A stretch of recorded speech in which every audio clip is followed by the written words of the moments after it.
Welcome to the Nomad Network, your first stop for complete and comprehensive Chicago Bears football coverage. Dive deep into analyses, updates, and all things Bears. Subscribe to our YouTube channel today and never miss a beat.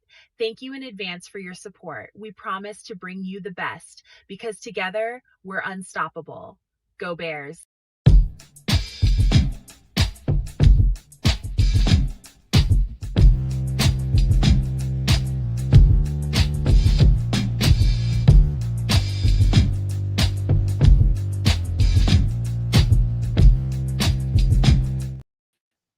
Yo, welcome into another edition of Feed the Bears, man. We into week 4 and about 20 minutes away from kickoff. Sorry we're late, man. The Canuck is having his birthday today. He's probably somewhere pissy. I would just say that. That's probably the best way I can say it. He's probably having a good time, and I don't blame him. It's his birthday, and he should be. Doing things or having things done, whichever. That's right. Probably a little bit of both if it's me. So, hey, week 4. And we are in Lost Chicago because I heard the Bears have completely taken over the city, and it's going to be a Bears crowd inside that building today. It's going to be loud. It's going to be obnoxious, and that's just the way we want it. Stack another game on top of what we just did last week, and I think we're going to be feeling good about this team, man. So, but to not put the cart before the horse, Triple R, man, what do you think about this game, and how do you project seeing this thing play out? Well, it's going to have to be a further progression and development with the coaching staff, with the players. Now, first of all, big up to all the No Maniacs and everybody joining us for the live stream, Triple Threat. And as for today's game, can the defensive line stop the Raiders rushing attack and Kansas guy and a lot of guys? Number 1 running back Ashton Genty, and will the linebackers, no matter get to the IR and who's inactive today, but for the linebackers and DBs that are active, will they be able to slow down and stay with Brock Bowers? He's their, big play tight end kind of guy. On the Bears offensive side of the ball, will Gizmo continue to gel with Rome, with DJ? Oz just does his thing, but what will the running game look like? Swift is there. Will his quad hold up? Will Manangai gets a little more touch? There's a lot of storylines to look at, both sides of the ball, every position group, not even to mention that Canadian Eagle, Theo Benedict, is getting the start at right tackle. Against Maxx Crosby. Oh, Lord. There's a lot going on the field today to watch out for. So you are in the right place with the Nomad Network. Got Triple R in here. You got Nomad. Your kids will be here, once he finishes his birthday things. Yeah, I see you. I see him down there. All the No Maniacs, and big up, y'all. So make sure you spread the word and let us know that you are here with us in the chat, and we can enjoy this Bears victory today. Yeah, let's go. Wipe your face, kids, before you get on air, just so you know. Just watch out. Well, damn it. I'll wipe my face on air. I'm just going to have a little birthday sandwich, ice cream sandwich. And celebrate a Bears win in advance. Hey, do me a favor while you're having that sandwich. Let me go run and get an injury report, and I'll be right back, fellas. Okay. Yeah. There's actually one in the what do you call that? The Twitter DMs, as well as the inactives. So I saw the 2 that you mentioned in there. I saw those 2. Was there more than that? Well, no, the inactives and IR. Or did I might not have put the IR in there because I kept it from mine. But yeah, there are some noticeable, starters that are not active, playing, healthy, if you will. Maybe if I okay, I got you. So should we broach this or do we wait for the man to show up? Well, I guess that's what he's looking at. I just went and grabbed it, but if you want to, kids, go right ahead. All right.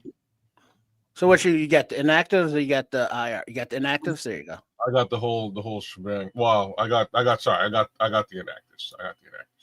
So All right, yeah, that's all we need. Got a happy birthday from Tim Bazemore. Who shout out to Tim Bazemore. Thanks, brother. Appreciate that, man. Tim just he put in the chat earlier. He just recently lost his brother. Oh man, a couple years ago. Tim, all I can tell you is I hate to hear it for real. But just be strong as you can for your family, man. That's the only thing you can do right now, and I know that's hard. That's rough, Tim. I'm sorry to hear that, brother. Indeed. Here's where we're at. So inactives. Unfortunately, we're not seeing the debut of Kyler Gordon today. Looks like we're maybe another 2 weeks out because I think we got bye week next week. Grady Jarrett, number 50's out. Big Grady. Case Keenum won't be playing, but we didn't really expect to see him. If he is playing, we're in much deeper, what, than expected. Our guy in the middle, TJ Edwards, is also not going to be here, so we'll see another healthy dose of Noah Sewell and potentially Ruben Hippolyte. Darnell right on that right side, just as Nomad was saying before he ducked out and came back. He ain't playing, so it looks like we've got some big Canadian love with the Eagle over there. Mm-hmm. Colston Loveland won't be playing, so he did really bang himself up there last week. So I guess he needs another week to heal up. But again, with the bye, it gives him an extra week to get shored up. So, and finally, Chris Williams is also not playing today. That I did not expect. Now that's going to be an issue, man. We might have to circle that one because now that's going to move up. Probably Shamar Turner. Him and Jonathan Ford is active. That's I love to see those guys get ticked, but that's going to be they're going to probably run directly at us today. Was John Ford on the practice squad? Did they bump him up? Yes, he was on the practice squad, and he has been bumped up. And I assume because Chris Williams, who was not on the injury report all week, is now not active. Yeah. Okay. Well, damn. Not a great day to have issues on the interior line. Just saying. Next man up, man. We just got to play. Yeah. And speaking of playing, there's 1:55 left in the game between the Eagles and the Buccaneers. Buccaneers are down 23-31. It's third down as Baker Mayfield just took a huge sack. So we're in NFL bonus coverage right now before the Bears and the Raiders kick off. That was a good game all the way through so far. I'm not really paying attention to it as we speak, but I'm not. Did you? I know you've been doing your thing, Kez, but you heard about Malik Neighbors? I was watching it, man. Oh, damn. So I was watching that New York game because I couldn't understand what the hell was going on. just man, couldn't understand it. They're playing a great football game even without Malik Neighbors. So we'll see if they pull that one off. It might be done. That game might be over. But last I checked, they were in the lead. Didn't expect that. Didn't expect Carolina to get served up the way that they did. It's not that they're a good football team. They just had a good showing last week. Didn't expect Atlanta to play like they did here today either against Washington.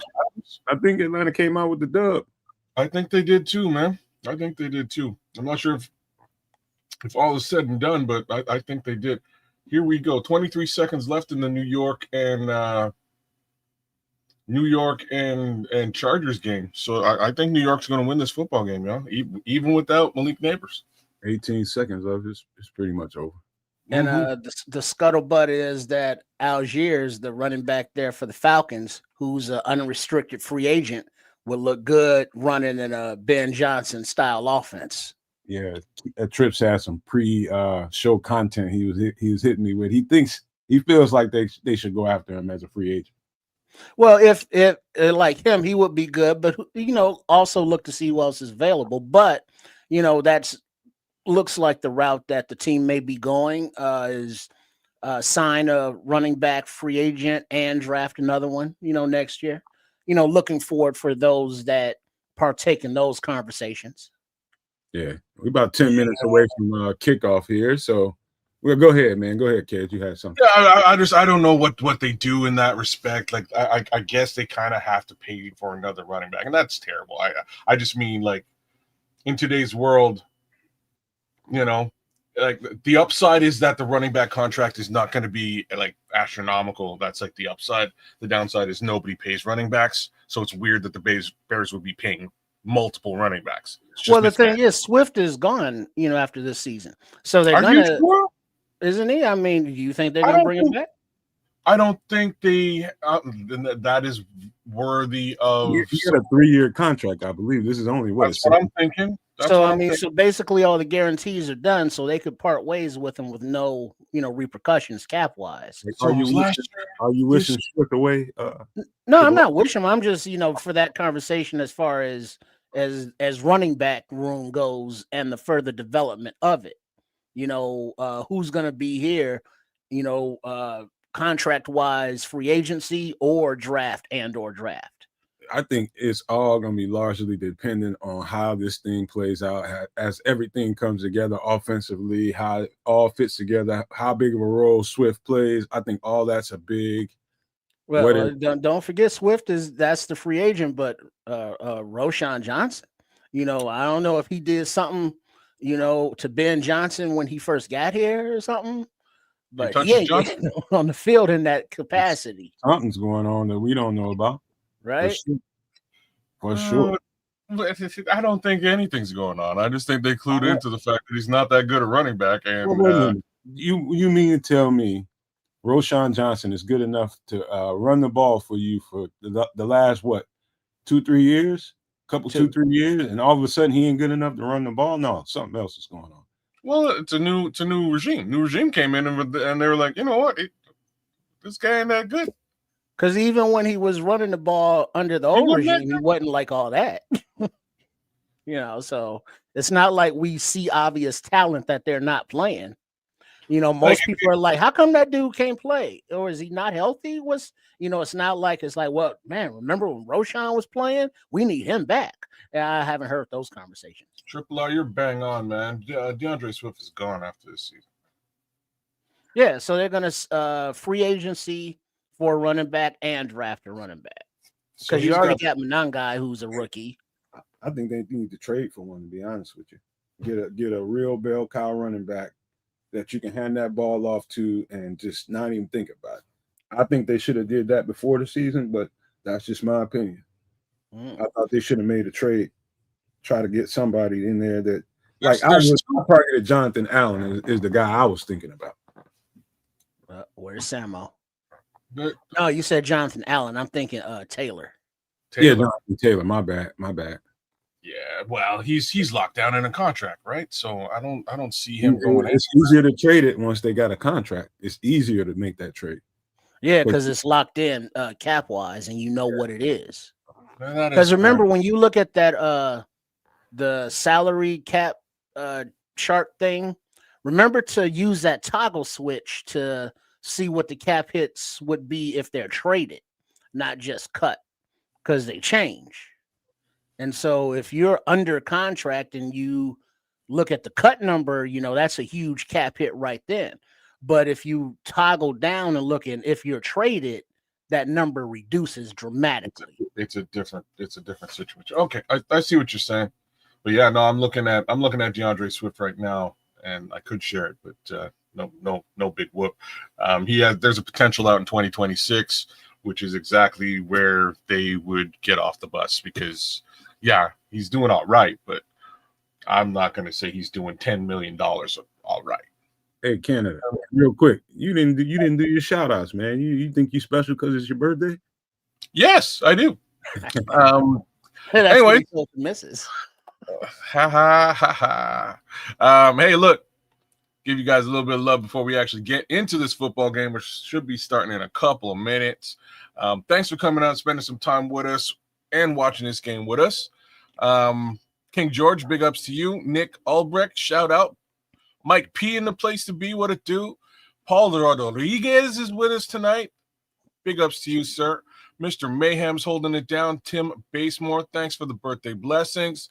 Liberty's Outlook's out there. Marco King, AC Adam, Frank Q. What it do, Frank? What's popping?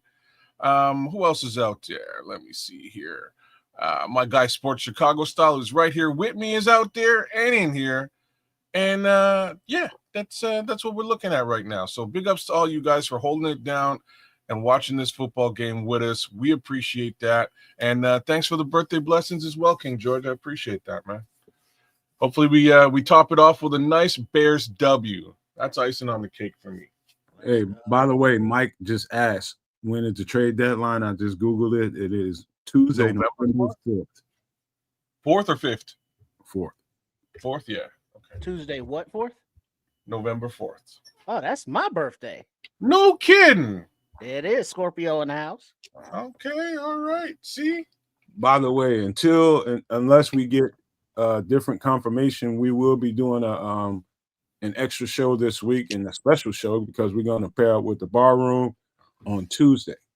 So look forward to that because we're going to have a fun time on that show. I always love doing anything with Aldo, and he'll bring his guys. We'll have our guys, man, and we'll mix it up and have a good-ass damn time Tuesday at about 7 p.m. Central. So look forward to that. What? A Respect Nomad Cat Network Football. and Bar Room Network. The Bar Room. Aldo Baldo Gandia. The Podfather, all due respect. The Podfather himself. Hey, kids, Catfish Hunter, no, Catfish Polytrix said happy birthday, youngin. But the thing he did with the birthday, like happy Earth Day, but birthday. I see what he did there. That's Happy very birthday. slick. I like that. That's And very he called slick. you youngin, so appreciate that as long as you can. It probably ain't gonna last for much longer. I'll take it. I will take it. ATF, thank you, sir, as well, man. I appreciate that. But yeah, man, we are getting closer to kickoff, and I'm getting goosebumps. I think we're in for a really solid football contest, and hopefully they got a plan for the one man they need to plan for. Hey, real quick. Number one, first of all, happy birthday, man. Happy birthday, young man. Thank you, sir. Number one. Number two is, what special meal do you have planned, or did you already eat it? I haven't eaten anything today that's special, although the wife did make me a nice little breakfast. Yesterday I kicked it with a bunch of the homies. We went out, we played golf.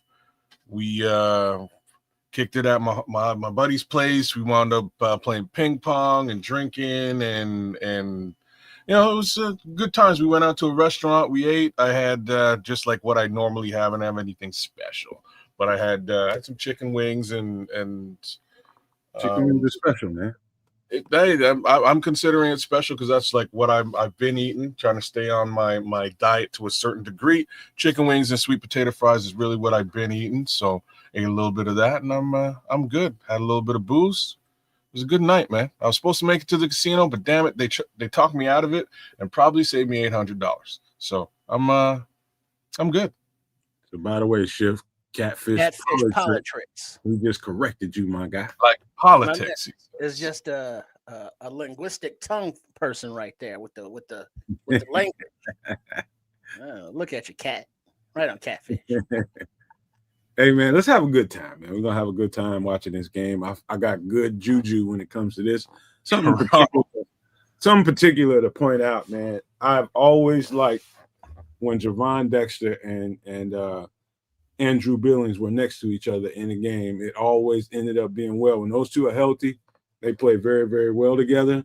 I expect them to have a pretty good game. I'm a heavy focus on Javon Dexter today. Let's see if he can, through this injury stuff, and see if he can hold it down. Because I did not expect Chris Williams. I heard no word of him not practicing all week. I hadn't heard anything about it, but all of a sudden he's on the, he's out today. I was like, whoa, where'd that come from? I was expecting him to have a game. It's probably because they had to push him up, right? They push him up into Grady Jarrett's spot and play him a little bit more frequently throughout the week. And oopsie daisy, he's not ready for it from a health perspective, and now he's down too. So I'm not that surprised by it, just to hear that it happened. But I I'd like to have him actually out there. He looks decent when he's out there, man. He does. So. Oh, and I have also a real quick correction. Catfish. It's like you referred to me as Chef, and it's like that's what Nomad said, but I'm Triple R. You know, because Chef is doing his chef thing, you know, someplace else, of which you can find him. Go ahead, kids, that overlay at Chef Trips. You know, they're on the YouTube, at Chef Trips. So that's where you go to sign up for his channel. Show him some love. It's not this one, is it? No. It's my bad. I took it out by mistake. My bad. It's in the. That is right. What do you call that thing, kids? The drive.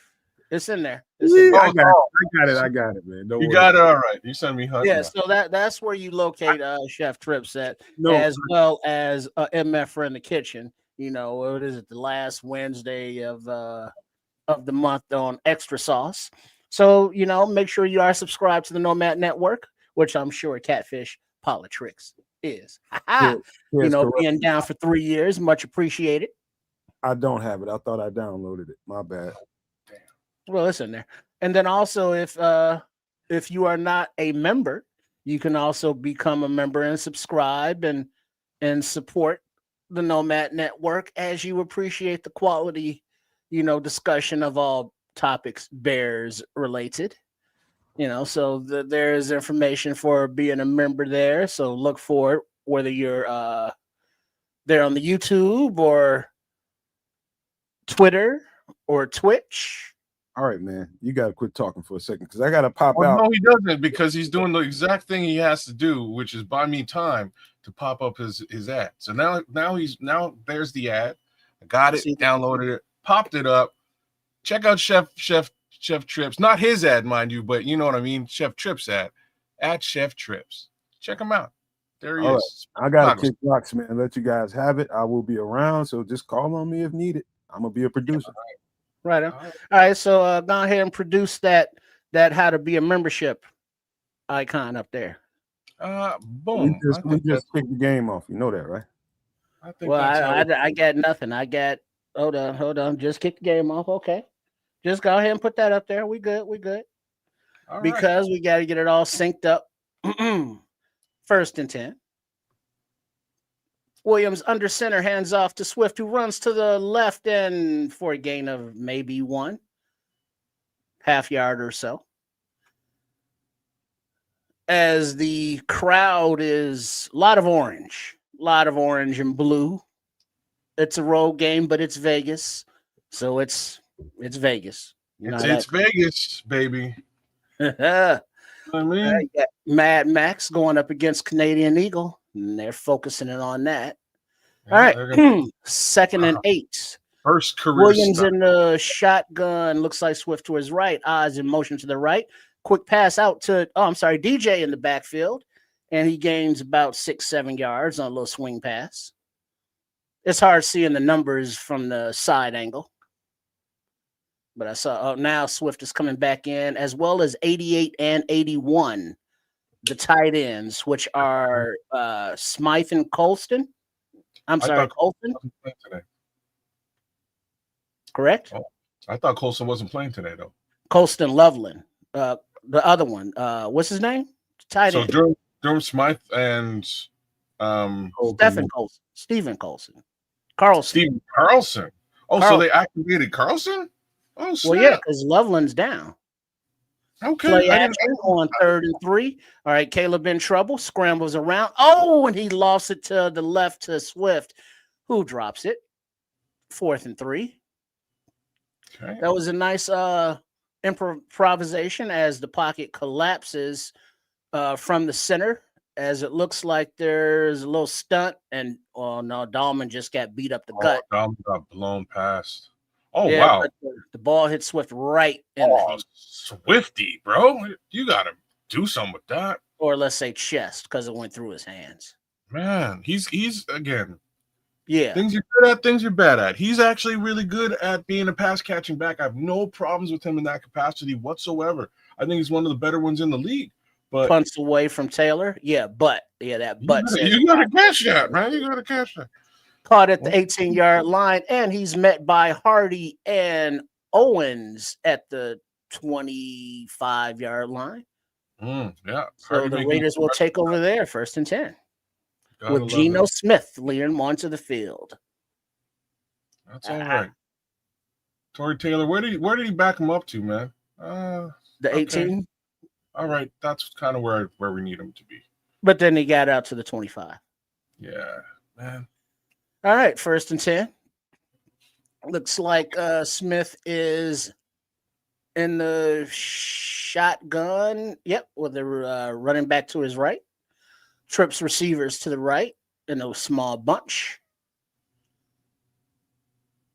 Fake handoff to Genty and a quick pass out to number 16 for a gain of 9, tackled by Byard and McCord. 2nd down. Jeez. Okay. And right into the secondary. And it looks like, yeah, just short. Oh, man. Yeah. All right, so the Raiders come out in shotgun once again. Genty in the backfield to the left. 3 wide receivers to the top up there, and then Genty shifts back to the right. So they're missing just Genty up the middle, and he cuts up the gut for a gain of enough for the 1st down, about 10, I guess. Jeez. He's tracked down by Tremaine Edmonds from behind. Yeah, we're missing some key starters today, whereas they aren't. They're just missing Jackson Powers Johnson.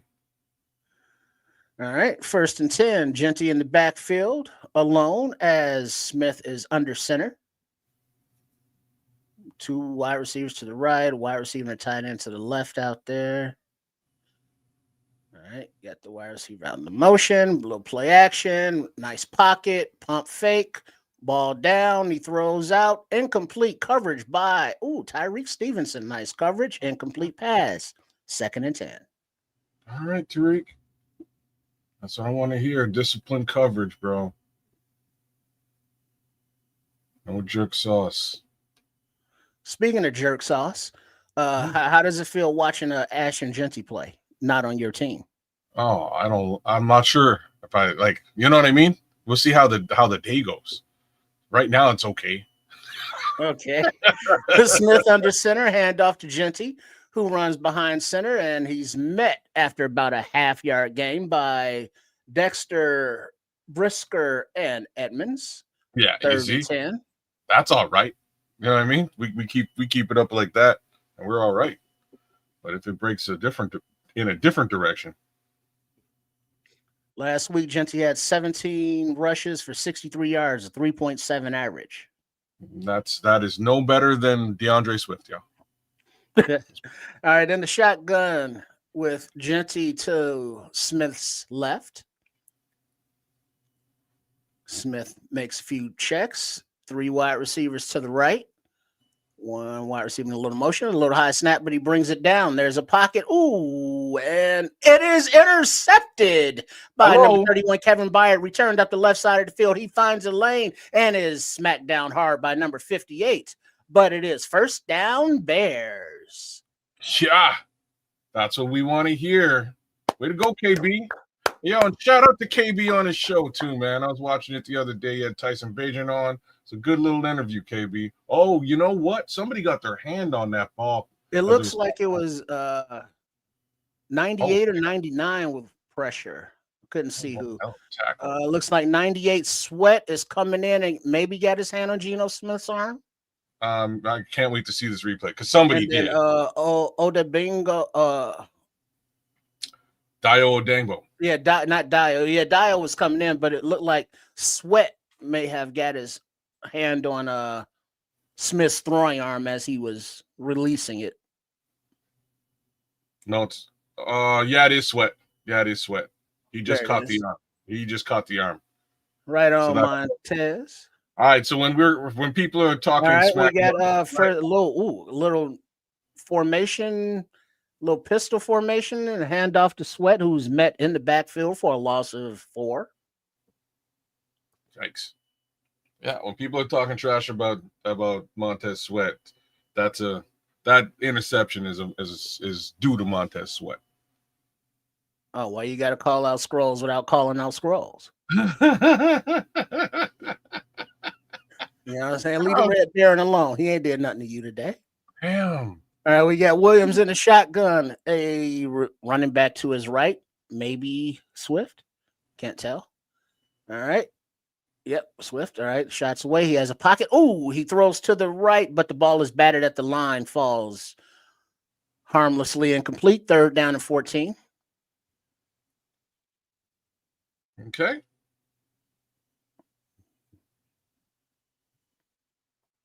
Come on now. Let's get over these road jitters here. It's just batted down at the line. A little bit of road jitters is all, you know. You know, there was time in the pocket. Well, he saw a receiver though. We got a timeout as they were breaking the huddle. Yeah, just give them a minute to catch their breath, get over these road. Yeah, there's a lot of out there. Yeah, and a nice easy. Settle in. A lot of orange out there, man. No, is it just that and I can't. Obviously, I can't hear the game, but I would assume that it's pretty noisy in there. Huh. Yeah, Bears do travel, man.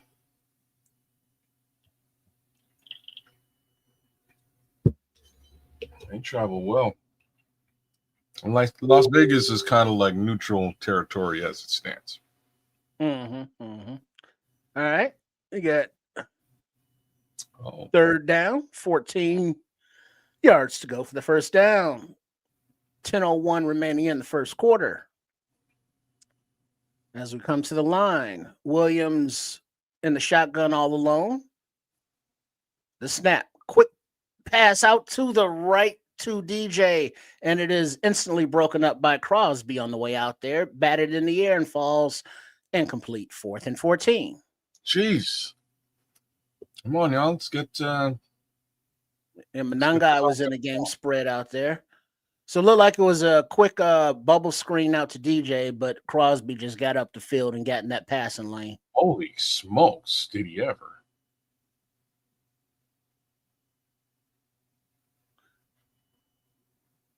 Like, why would you? That's a bad play design. Well, like, if you're going to do that, he's lining up for the 3 points. Kick is clean right down the middle. Bears 3, Raiders nada. It looked like to me that Kyle Monangai was supposed to get a chip there, and he didn't get the chip. That's why he got off so clean. Okay. I'm just saying, like, why not do it the other direction? Oh, away from Crosby. You know what I'm saying? Why risk it with Maxx Crosby on that side? Right? Why not just do the same darn thing on the other side? On the, you know what I mean? But that's my 2 cents. But if you're saying Monangai was supposed to chip him, that would have prevented him from breaking it up. Maybe just missed it. There's the scrolls, man. Ben knows we can't block the interior. No other reason for that play on 3rd and 14. Yeah, and thus far, you know, the offensive line got worked over that first drive, a short field that the defense provided, but they were unable to, you know, move the ball. But hopefully now the offensive coaches have a little taste of is like, okay, they're doing this, we need to adjust there, you know, even though they're still, I'm sure, within the scripted plays. But it's a good learning experience, that first drive of 3 plays, you know, because you're already in a scoring position. So yeah, we want 7s, not 3s, but baby steps.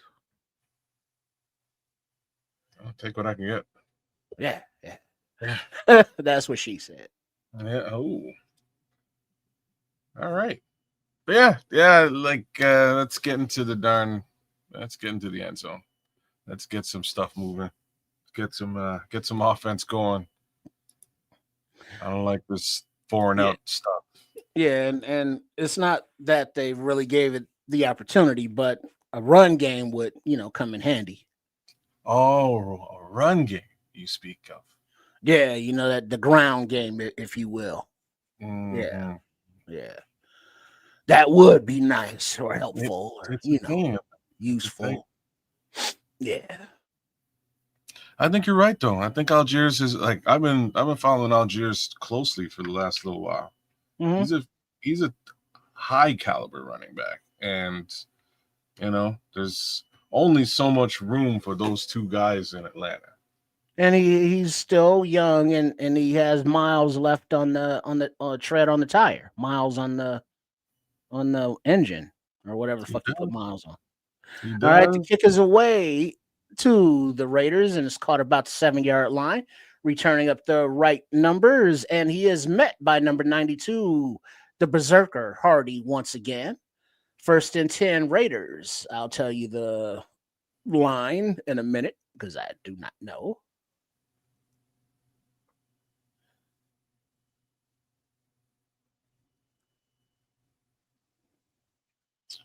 Yeah, it Rock. looks like what is that? The 26-yard line that the Raiders will be taking over. You got Smith in the shotgun, Genty to his left. Right. Smith adjusts the receivers and they switch sides. Uh-oh. All right, look, you got Bears are showing 5 men, 6 men, dropping back the showing blitz.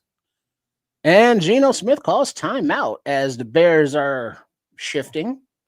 Smith is barking at his wide receivers, telling them that they messed up. Specifically, it looks like Tucker, number 1. He's offside. Like he needed to call that timeout. At least I think he saw it. He was like a good foot into the neutral area.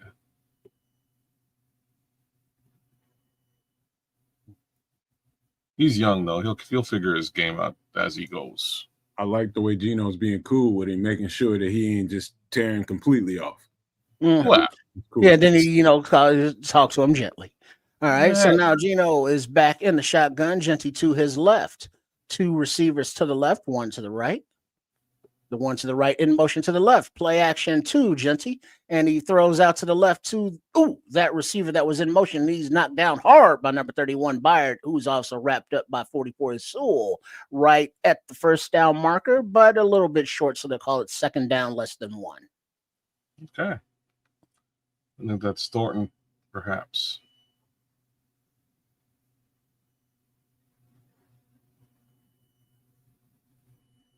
Oh man. I just want to say something now. Like 2nd Kevin and 1. Just hitting people. All right, Smith under center, Genty in the backfield.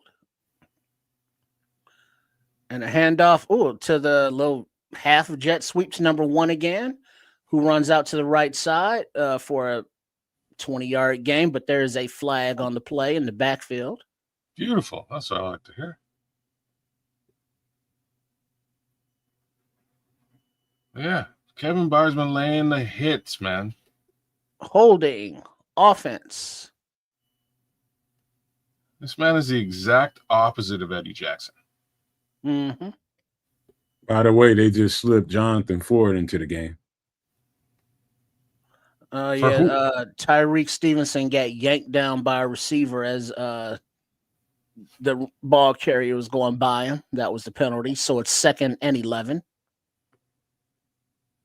Who would you say they snuck into the game? John Ford. Okay, big claw, 96 right there in the middle. Yeah, you can't miss him. All right, you got the Raiders under center, Genty in the backfield. Where's Big Bill? You'd think Billings would. All right, you got Genty with a little run to the left, and he is wrapped up by Sweat, but pulls forward. Still short of the 1st down marker by about a yard. 3rd down and 1. Not what I want to hear. Trying to keep this guy wrapped up, man. Can't let Genty run away with this game. Oh boy, yeah. All right. You Good got tackle. Smith under center. Genty in the backfield all by his lonesome. It looks like a quarterback sneak, but that was nasty. And Deo with the tackle about in the backfield by about a half a yard, as looks like Smith bounced off his center's backside and stopped all forward momentum. 97 big dollar bill pushed the center backwards into Smith. Oh yeah, that'll do. Yeah, I like that. I like that. Big Bill. Shamar Turner also there in the game. Meatloaf. He went to the meatloaf buffet last night, wherever that was. 4th and 1. Smith under center. Genty in the backfield. Hand off to Genty, who was met in the backfield by big dollar bill, wrapped up, and the ball knocked out by somebody. And there's a scrum for the ball. It rolls around. Tariq Stevenson has the ball. The Bears are saying it's theirs. The referees are saying it's Bears. Bears ball, 1st and 10. Man, there's some Bears jerseys in that. Like, there's a ton of Bears fans out there. Dollar bill was in the backfield. Oh yeah. On the Raiders. Oh man, who got to force the fumble? I will tell you in a second, because dollar bill made the initial contact. Noah Sewell. I think it's Shamar. Was it Noah? No, it's 44. Noah Sewell knocked it out. Noah Sewell. And then it bounced around and players diving for it until Stevenson comes up with it. Wow. Let's go, defense. All right, offense. Another short field. Got to make that happen. Let's turn this into 7, not 3. So far, let's go. 2 turnovers from the defense. Don't be dropping that ball, young man. You got Williams at the 20-yard line under center, LB3 in motion, but a handoff to number 29 for a gain of 2. Who the hell's the running back number 29? How is it we have 2 29s on the team? Probably Britton Brown. Okay, I didn't realize he was active for this game. How can we have 2 29s? Yeah, Stevenson on defense. No, maybe it's 25. I'm sorry, Manangai. All right, you caught that's thank you. All right. I thought it was a 9, but I guess it's a 5. I'm tripping. That's all right. All right, you got Williams in shotgun, 2nd and 8. You got 15, Rome in motion, but it's a quarterback keeper to the left. And he runs out of bounds after a gain of about 5-6 yards. Rolls out kind of roughly, but no flags. 3rd down.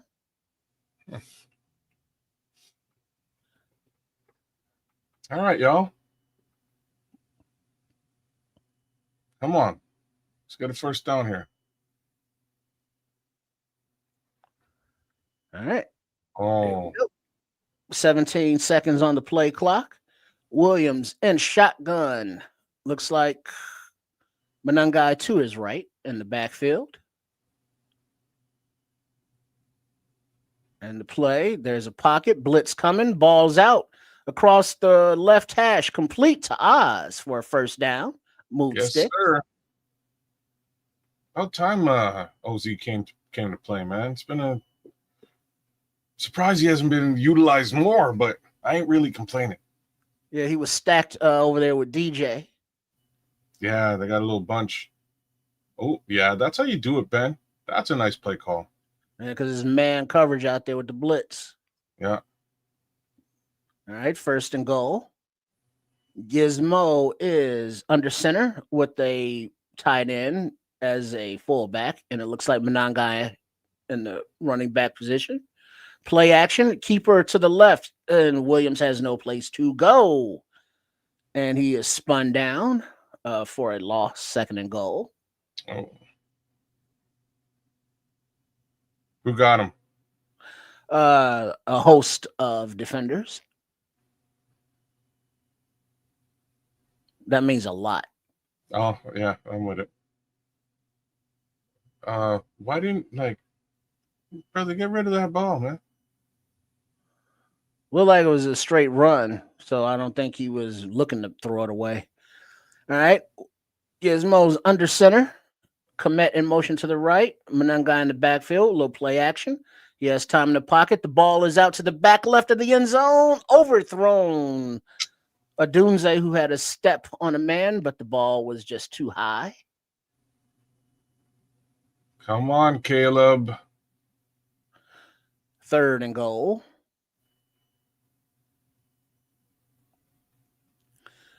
Jones, Tooney, Dahlman, Jackson, and Theo Benedict, the offensive line. Man, like Maxx Crosby's a real deal, y'all. You know what I mean? Like he's they sent over. Go ahead. Empty backfield. Williams in the shotgun. 2-1. Snaps away. A little blitz coming. The ball's up, and it is batted down by Maxx Crosby in the middle of the line and intercepted and returned for about a 30-yard gain as he's run out of bounds by DJ Moore. Raider ball. Brutal. Yikes. Yeah, that's a game wrecker. Yeah, he did a little stunt and just got his arms up. And he oh no. I'm just watching the play now, man. He batted it up, caught it himself. Yeah, he was doubled at the time. He's taking this game he's taking this game over on his own. There was no pressure. He just faded. He didn't have any pressure on Williams. He just put his arms up and batted it down as the ball was out, and he caught it off the self tip drill. Impact player being an impact player. That's what it was. No question. Man, they had Cole Kmet on him the previous snap. They brought Cole Kmet over for a chip, and Maxx Crosby said, F your chip. And just he went right through it. You know what I'm saying? Like he's a problem. They need to do something. Well, it's not Benedict's fault on that because Crosby looped to the inside and was head up against Dahlman. And Dahlman stiffed him. He kept him out. It's just he put his long ass arms up and batted the ball down.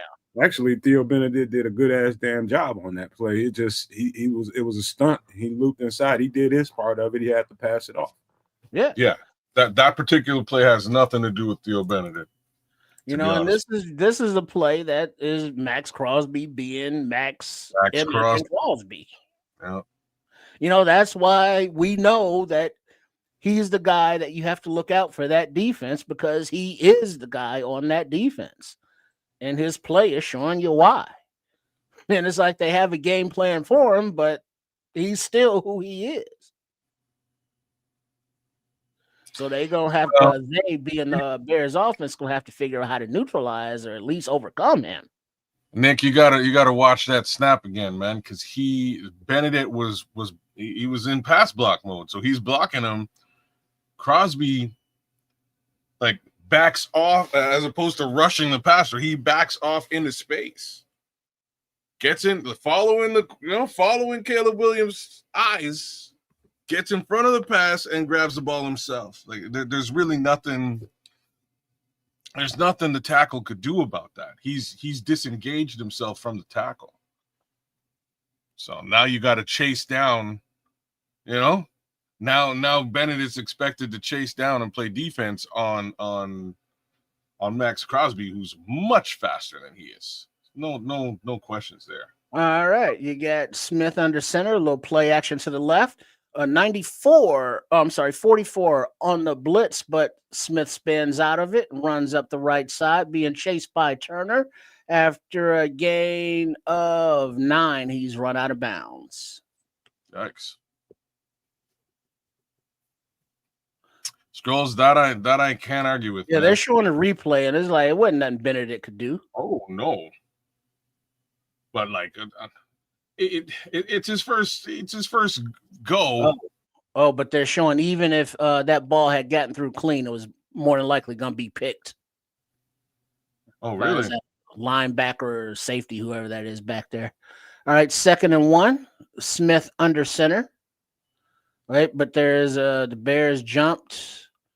And they're calling encroachment. Oh, that was a bad pass, no matter how you slice it. You're right. Neutral zone infraction, rather. On the defense, 1st down, Raiders. Oh. Yeah, big bill jump. But yeah, no, that was a bad pass by Caleb, no matter how you slice it. There was whoever was coming across the zone was double teamed. And it might have just been an interception further back as opposed to a Maxx Crosby interception. Yeah. All right. 1st and 10 Raiders. Smith under center. Single back in the backfield, Genty. 3:13 remaining in the first quarter. Bears 3, Raiders nada. Handoff to the right as Genty kind of cuts it up to the middle and puts his chest into Tremaine Edmonds, puts his shoulder into Tremaine Edmonds' chest and pushes him back for about 7-yard gain. 2nd and 3. Come on, Tremaine. Let this little muscle hamster work you, man.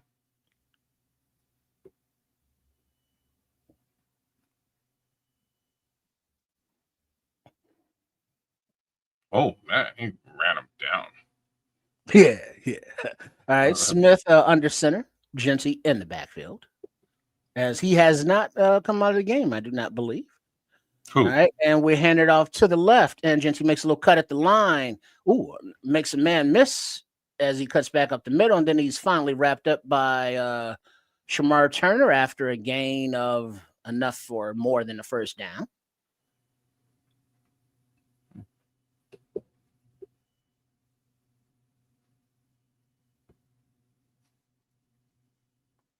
Oh, who is that? Nashawn Wright got a stiffy. That was nasty.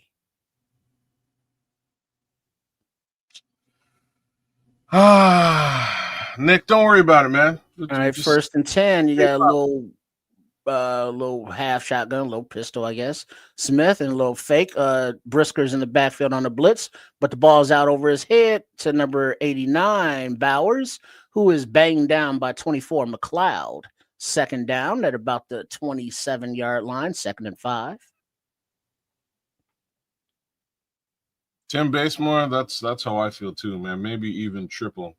Let the rest of the Raiders figure it out. You know?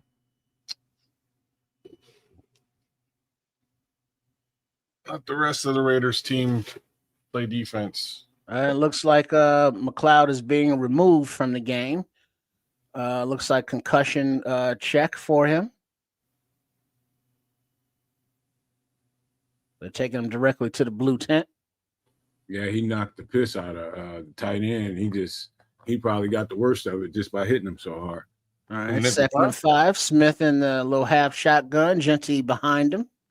Comes up, makes his line adjustments, changes the play. Genty comes out to the right, but he shifts him to the left. Then the shotgun and the snap, play action handoff. There's a pocket kind of collapsing. He steps up and rolls out to his right and has a huge gain and steps out at the 12-yard line. 1st and goal, Raiders. Damn. So who's the nickel? You tell me. Look like Tariq.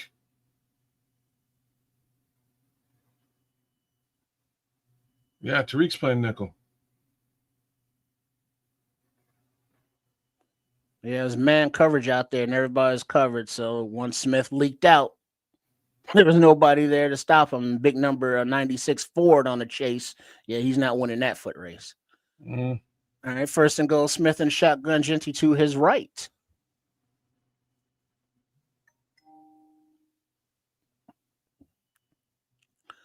And there's a stoppage of play. There's a timeout. Raiders with 18 seconds remaining in the first quarter. They have 1 timeout remaining for the half. The Bears have 2.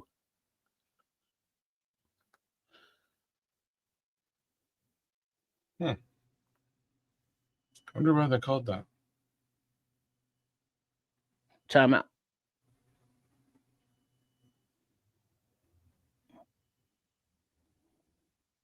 It wasn't a flag. It was a. No, I mean, I wonder why they called the timeout. Oh. All right. All right. Smith in the shotgun, Genty to his right. And the snap. 4-man rush from the Bears. Clean pocket. The ball thrown over the middle to 89. Bowers incomplete 44, Noah Sewell in coverage, 2nd and goal. Okay. 24 is back out there on the field. McLeod's back? He is. Perfect. Looks like Sweat was lined up as right defensive end with the rush.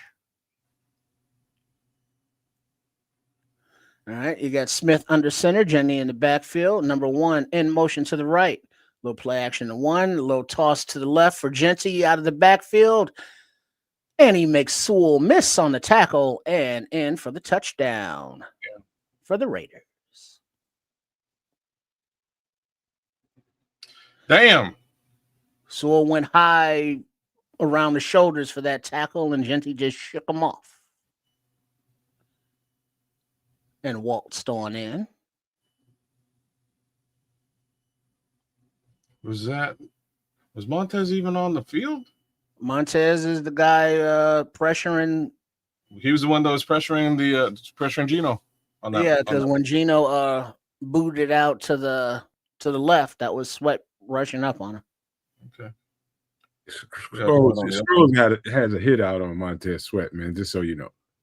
No, we've actually identified that a bit earlier on. But that's okay. PAT attempt is clean, up, and good. Raiders 7, Bears 3. All right, y'all. Just take it easy. It's a football game. You know it's like I think Scrolls. Maxx Crosby is what Scrolls wants Montez Sweat to be. Well, let's not get it twisted, though.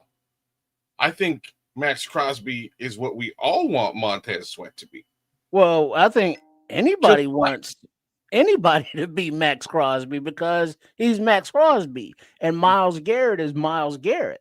But Montez Sweat ain't neither of them. But that's the problem, though. Like I'm not trying to knock Montez, but it's a problem. Well, that's where your money's at. He is who he is. This is true. And that's who he is. I mean, he's good, but those guys are just, different level. Yeah. My simple point is if we're paying elite money, we'd love to get elite play. And well, is it elite money or is it just high money? No, this is he got at the time he was the highest paid defensive player up until the next defensive player got, over. Well, I mean, but that's every year though. Yeah. Isn't that just kind of what it is? As long as you the highest paid by $1, it is that season. But you expect to get the actual caliber of play as well when you pay that kind of money. Well, so what do you think he's like? 5 million overpaid, 10 million overpaid? I'm like Brandon Bias, man. I don't think he's overpaid, really. Complaining too much, man. This is a football game, man. It'll be all right. You know what? I do kind of agree with that point as well. I do kind of agree with it. I think we're okay. The game is not out of hand. They can do some stuff. They just gotta. Mm-hmm. Well, they're doing stuff on defense. It's just the offense isn't capitalizing. Yeah, we gotta focus on. You gotta take Maxx Crosby out the game. He can't be the focal point of their defense. Neutralize that. Neutralize Maxx Crosby and do other things. Shouldn't be really even looking at that side of the field, to be frank. That's going to be a bit of a problem because he don't look good. You know what I mean? You don't like to look the other way where DJ's at. I would just use DJ. Mm-hmm. Now look at the Wiener Circle getting all this publicity for their little giveaway. Since 4 tutties last week thrown by Gizmo, they gave away a hot dog last Tuesday. Now they're reaping those benefits for marketing. All right, the kick's away. LB3 takes the ball and returns it up the hash, and he's tripped up by his own player, looks like. Wait, they got wiener dogs in the booth? No, they just got regular dogs in the booth because those can't be wiener dogs. What are you talking about? The Wiener Circle is a hot dog place in the city. So like, yeah, thanks for that one. But right now in the booth, you'll see it that they're showing them eating hot dogs. Well, yeah. So like, they're definitely eating wieners. Well, yeah, but not Wiener Circle wieners. I'm sure Williams under center. It looks like Swift in the backfield by his lonesome, and a little play action handoff to him. Oh God, Maxx Crosby isn't that fast. A little, what is that? A little screen to Swift. They baited Crosby in. Not sure, but there's a flag on the play, so it doesn't really matter. But it looks like there was a little something that they drew up. But illegal motion offense, Rome Odunze left too early on his motion. What? Rome ran a motion, but he cut up the field too soon. Rome was 15? He is. Okay.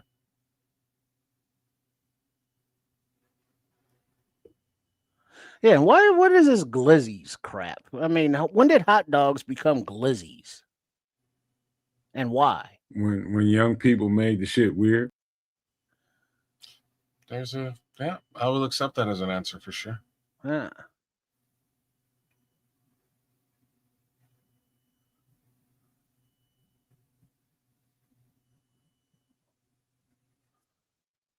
I don't know what I liked it when slang had like some level of reference. You know what I mean? Like, what is glizzy in reference to? Man, you wouldn't even want to know, bro. You wouldn't even want to know. If you don't know, it's good. It's good that is it like glitz or glam or basically, man, you know, the younger generation will find creative ways to say that you're doing something inappropriate and using words like that and then it takes off on social media and then other people start using it and then on it goes. You know, it's just weird, man. I don't like it. Can't even eat hot dogs no more. You tell somebody you're eating a hot dog, somebody gonna say pause or something. You know, it's just ridiculous. So I mean, you know, this sounds like the generation that won't eat bananas in public if they're men. Yeah, if they do that, they pinch it off. You know, a piece at a time. You can't even anything oblong, they'll make it weird. And don't lick no ice cream. Can't do nothing. Can't lick no no ice cream. That's enough of you, Trip, with your nasty ass. I knew. I just leave it. Leave it. Trip, that's not me. That's again. Yes, here you go again, bringing shit up. I didn't say nothing about it. Was you, man. You were the one who was talking about it. It was totally you. It wasn't me. I just gave an answer to what y'all asked. This one was you. You got this one was you for sure. You say you can't blame Chris talking about deep throating hot dogs. Oh Lord. Jeez, Lord. Wow. Y'all nasty. All right. Okay. I'm gone. Yeah, y'all just nasty. Right on time, man. First and 15. Second quarter just beginning. The Bears have the ball at the 26-yard line of their own. You got Oz in motion, Swift in the backfield with Williams in the shotgun. Quick pass out to the left to Cole Kmet for a gain of about 4.5 yards. Second down. All right, utilize the tight ends. Just basically line up right where Maxx Crosby would be. No, he's on the other side. Smart. Okay. All right, Ben, work it out, Ben. All right, you got Gizmo back there in the shotgun. Looks like Swift to his left. Rome in motion to the right. Pass, pocket. Quick pass out to the right hash. Oz with a gain of about 9. Third down. Third down. Really? 3rd and 1. Damn. Yeah, I thought it was first down. Then it was pass out to Kmet. And then were they behind this? Like, was there a penalty? The Rome Odunze. Yeah, that Rome Odunze flag that backed him up. Yeah. All right. So we got 3rd and 1 from about the 40.5-yard line. Oh, what is low?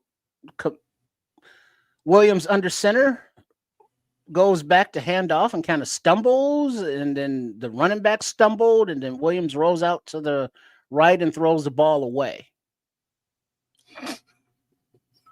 He looks like Dahlman he stepped on Williams's feet on the way back out from his drop. Oh man, Just got a little feet tangle going on there. Because Drew Dahlman's getting his hat handed to him right now. Yeah, he's getting pushed in. All right, 4th and 1. Bears still on the field. Williams under center. Play action to the right to Swift. Pulls it back, throws to Swift for a 1st down, and he's run out of bounds. 1st down Bears after a gain of about 6. all right, Ben. Work it out, Ben. That's what we need. Work it out, Ben. Mike asked a good question. Can I say come over for burgers and dogs on the grill, or does he have to say burgers and glitzies? I don't think you have to say glizzies. We're going to have to leave that alone with Triple R because his mind. All right, you got Williams under center. Play action to Swift, and he throws to a wide open commit down the left numbers, and he rumbles and bumbles and stumbles for a big gain. 1st down Bears. Love it. Get them tight ends involved. They trying to get Caleb into a rhythm. He's starting to get a little bit comfortable. Let's see if he can stack some more plays. Well, somehow Maxx Crosby's not on the field right now. Take advantage.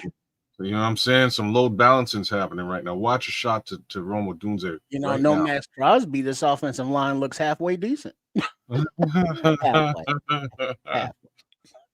Halfway.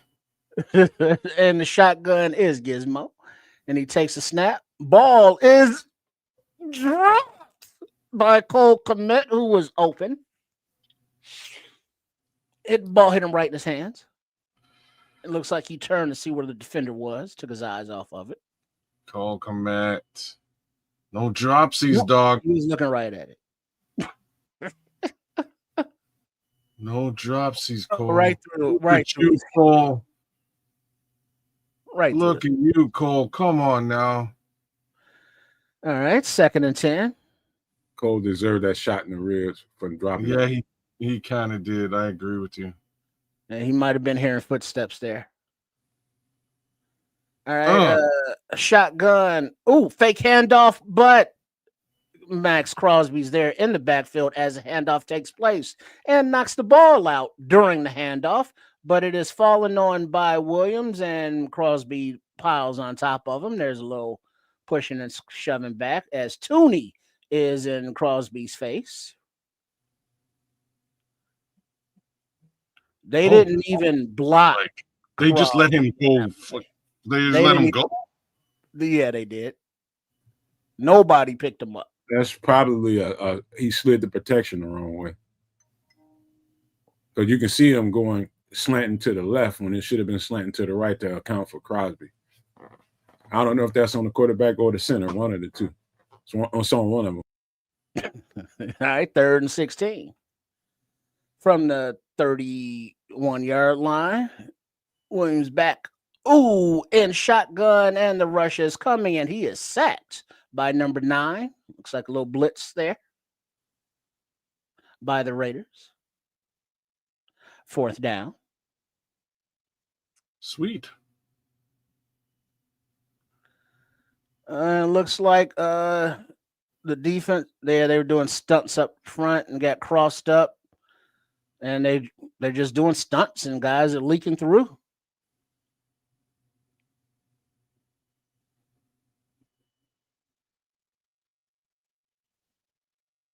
I don't like it. All right, that's from the 40-yard line, 4th and 26. Torrey Taylor back to punt. Clean snap, hold, ball is away and up. And down, bounds at the 2 and bounces into the end zone for a touchback. One of the things I'm noticing, from looking at this stuff, is they're having a hard time handling the stunts, the games. When you gotta be quick when you pass it off, and the person that you pass it off to has to be quick, and you got to be ready to, when you pass it off, get the next guy in front of you. And so they're like a tick slow. I think it's very manageable.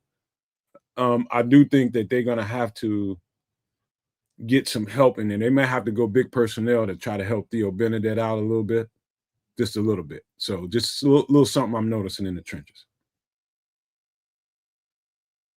Yeah. Game 1 for Theo Benedette, man. He's playing up against one of the best pass rushers in the league. It's gonna be a rough go, mind you. I would have that guy double teamed, if not triple teamed, all day long, and figure out what the rest of these guys are up to. Let the Raiders beat you with the rest of their defense. Here's the problem. You think about that, and every team wants to try to take Crosby out of the game. And so the coach is going to scheme up stunts and games and stuff like that to keep you from being able to take him out of the game. And can you answer that?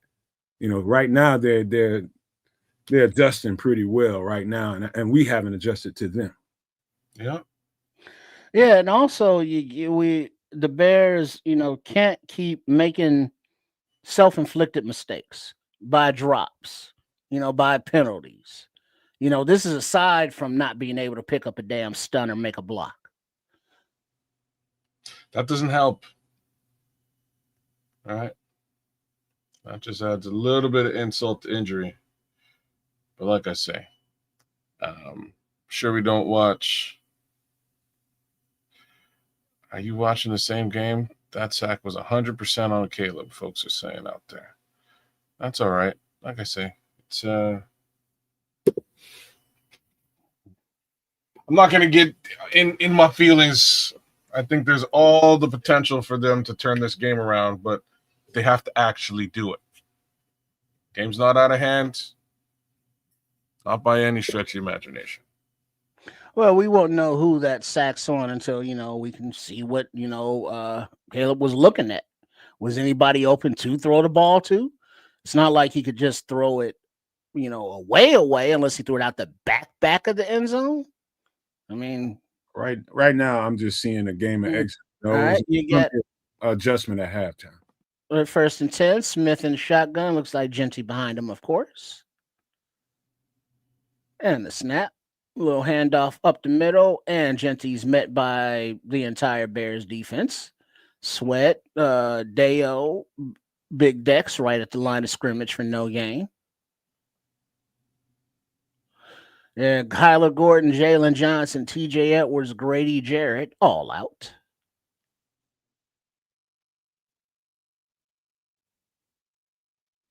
You got guys at every level, starters. All right, Smith under center, 2nd and 10. Genty in the backfield. And he hands off to him, and he is met by Dollar Bill at the line of scrimmage, but he spins for a gain of about 2-3, and he's wrapped up by the rest of the defense, 3rd and 7. 9:28 remaining in the first half.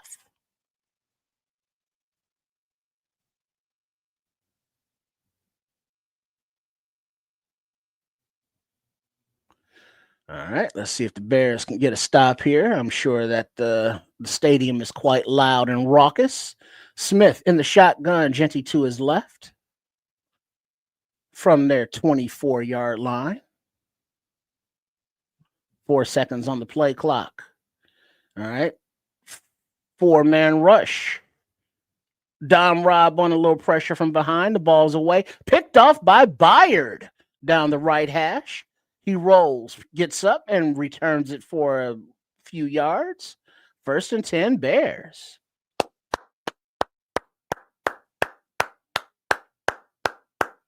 Let's go. Oh, I know those kids was gone. No kids go. It ain't break time. This ain't halftime. Kids ain't anywhere. He's right here, man. He's right. Did the kids see that Kevin Byard pick? Kids seen the Kevin Byard catch. Kevin Byard's playing with his hair on fire, as he always does. So there's no difference. It cuts right in front of number 16 down the right hash.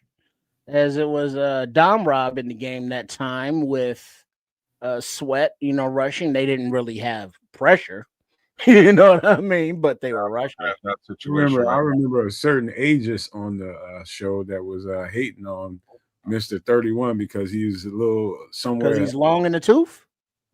Long in the tooth didn't look like it to me. Well, he's still old. All right. Under center is Gizmo, and he hands off to the left to Swift, who makes a little cut and back up the middle of the field and spins for a gain of about 7 yards, second down. All right. So here's when we believe in the run game. Yep, 2nd and 3.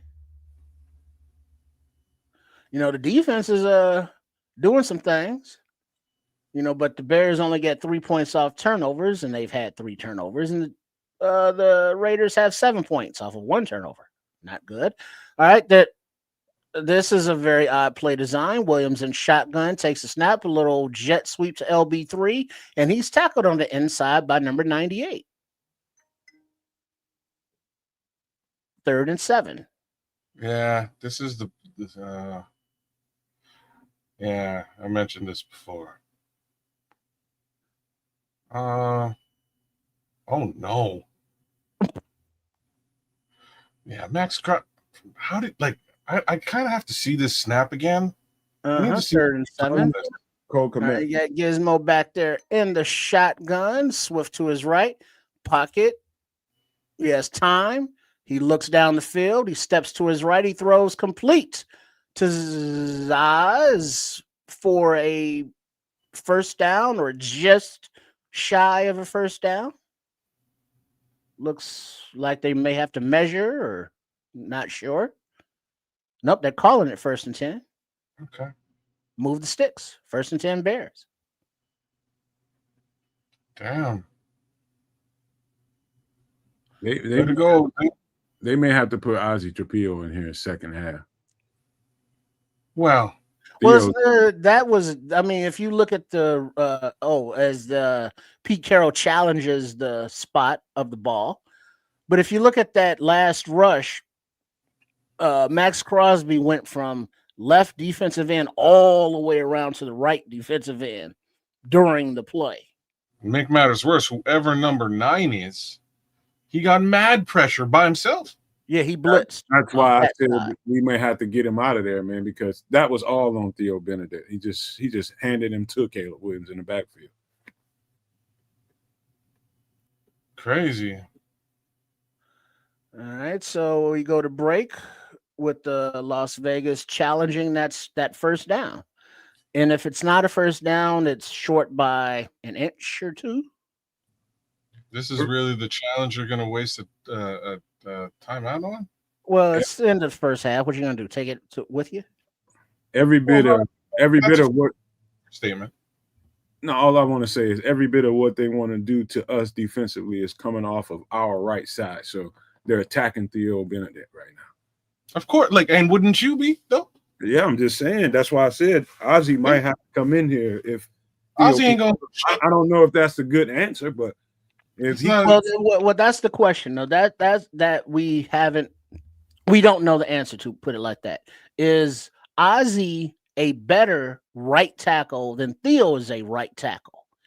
And is Theo maybe just a better swing tackle than Ozzie is a swing tackle? So it's like, just let Ozzie, do right tackle and keep Theo at swing. That's what I would do, but not happening that way. Yeah, it's leaking pretty good right now. It's going to turn out into a full out dangerous situation where you got to get out the house, man. We hopefully they'll get it together. Somebody's talking to him on the sidelines. Maybe they scheme in some help, some chips or something. But right now, I'm seeing that red light is blinking over there on the Theo side. Yes, right, Nick. You got to start chipping. Yeah, no, they should have chips. They should line up another guy over there, dedicate another guy, whether that's Cole Kmet or somebody. He can't do it on an island all by himself. It's his first game. And real talk, we throw Ozzie Trapillo in there. The answer is the same. Here's the reverberation of it. They're trying to overcompensate. They're trying to leave Theo alone, hoping that he can hold his own. Now they're realizing that he can't. The quarterback is out of rhythm. He hasn't found a rhythm yet, and now it's costing everything. So they gotta. By the time we get to halftime, they gotta come up with some better something else, man. This ain't working too well. They gotta fix it. You're right. Well, if we've seen anything from this coaching staff, they will make adjustments at halftime. So they see what's happening. As we have 1st and 10, Raiders lose that challenge. Williams under center, hands off. Swift runs to the left and loses about half yard. 2nd down. And this is a big 2nd and 9. How do you call that 2nd and 9? He was behind the line of scrimmage. There we go. 2nd and 11. Thank you.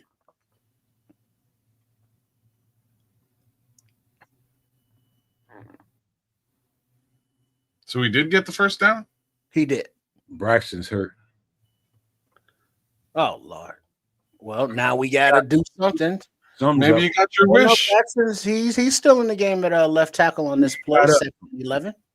Something happened. But Hand off to Swift, and he's running to the left for another no gain behind Jones and Tooney. 3rd down and 10, 11.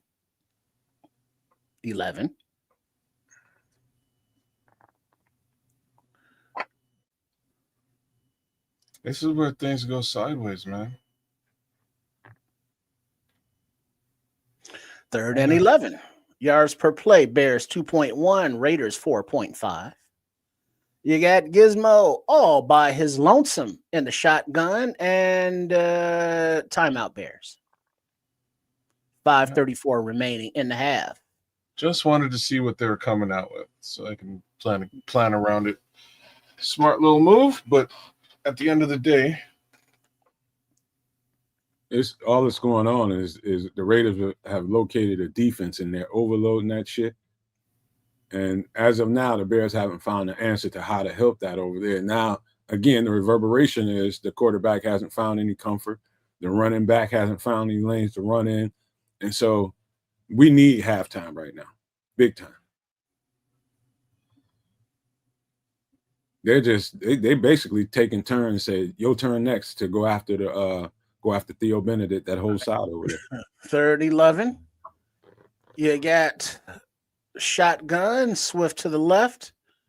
You got Benedict all by his lonesome with Maxx. They don't block Maxx, and a quick pass out to the right to DJ. A little bubble, and he gets 2 yards short of the 1st down marker, but there is a flag on the play. Oh. And it's against the Bears. Holding. It is. Of course. And it was on. I kept number 14, Zacchaeus. Why'd they put up Myers? 16. That's not even the same team. Yeah, the holding was on 14. Oz. And he got a big. Oh, that's not even. Oh, come on. He got a little handful, but I don't know about that. Whatever.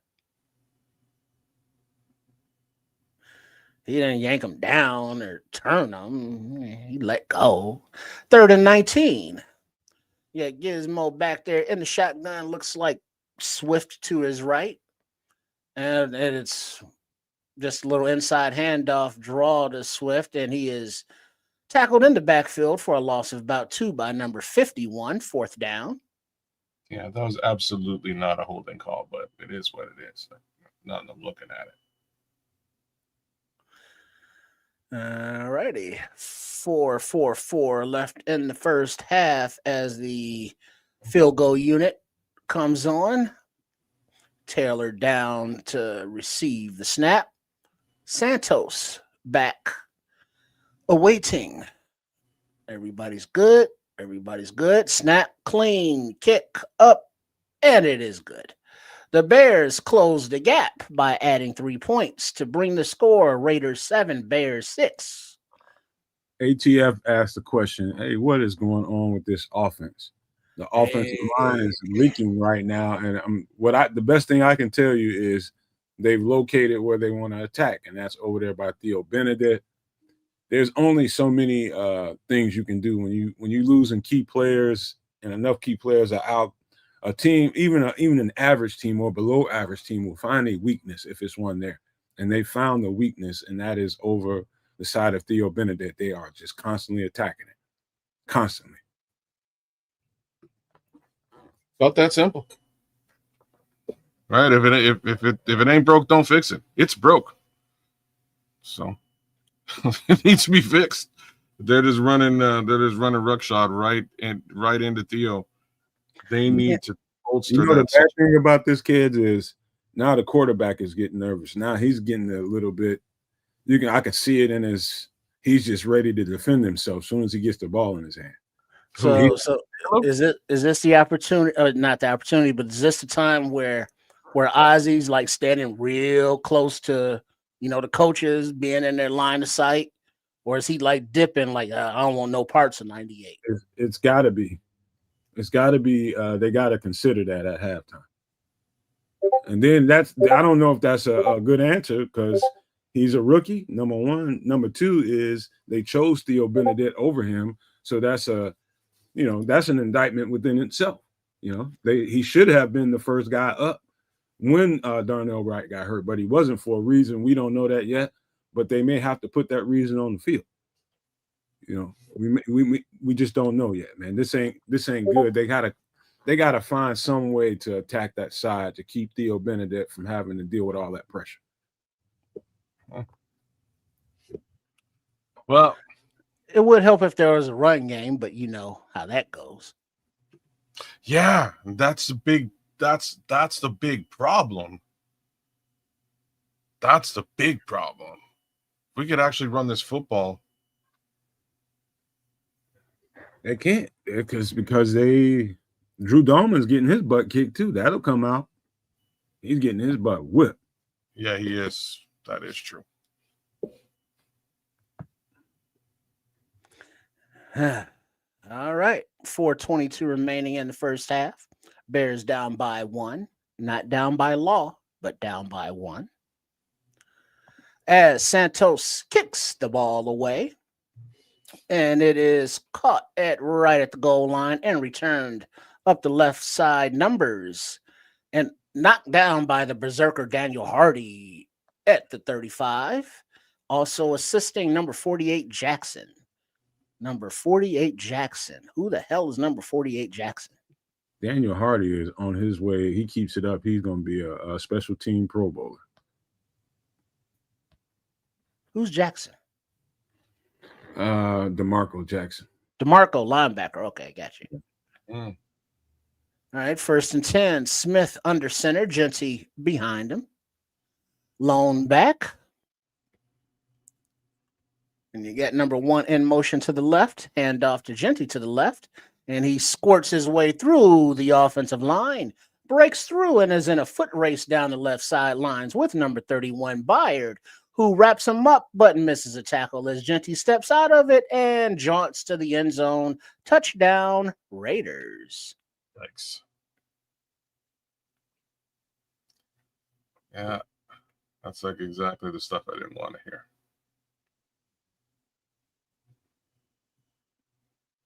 Damn. Looks like, who is that? 96 Ford missed the tackle. He dove, and then 26 and 24 did a piss poor job of trying to take him down. And then Byard was like, I can't hold on. And McLeod got outrun. So one rush, 64-yard scoring drive. Yeah. Y'all gonna make Asher Genty look like a superstar today. Oh, that was a juke and a half, though. On one hell of a juke. Looking like Bo F. and Jackson out there. Well, yeah. This is what I mean. Scrolls wanted him on our team. Well, I mean, you want Crosby, you want Genty. Jeez. I wonder why. Well, because we need a pass rusher and a running back. It's about that simple. We've needed the same two things for a couple of seasons running now. So Well, because if you know that those two are the only thing that the Raiders seem to really have. That is all that they have, and they're winning the game because of these two items. Of those two players, Crosby on defense and now Genty on offense. Would you believe it? A left tackle and a running back. Same two things. Sorry, a defensive end and a runner. The same two things we were talking about for God knows how long. And if we had a left tackle, it might negate that that defensive end. But hey, it is what it is. And because the team should not be in this position with the turnovers that the defense has produced. The offense turns those into touchdowns with the short fields that they were gifted. Now the defense doesn't have as many reps under its belt for the first half. Now the Raiders offense is a little different because they're playing from so far behind. So the ineptitude of this offensive line is really standing out. Offensive line, pass protection and run blocking. So yeah, it's all crap offensively. It is. And that was a really good comment here by Richard Long that just went up here. The Bears offense is continually exposing a valiant but injured defense. Can they carry the D? For a change? They did last week, right? They did. But it kind of has to, with half the defense out, as far as the star players of this defense, they're basically all gone except for Montez and Tremaine. Yeah. You know what I mean? You kind of need to hold it down on offense. You got to carry the torch, and I don't see them doing that really. But I mean, even if Byard, just was able to just get him down, that would have been helpful. Well, but he has that kind of longest NFL rush this season, this 64-yarder by Genty. That's really? Always a nice stat to put up in the locker room. They love to put up these types of stats on the Chicago Bears feed. Just put so Raiders 14, Bears 6.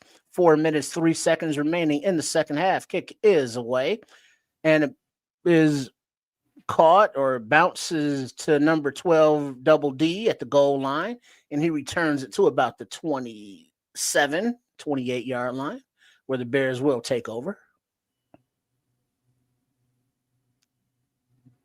So Thornton Jr. is number 10 for the Raiders, not number 1. Okay. Who's number 1? KRS-One? KRS Ichiban. Ichni Sanchi.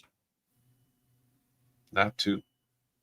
All right. You got under center is the Gizmo Man himself with, I would think that Swift in the backfield, Rome in motion to the left. Little fake handoff to Swift, and Caleb looks downfield. He has a pocket, but he throws it to the left, short to Swift. But there's a flag on the play. Why do I feel like it's wait? Looks like no flag because they're calling second down. And they're showing a little highlight package of Crosby, and it's just nasty. That boy's good. Maxx Crosby's good at the game of football. He is impressive. 2nd and 10. Just incomplete pass there. All right.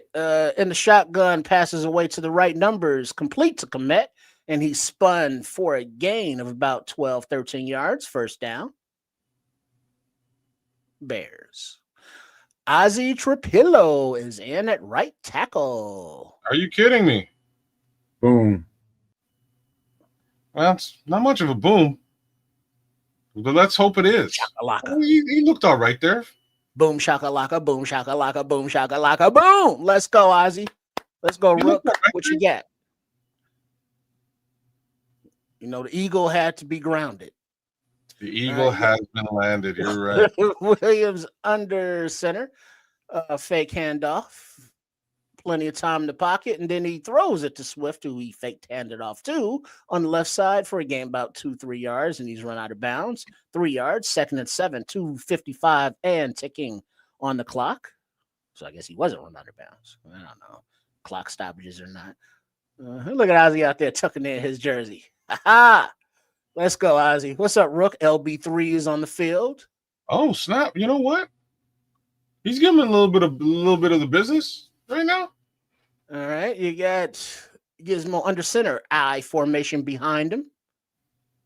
With a tight end at fullback, commit in motion, then back. Then a toss to Swift to the right. And he cuts up the field for a gain of about 5. 3rd down and about 2. 2:14 remaining in the first half. And ticking. 8 seconds, 7. I can't see the field if they're going to get the playoff or not. Looks like 2-minute warning.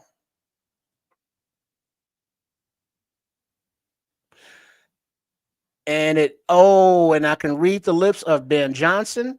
He just realized it's a 2-minute warning, and he looked up and said, "Why didn't nobody effing tell me?"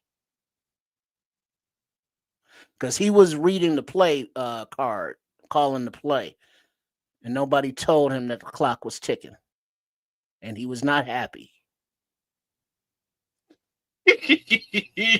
Yeah, he's not. There were definite f bombs in that headset.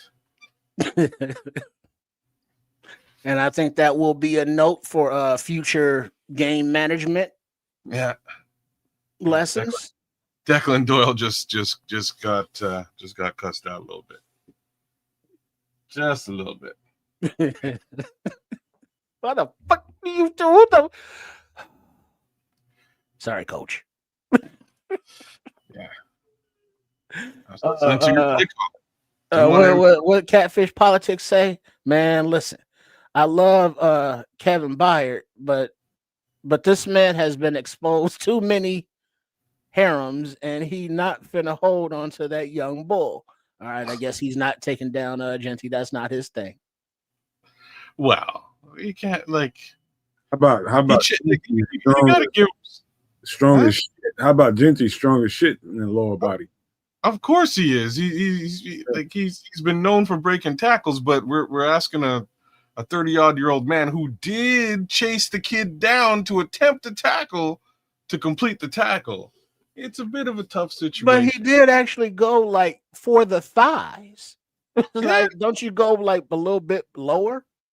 Well, you go where you can get to. I don't know how you win with that guy's lower body. It's that's textbook tackling and rapping. That motherfucking number 2 is just strong as shit in the lower body. Yeah. That's what that was. That's what I would say too. Get off me, old man. I got business in this end zone. But let's go. The offense is moving the ball here and there. We got a little change. Let's see if the offensive line can hold up now that the Canadian Eagles been put back in the nest. And we got the 2nd round pick, Ozzy Trapello, making his first season action as he is active for the game today. And he gets his hands full with Maxx Crosby lined up against him. Second quarter, 2 minutes to go. 3rd down and 2. Bears have 1 timeout remaining. Raiders have none. Right at the 50-yard line. Gizmo in shotgun. Swift to his right. Pass out to the left. It is caught by Roma Dunze. He turns it up the field, goes up the sidelines, and run out of bounds after a nice gain. 1st and 10. And it looks like they got beyond the line to make for the long field goal, if that's what the marker was there. Little bunch formation. And it looks like he's out about 35-yard line. Is Rome. 1st and 10. These Raiders fans are crazy. They got Darth Vader out there. Well, I mean, black hole. Well, in Oakland, that was. So that's the Death Star, they called it as well. It is. All right. Under center, Rome in motion to the left. Looks like Manungai in the backfield. Handoff to Manungai to the left. Ooh, and he's met in the backfield. Looks like Smythe got beat on the block, but he's able to keep churning for a gain of about half yard, 1 yard. 2nd and 9. Let's see how long it takes for people to get on Manungai like they get on Swift. For not Well, I mean, he had nowhere to run there. No, I ain't talking about y'all. I'm just talking about the chat. Nowhere to run, nowhere to hide. Nowhere to run to, baby. Nowhere to hide. 2nd and 9, 1 minute and 19 ticking off of the clock. Gizmo under center. Play action handoff to Manungai. Tom in the pocket. 79 is at left tackle and is beat, but Williams is able to spin out of it. Roll out to his right. Get the ball away downfield. Pass to Komet is incomplete. 3rd and 9. So is Braxton out? So what do we have here? We have Theo on the left. I told you Braxton looks like it. hurt. I told you. It looks like 79. Yeah, 79 is on the left, 75 is on the right. And it went through Komet's hands as he's kind of falling down. You got to catch Are that. you sure that's not a catch? No, it went down. He's got to catch that, though. That's 2 drops. Easy drops. Not easy, but drops. I was like, that's a serious pass, Caleb.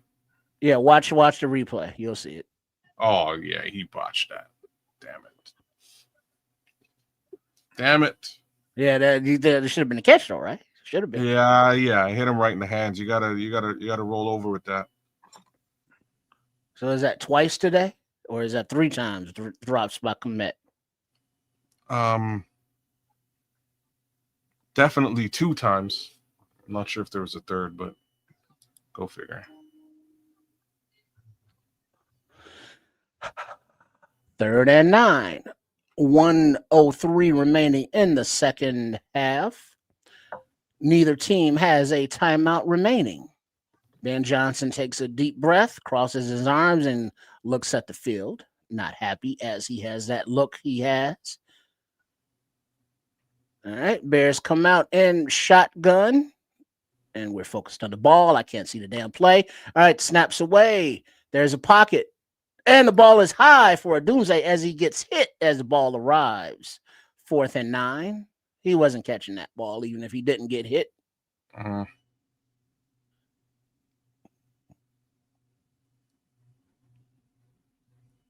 Yeah, there's a nice pocket. There's time. And the ball's just high and in coverage. Ooh. You're trying to send that boy to the hospital? Damn medicine ball, bro. Right? You just popped right up like it was nothing. Thank goodness. All right. Santos is in for the 52-yard field goal attempt. Snaps away. Good. Clean. Kick is up. Straight enough. Long enough. Good. Raiders 14. Bears 9. 53 seconds remaining in the second quarter. Yeah. Taylor missed the opportunity on that one, man. All he's got to do is calm down and deliver that one. And it's a first down. We're still driving. He could have hit DJ too. DJ was actually deeper on that. Yeah, going down the right sideline. Yeah, man. I only saw him after the bounce. You got 2 new tackles in the game. That dude is probably rightfully nervous right now. Being honest, he's probably rightfully nervous. Caleb? Yeah, but he's got to calm down because ain't nothing you can do about it. Getting nervous and being unsteady back there ain't gonna help nothing. You just got to settle down and trust in your guys. Hopefully they make plays and deliver the ball. That's all. Don't be scared. Don't be scared. Any update? No Maniacs seen anything about Braxton Jones and his status? Let me take a look at Twitter.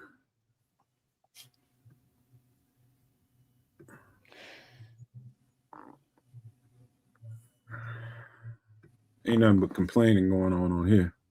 Well, the team's down, of course. And nothing good is happening.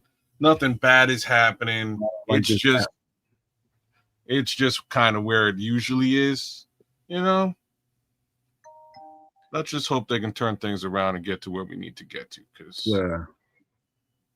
it's man, dude, That's why I hate this app. That's all people know how to do is fucking cry, complain. Hate that app. It's a football game. They will make adjustments at halftime, guys. They just know that there's going to be adjustments, and we're right there within striking distance anyway. The score is 9-14. We had a rough first half. The offensive line had struggles to protect. They had struggles to run block.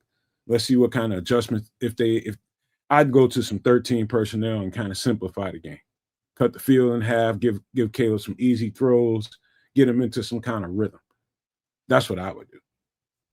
12, 13 personnel, get some rollouts, get some easy throws, get this shit rolling. That's what I would do. Yeah, I'm just kind of surprised that Braxton Jones was not in the game there for that last little series.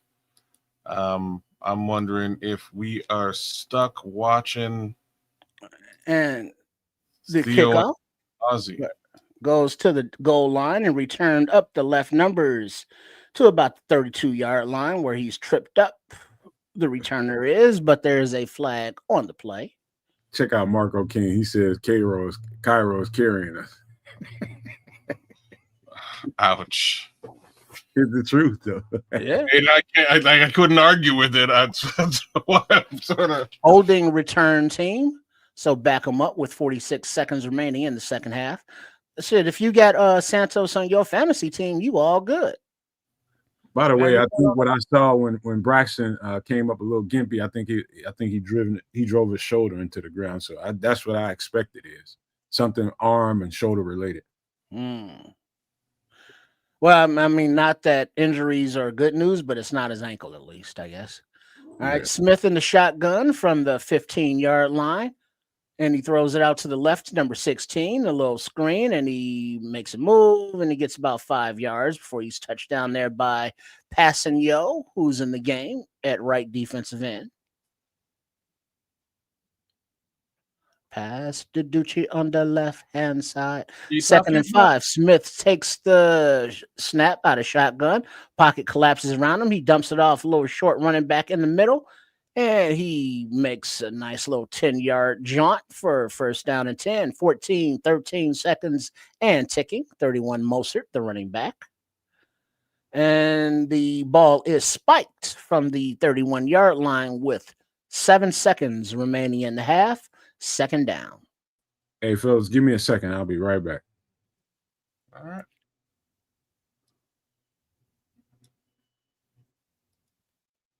Yeah, it's a little hard to, I guess, run 12 personnel with, Loveland out. You got Smythe and Carlson in there who, I don't know.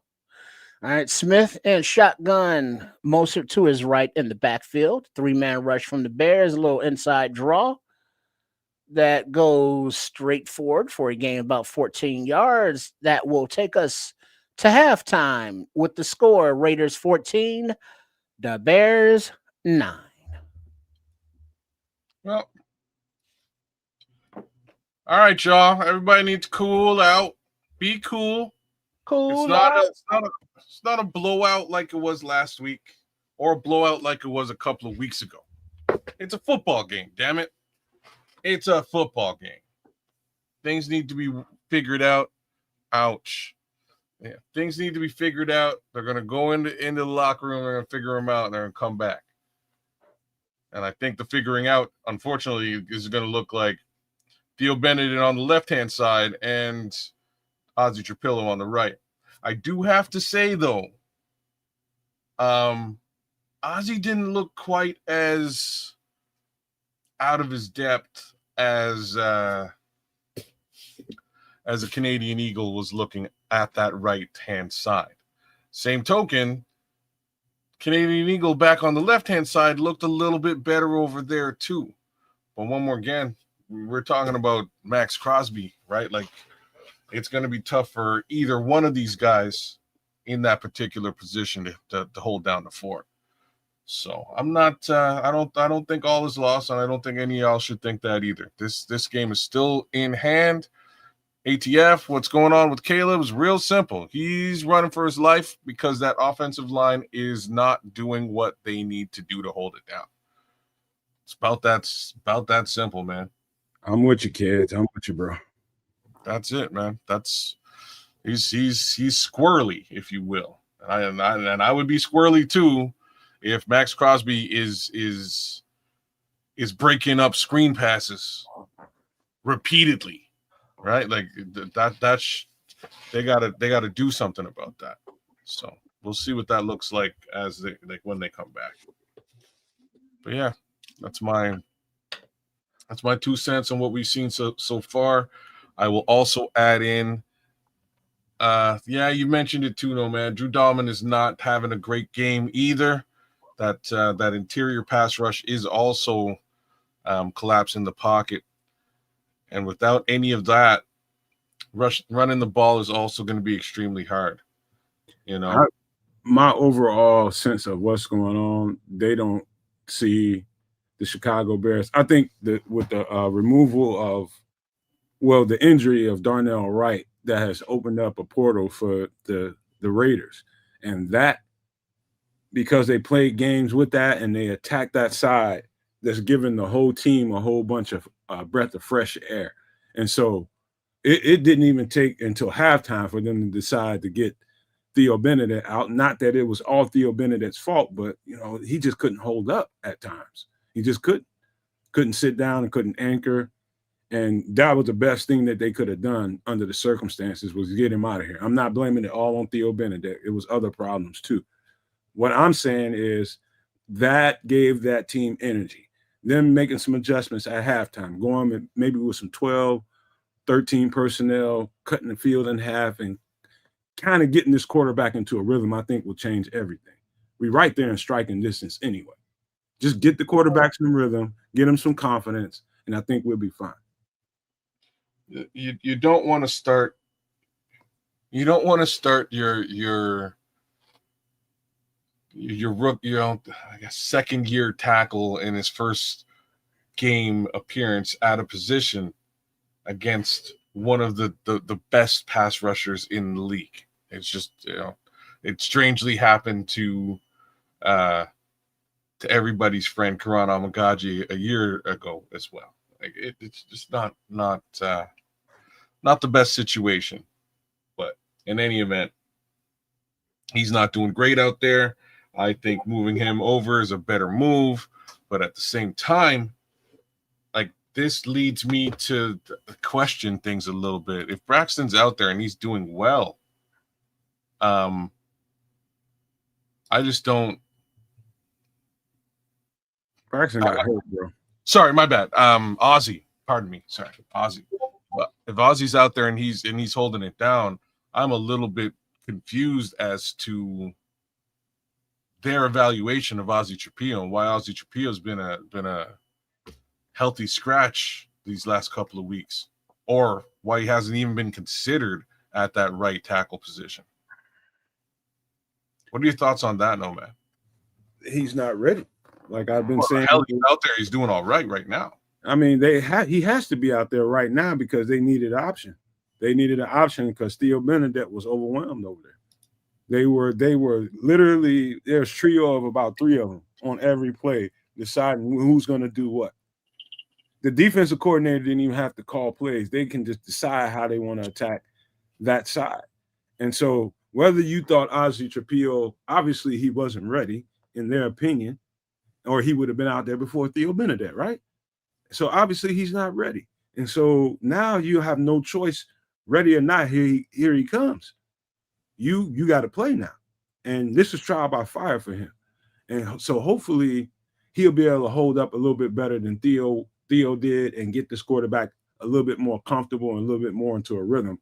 My conversation with Caleb at halftime would be just trust him. Just trust us and us being able to provide the protection for you. However that comes, you got to go max protection for the rest of the game and do play action, bootleg stuff just to keep them into a rhythm. Do that until until you don't have to do it no more. But get the quarterback into a rhythm. It's just that whole part of it, them attacking that side has probably blew up everything that they wanted to do offensively. Everything.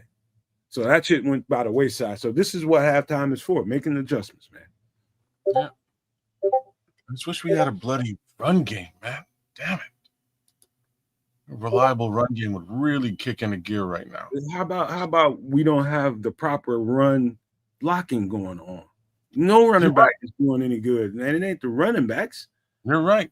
You're right. That's not a helpful situation either way. Either way. We'll be all right, man. I think the coaching staff is competent enough to know exactly what to do at halftime to get this thing back on where it needs to be. And that's just rhythm. Find some rhythm and we'll win this game. I guarantee you that. Just find some rhythm. Well, hey, Nomad. Yo. Speaking of rhythm, I would like to hear some rhythm of some Nomad produced music. What you got queued up for us? I don't know if I have anything queued. Let me see. You got a Superflex queued up for us? What you got? You got some Chef Trips? What you got? I guess I don't know if this is the best time to be playing music, but let me see. I don't know what I have in here. It's almost no bad time for music, brother. If you got some. All right. How about this? Right. This is something I made kind of with kids in mind. He wanted something Game of Thrones related, and I've been making different stuff to kind of answer that.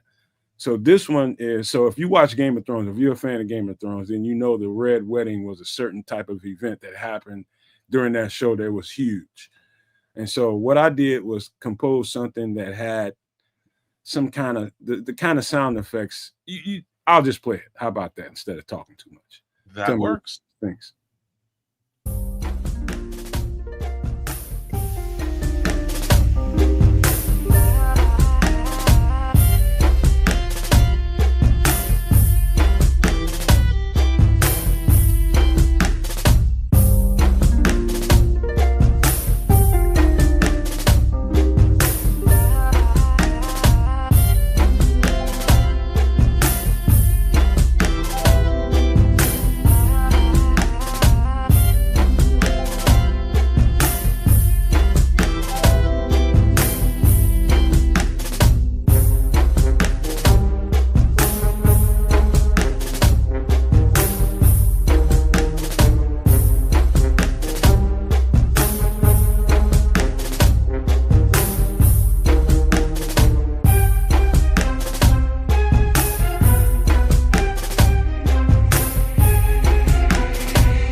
Nice.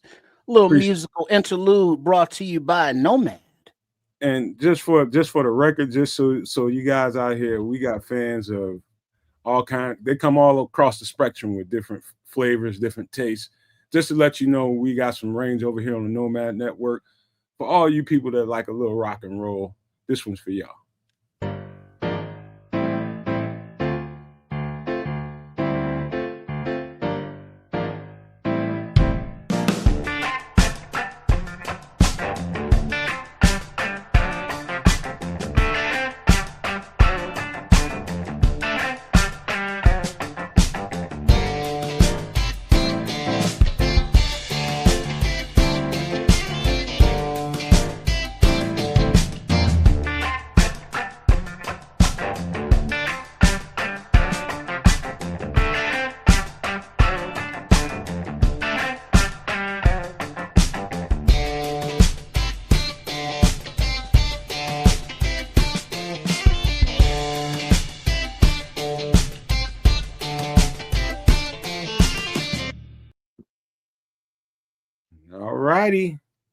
Nice.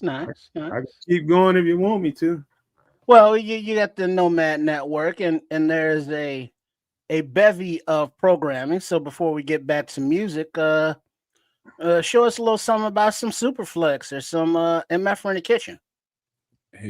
What other kind of fine programming can members and non-members alike find out and participate in with the Nomad Network? How about this? Hold on. And this is for you. You can go ahead and read it off, Trips, if you want. Oh, okay. Yeah, I'm reading that one. Okay. All right. We got Chef Trips. he started his own channel here on the YouTube, or there on the YouTube, depending on what platform you are watching the trio live stream from right now. But you can find him at Chef Trips on his page, Shay Trips Kitchen with Chef Trips. Healthier comfort food with beautiful flavors. So make sure you are subscribed, you like those videos, you share, and you comment at Chef Trips, as well as Sports Chicago Style. You know, our channel where we are we spread this ecosystem of content via Chef Trips and at Trip Kundo. So as long as you are subscribed to Sports Chicago Style, you will have access to all of this other quality content. All right. Don't forget, we've arranged it in a way to make it as easy as you're ever going to get it to become a member and help out the channel. And that's the clear and obvious aim of this campaign here. Is we just need some help with the channel, and this is an easy way to do it. We've made the first tier, No Maniac, only 99 cents. $1 will help us make a better channel, man, make better content and give you more and more and more.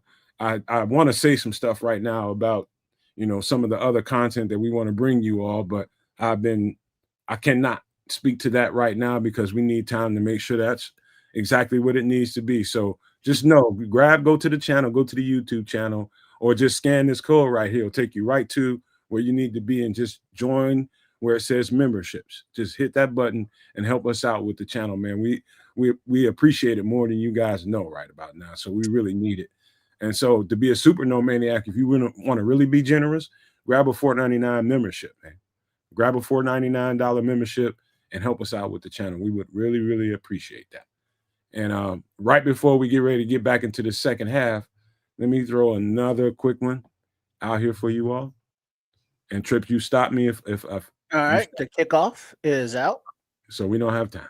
All right, so the Raiders collected at the 5, and it is returned up to about, the 26, where he's tackled by number 20. Is that Jade Walker with the tackle? I don't know what happened, man. He says, yo, I ain't really watching the live, just chatting with Nomad Kids and Triple. I'll catch y'all later this week. He says, I'm going to rest.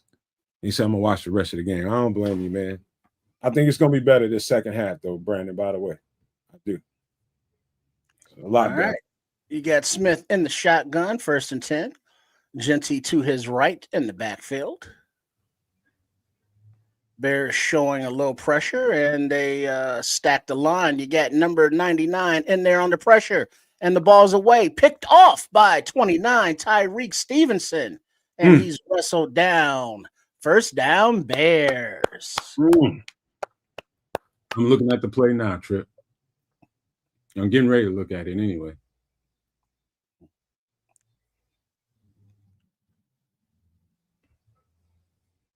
There's somebody's down hurt. Good shit, Rick.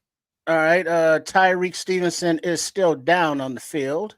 The training staff is coming out. That pressure was Montez that caused that. Okay, Sweat on the pressure, 98, not 99. Okay, come on, get up, Tyreek. We can't afford this. Yeah, the staff is still attending to him, as he had man coverage on number 16, Myers, and he dove to make the interception. Then he got up. Then as he was tackled, he's kind of pushed down on his left shoulder and landed on by a few guys. So we've gone to commercial break as they attend to him on. So the defense is continuing to get the ball. The offense has to do something with the damn thing. Reek bad as shit, man. Tyreek bad as shit. He's responding nicely after a little sus start here and there. Man, you gonna hold that? You gonna hold that against him forever? Well, I said he's doing better. I mean, what is it? What am I supposed to say? That he was doing good at the beginning of the year? Because he wasn't. I said he's doing better. I mean, what do you want me to do?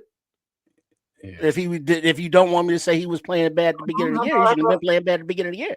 How about, man? Hey, I had you wrong, Tyreek. How about he's improved? I wasn't wrong because he wasn't good at the beginning of the year. You know what I mean? It's just calling like he's season. It's like he's getting better. You know, that's fair enough to say. You know, but if you ask, you ask. So you can get better. You can clean that ass and not smell like so much ass. Nickname the man Toast and everything. Oh, Crispy? Oh, yeah. Oh, Mr. Crispy? Because he's getting burnt left and right. See? You know, but now I don't know whether it's more comfortability within Dennis Allen's defense or just him, you know, more comfortable being on the field, but he has improved because he was not good at the beginning, but he is better now. Hate to say I told you. Well, that's good, but I mean, it's not like he was good. So, yeah. Where the hell did the kids go? Speaking of I told you so. Probably had that damn ice cream sandwich probably did some things. Ran right through him. And tore his little bowels all up. He thought he had a little blah, blah, blah, blah, blah. And it's like, he let one slip and it's like came out moist. Depending on what you ate, what you drank, ice cream is a bad answer. And he said he was out drinking last night. Yeah, that's I wouldn't advise that. Not only ice cream, but the cookie part of the ice cream. Ugh. That's probably the last thing I would do is turn to some ice cream after I had a long night drinking. All right, looks like we're back to the game. Tyreek is up on the bench, breathing in some oxygen. So it looks like maybe just had the breath knocked out of him. 1st and 10, under center are the Bears. Swift in the backfield, a fake flea flicker. I'll say that 3 times. Swift still has a ball running up the left side of the field, run out of bounds after about an 8-yard gain, but there is a flag on the play. A fake flea flicker. Say that 3 times. Fake flea flicker, fake flea flicker, fake flea flicker. Personal foul, face mask on the offense. I like that play. They called the face mask on Swift. Oh, that's messed up. He gave him a stiffy. His pinky got caught in the face mask. He was giving him a stiff arm, but his pinky got caught up in there.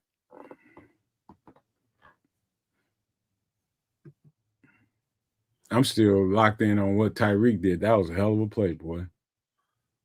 That was a monster play. A fake flea flicker. I don't know if I've ever seen that play before. All right, Williams in the shotgun all by his lonesome in the backfield. The snaps away, plenty of time. On 1st and 22, the ball is once again dropped by Komet, or he's covered for a no gain, but a short throw. But it was incomplete either way. 2nd and 22.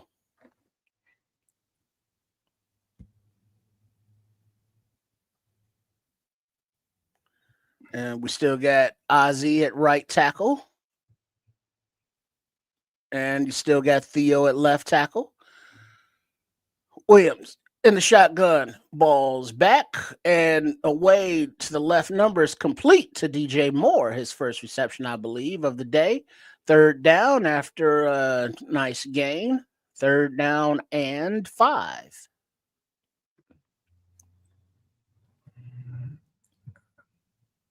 Tiki Torch is going to be out for Cole Komet if we don't win. Yeah. He's working his way to one of a donkey of the game, I do believe, as Chef Trips as designated. All right, 3rd and 5. Gizmo back in shotgun, Swift to his right, and the snap. He has time. Ooh, pressure from the left side, but the ball is away to the left to Roma Dunze. 1st down as he's run out of bounds. Theo was giving it up on that left side, but the ball came out quick enough. Let's see what happened.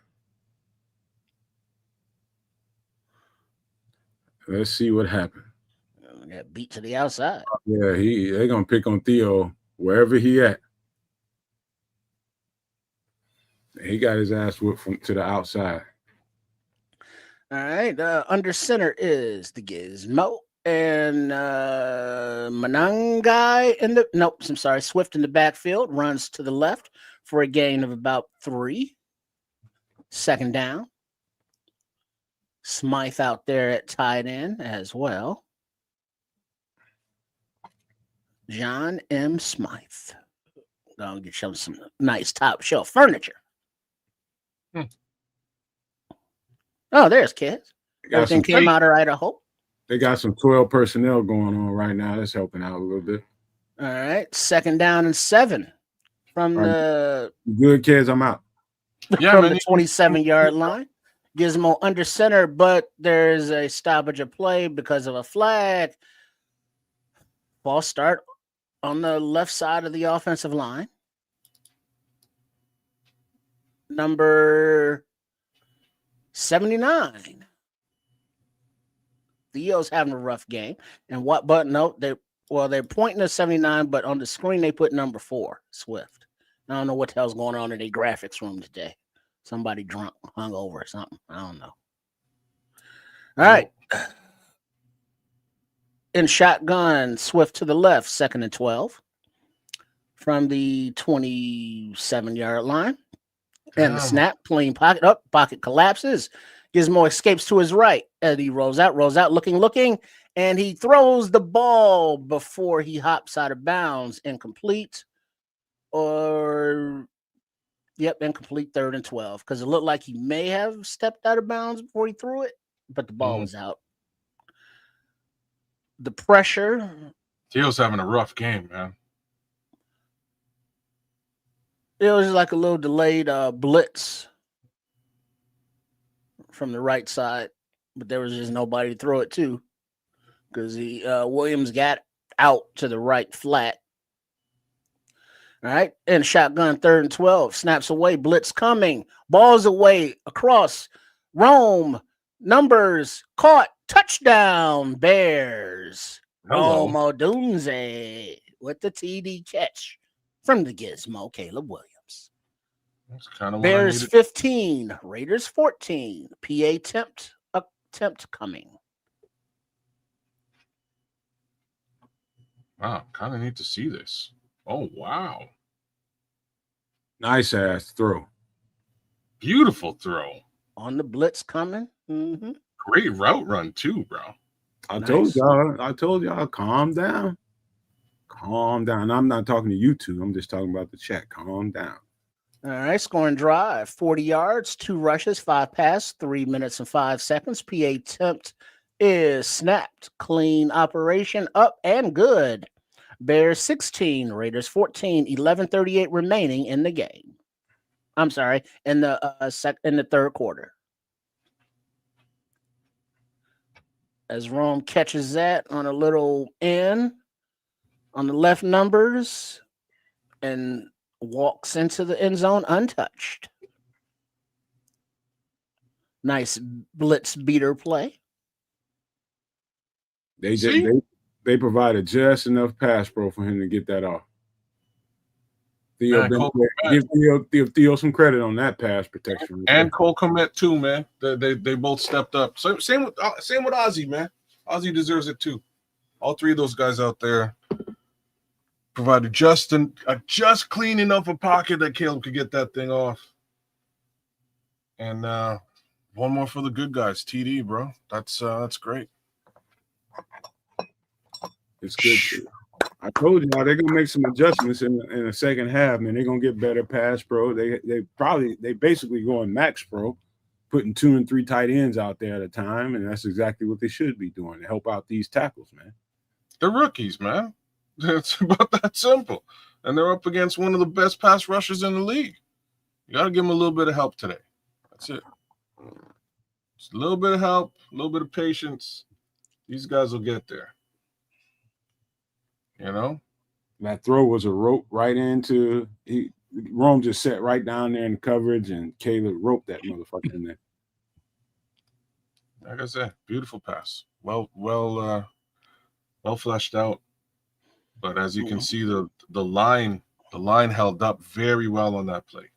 Well, have we seen some any adjustments second half offensive line wise? Did you all notice? Yes.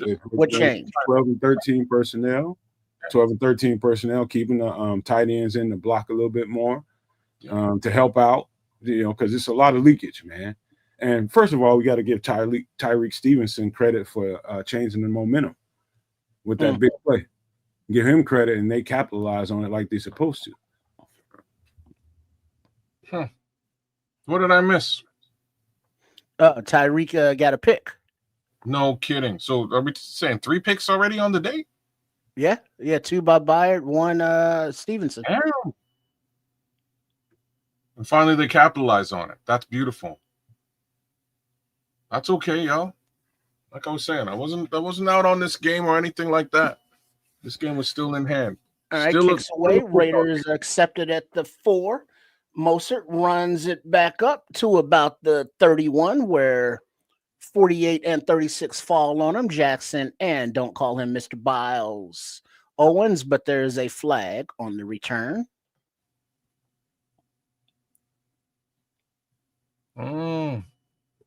That's a good point, Richard Long. They stand on the field long enough to rest the defense. Defense is still able to be impactful. Holding on the return team. They're going to back it up. I like that. Yeah, let's get a Maxx tie. You know what I mean? Get him out of there. Mm-hmm. Let's see. What are we looking at here? The Jaguars 17, San Fran 6, but CMC scores. Okay. All right. Geno Smith under center. Genty in the backfield. 1st and 20 from the 20-yard line for the Raiders. Starting behind the sticks. I like it. 16 in motion. He stops. All right. Handoff. Genty right up the gut. And he spins out of the Byard tackle for a gain of about 11. Damn. So I guess, what is that? 2nd and 9? Yeah, but if we're talking about Ashton Genty and Kevin Byard, it's a problem. Well, he went right up the gut, untouched. If he's getting into the secondary, that's not cool. Like we can't have that at all. Well, yeah. Tell me about it. They had I guess it was. Wait, I guess it was not 1st and 20. It was 1st and 10. They just backed it up because now it's 1st and 10. These graphics people they had Dio in there at 3 tech next to Billings, just so you know. And all right, another inside run for a gain of about 8.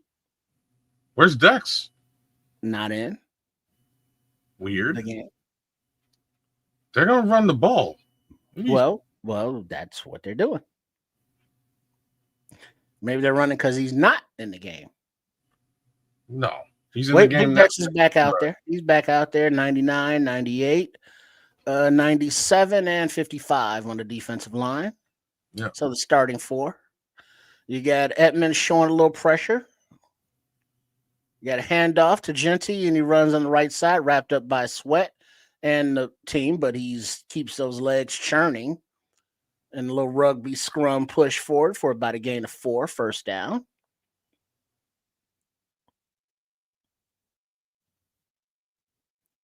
Man.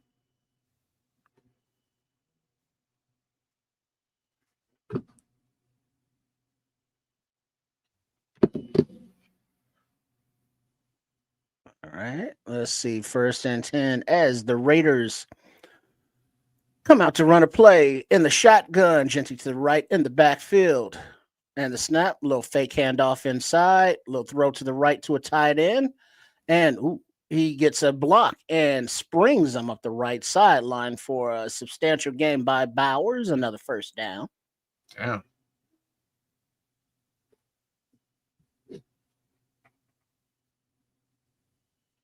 Yeah, Brisker got blocked. Nasty style. By number 58, the center. It looks like he grabbed him, yanked him down. I guess not. You just kind of hit a man grab, but not hold. 1st and 10 Raiders. Smith under center. Genty in the backfield. It was like 3 wide receivers, 1 in motion. Genty run to the left, a little spin at the line for a gain of about 2, and he's wrapped up by Sewell and Dom Rob. Spun out of the tackle of Billings. 2nd and 7.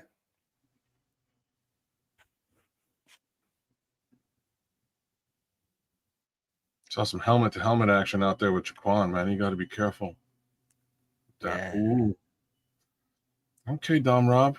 I can kind of see how you would be useful in a game like today's game. Yeah.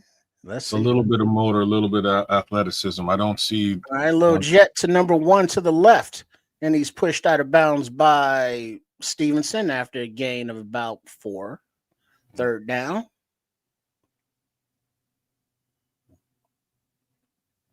Yeah, I didn't want to keep this ball on the ground. Tire out the defense. Genty needed he asked out of the game. Needed a blow.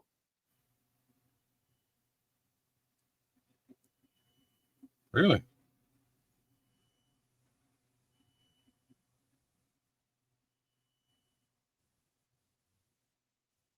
It took his helmet off, get a little swig, got 31. Mostert in the game to the right in the shotgun of Smith. Snaps away, looks like a little blitz that is stymied at the line. And a quick throw to complete to number 16 on the left sidelines for well beyond the sticks. And a 1st down pushed out of bounds by Stevenson after a gain of about, 10 or so. It's hard seeing the yard markers from these camera angles. Yeah, it's about 17. Miss Nova says, "Happy birthday, kids." Oh, thank you. Nice. Appreciate Smith that. Under center, 31 in the backfield by himself. 1 in motion, snaps away, fake jet. Handoff to the running back up the center, makes a move at the line of scrimmage, finds a hole off the right side and runs for a gain of about 11. 1st and 10. And they're just matriculating up the field. Slowly but surely. Yeah. Looks like Genty is back in the game.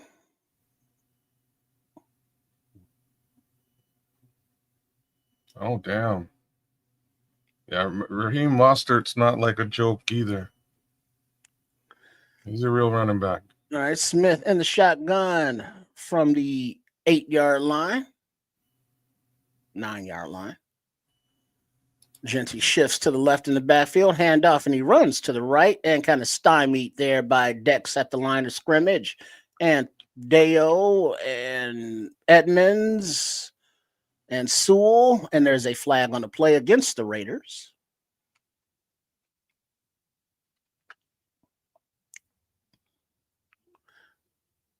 Illegal shift offense. The penalty is declined. 2nd down.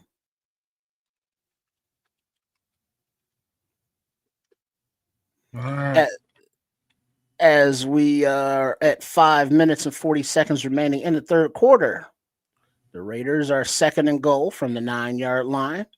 In the shotgun, Genty to the right in the backfield. The snap. 4-man rush by the Bears. Clean pocket. Balls away to Genty in the right side.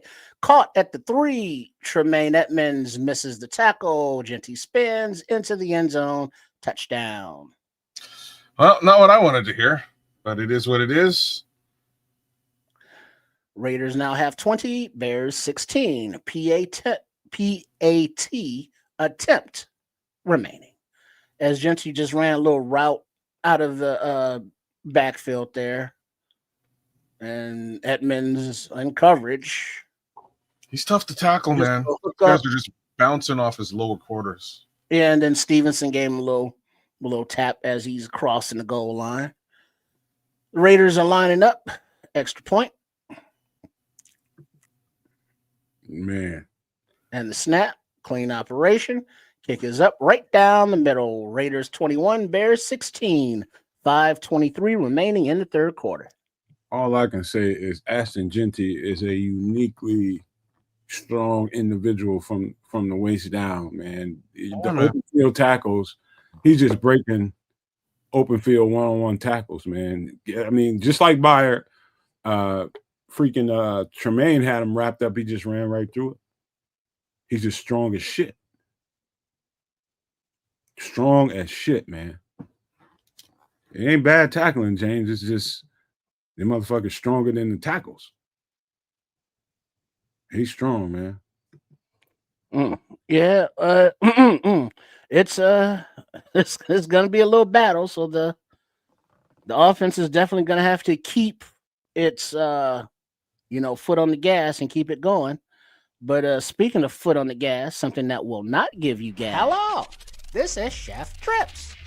Please join us on the last Wednesday of every month on the Nomad Network for the show Some Extra Sauce for my live cooking segment, MFR in the Kitchen, where we make inexpensive but tasty foods that will be beautiful.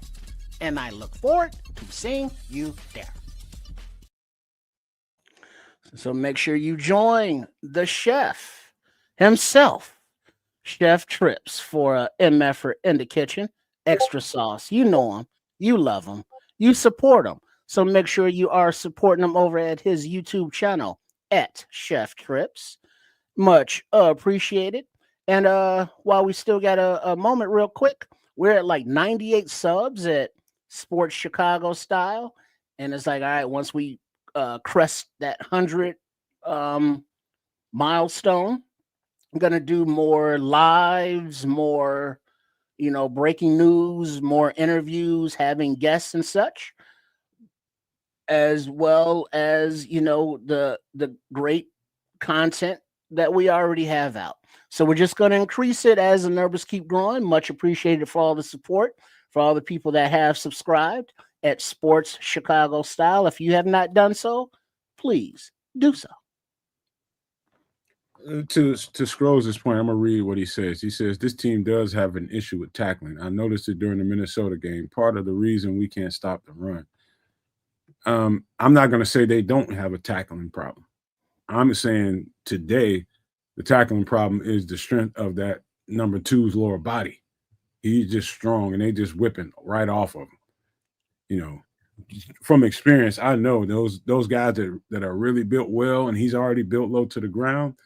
It's hard to get that guy down on the ground, especially when you're running at him with momentum. And if he just steps to the side slightly, you're gonna whip right past him. First Raider, rookie running back since Bo Jackson with 3 TDs in one game, as the kick is away and returned by Double D to the 31-yard line, where the Bears will take over. It's nice, to be in that mentioned, Bo Jackson kind of era, realm, level. That's a whole different monster right there. Bo knows, or at least he knew.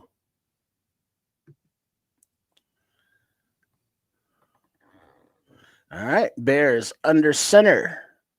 Looks like Swift in the backfield solo. A little handoff to the left, and Manangai. Check that. Manangai cuts up the middle for a nice little leg driving gain of about 7 yards. 2nd down and 3.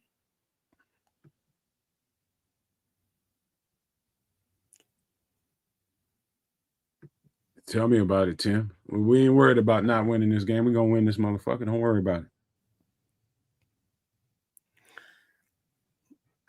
As Ben Johnson's giving that little Sharpie clicky, a nice repetitive clicky. All right, you got the Bears getting set and shotgun. Manangai to the right. 2nd and 3. A little fake handoff. Clean pocket. Williams looking, nowhere to go. Looking. He steps up, looking, nowhere to go. Throws down the middle of the field, and it is almost picked off by the Raiders.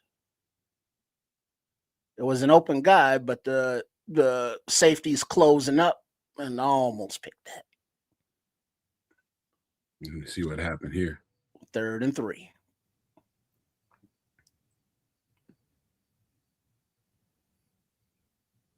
They probably shouldn't have threw that ball.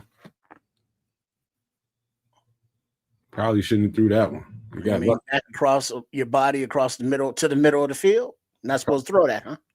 Probably just supposed to run that motherfucker. 3rd down and 3 and the shotgun, and guy to the right, and the snap. Oh, the pocket collapses, but Williams steps underneath a sack attempt, and he drives forward for a gain of about 2, just short of the line to make 4th and 1.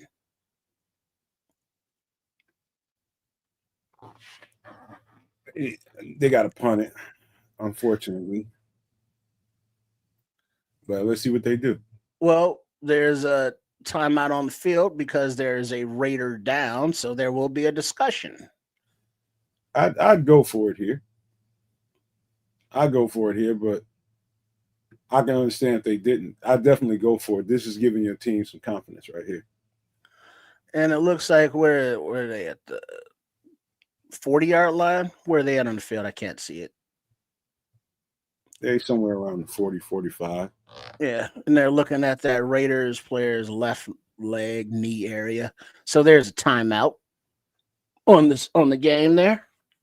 So there's plenty of time to discuss. What do we do as an offense? Ben Johnson has that look on his face like they want to go for it. They probably should, just for momentum's sake and confidence sake. Mm-hmm. You got to do something. Can't just keep putting the defense out there. You got to show them that you're trying. Exactly. Get this first down. Keep that momentum. Move the sticks. Dishearten the defense. Give the Bears defense, more time on the sidelines. Let's drive the ball. Come on, offense. We got this. As we got Manangai in there, and he already looks like he runs harder than Swift. Because, Swift, he gets contact and he's going down. I'm running something like a play action quarterback keeper. Yeah. I think they did try that earlier and they ran it out to the left side. Didn't really get much. Here's the thing with that. If you know what, I take that back. I wouldn't run that because the Raiders ain't respecting our running game right now because we can't get it blocked up. And so they're just expecting a play action. They're going to be keying in on cable. Mm-hmm. Yeah, you can't respect it if it ain't none. Yep. And even if it is not effective and ripping off yards, at least you got to run the ball so that they will look for it, respect it, not fear it, but at least hesitate just a wee bit. As far as I know, Nicholas, I don't know that we can run that effectively right now with this offensive line. I don't know that we can do a tush push. I don't think we can, to be honest with you. I would, if it was up to my vote, I wouldn't call that motherfucker right now, the way this offensive line is blocking.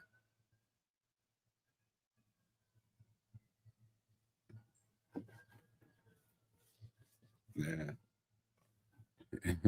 Yeah, I'm going to go for it if it's me because I want to give my team some confidence and let them know I'm confident in them. Put the ball in their hands and let them go make a play. All right, 4th and 1. The offense is campaigning for it. Offense is on the field. Under center is in motion, and there's a flag. False starts. Yeah, now you punt it. On the offense. Number unknown.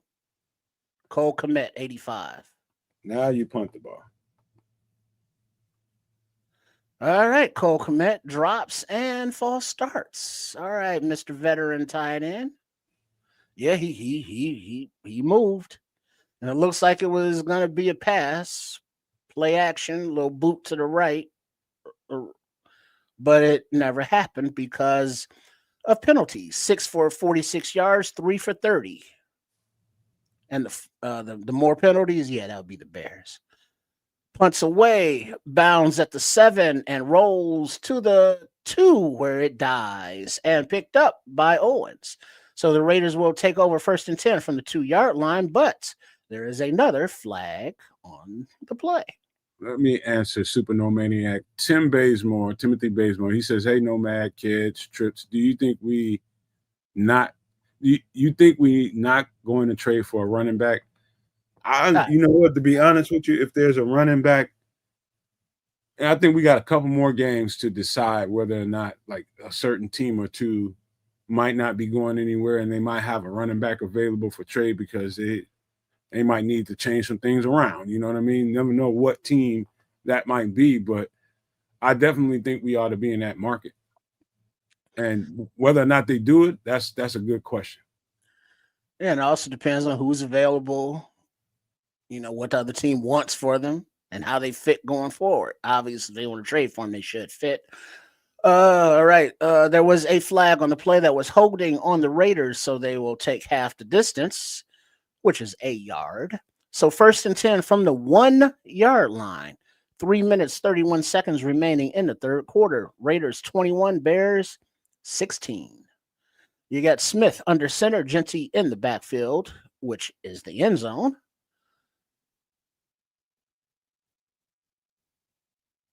And hard counts, a little quarterback sneak to the left for a gain of about 2 yards as they just want a little more operating room, looks like. 2nd down and 8.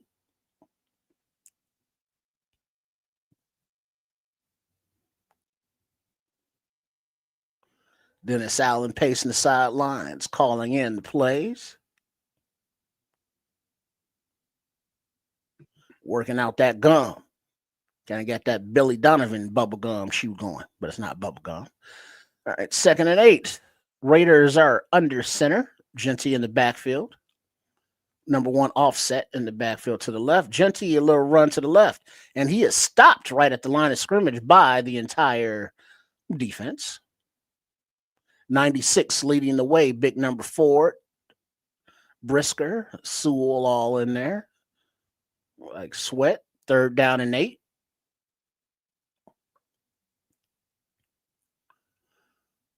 .226 and ticking in the third. Let's see if the defense can get off the field. 3rd down conversions. The Raiders are 1 of 4 today. And the shotgun is Smith. Genty to his right. Trips bunch formation to the left. Close and tight to the line. And the snap. 4-man rush. The ball is out to the left. Caught, but short of the 1st down by about 3 yards. Tackled by Sewell. 4th down and 3 yards to go. Good job, D. Oh, they're getting a little spicy on defense. I love it. Looks like Brisker was also in on that tackle, possibly. He's a spicy one right now. Brisker? Yeah, he's a spicy one. Oh, Brisker's always spicy. No, bring it. When is he not spicy? Bring it, Kwani. Kwani is spicy on Twitter. He's spicy on the field. He's just spicy. Man, he got us off the field here. Yeah, it did. All right. The punt is away from deep in the end zone. And it is caught at about the 31-yard line by Double D. Duvernay, and he cuts up the left seam and cuts back to the right and is met by the Raiders at about the 51-yard line, where the Bears will take over in Raiders territory. Jaquan Brisker took that series personal than a motherfucker right there. I'm just going to tell you. He got us off the field. All right, now the offense has another short field. You gotta put 6 up here. Got to.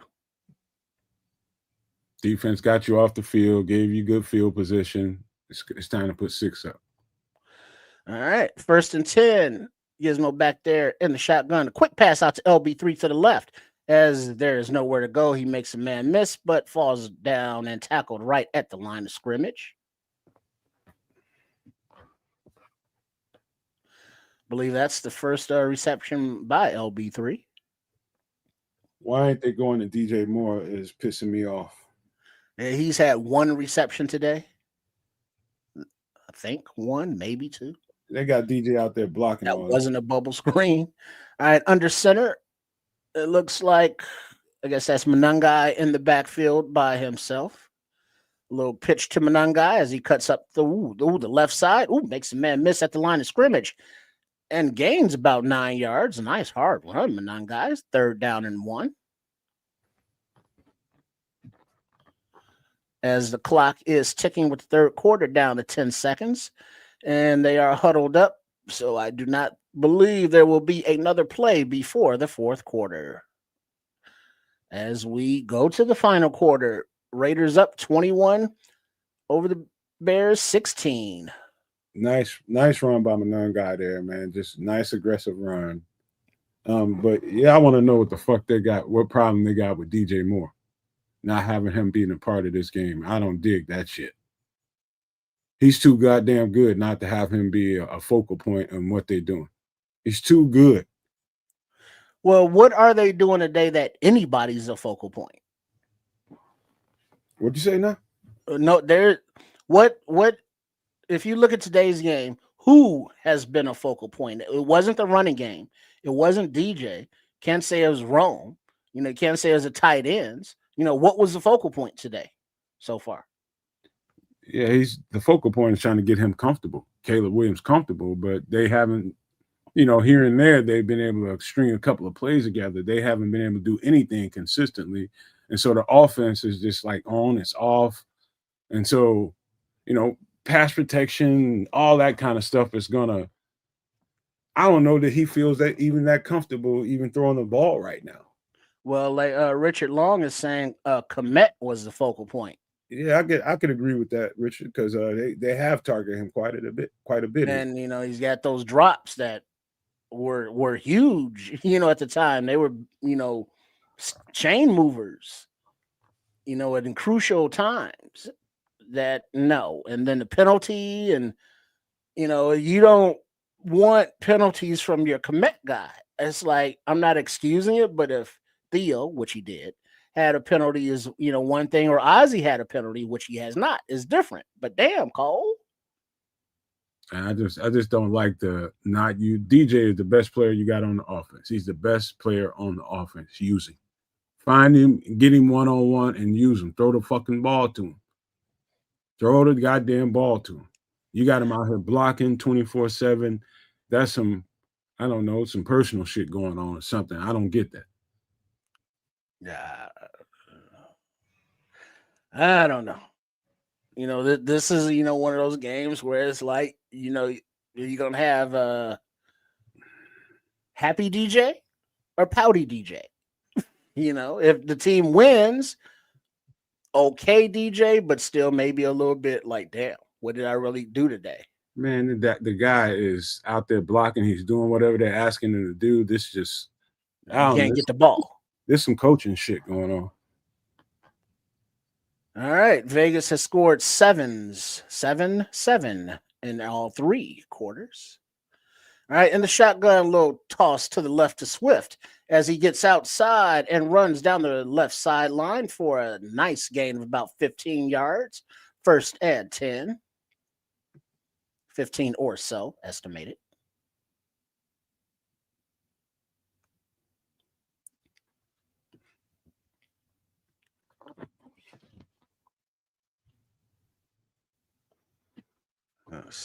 There we go, Swift.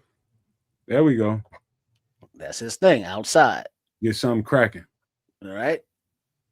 Gizmo under center. Looks like Manungai in the backfield. A toss to Manungai in the backfield. And he makes a man miss at the line of scrimmage. Oh, and he puts his shoulder down and runs through number 26 for a 1st down. A gain of about 11. But there's a flag on the play. Jesus. Holding on the offense. Number 73, Jonah Jackson. That's a weak ass call. I'm looking at it now. It's a weak call. Looks like good block. He's got one hand on the chest. And he got a little handful of jersey under the neck, but that amount of grab goes on every single offensive rep. Well, it's 1st and 20. Gizmo back in the shotgun. Manungai to his right in the backfield. That's some You straight. got 4 wide, 2 on each side. Snap, ball, back, complete to Zacchaeus for gain of about 6, 7. Second down. We'll take it. Little quick pass to the left there on the numbers.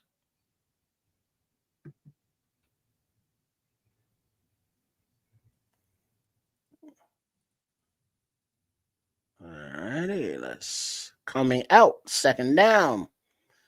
You got Gizmo in the shotgun. Manungai to his right. Snap. 4-man rush. Got a pocket. He's looking left. He's looking middle. He's looking right. Throws it to the right to Manungai in the flat behind him. But there is another flag on the play. Probably a defensive holding or something.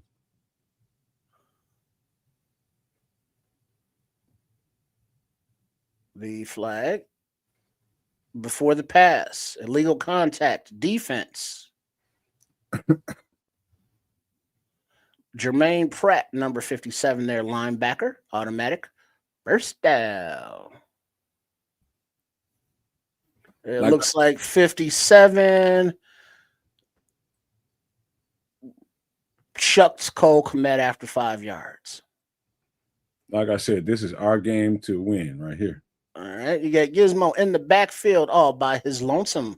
Everybody spread out, 3 to the left, 2 to the right. Manungai all the way to the bottom there on the right.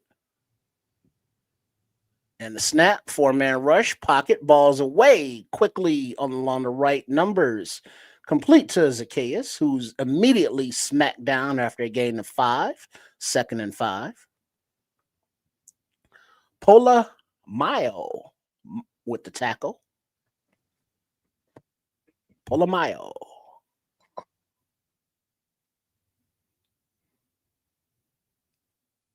Mm.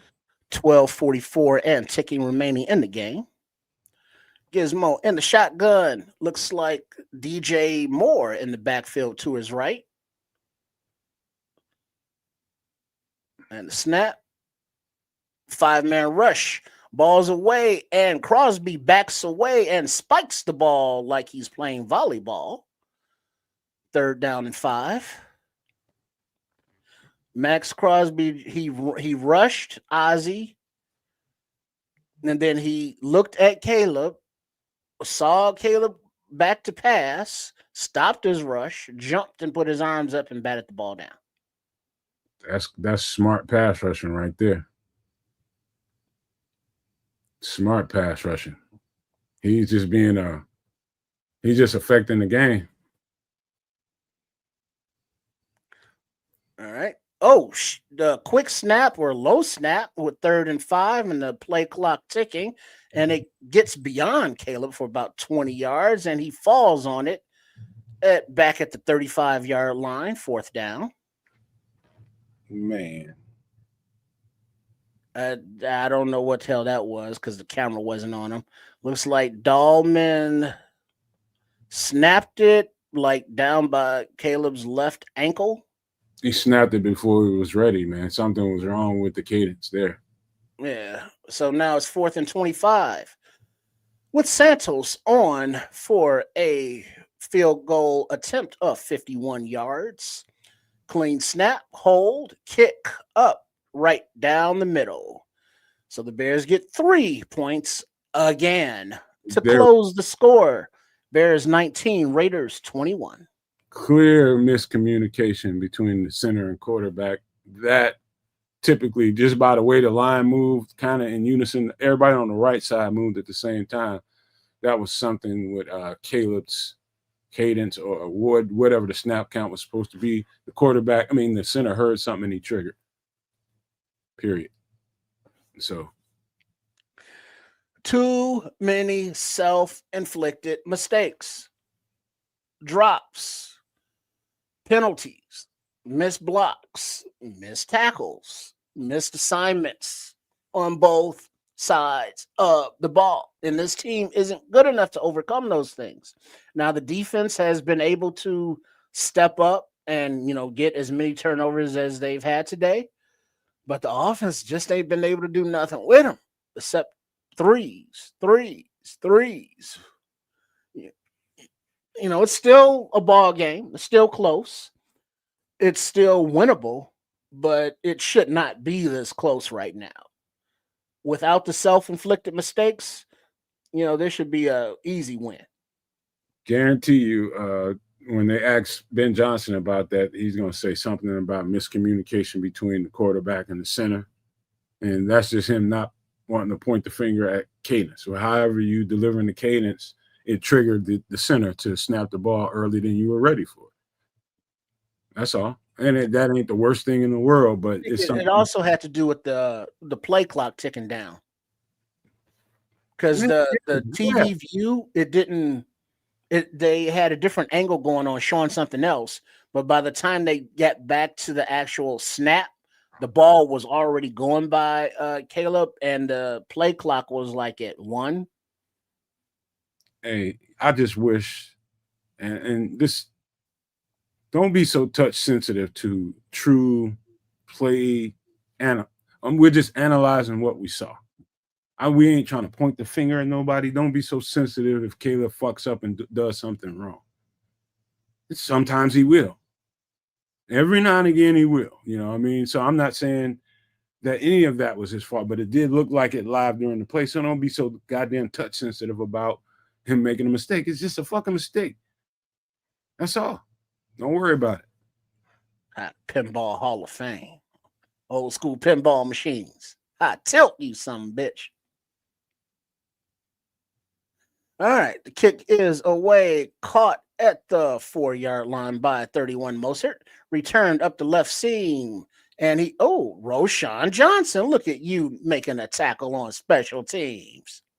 All by your lonesome, leading with your head. Doesn't that make you mad? Like the 25-yard line. All right, you back. I'm bouncing. Thank you, sir. Appreciate that. Shout out to what'd you eat there, kids? I got a little bit of ribs, some baked potatoes, some baked beans, salad. We're doing all right. You're gonna get the itis sooner or later. So this game better finish up in a win. All right, you got Smith under center at the 26-yard line. Toss to Genty to the left. He met a defender in the hole and stiff-armed him and went out to the left, and then stepped over Tyreek Stevenson after a gain of about 8 yards out of bounds. But he's a little dinged up, and Genty is out of the game, walking gingerly on the sidelines. 2nd and 8. Who was that? 24 that missed him in a hole? I couldn't see the number. I just seen him fly away. Smith in shotgun, Mostert to his left, shifting to his right in the backfield. 2 receivers up top. Handoff inside to the left. They ran this play earlier for a big game. They run it again for a big game as Mostert is juking around 31 after a gain of about 30 yards down the left sidelines. 1st and 10 Raiders. They ran a little trap to the left. And big dollar bill. And it looks like Dexter or Deo. I can't. Then the camera switches. Jervon Dexter, go Jervon. Yeah, down the field, chasing him down. Yeah, man, Jervon put the Jets on. Yeah, that was nice. Rather have him stop him at the line, a little bit closer, but that would be so much better. The 29-yard line, the Raiders are operating from 1st and 10 under center. 31 still in the game at running back, handoff to the right as he burrows for a gain of about 1 yard into the waiting arms of big dollar bill, who lands on him. 2nd down and 8. 10 minutes and 8 seconds and ticking remaining in the game.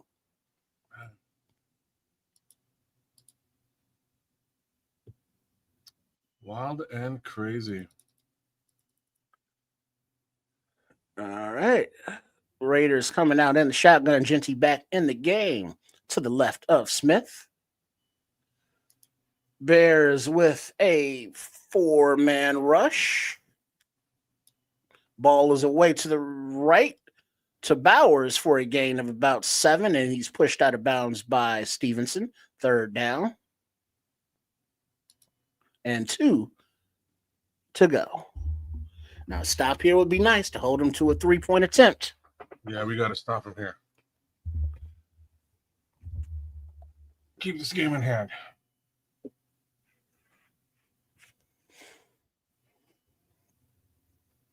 Raiders under center.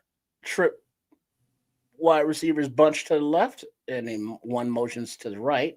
Toss to Genty to the left, and he outruns 2 Bears in the backfield, attempting to make the tackle for a gain of about 12, 11, 1st and goal. Yeah.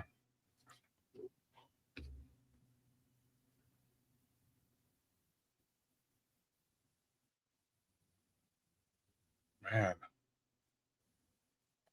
Let's see, in the backfield, it looks like Dale missed the tackle, and then Sewell missed the tackle, then number 24 missed the tackle. Yeah, everybody missing. He's 17 rushes, 140 yards, 8.2 average as Genty for the day. Raiders under center, handoff Genty to the right. He's stymied at the line of scrimmage and pushed back by number 44 Sewell for no gain, and backed up by Turner. Shamar. 8 minutes remaining in the game, 2nd and goal. Bears down by 2.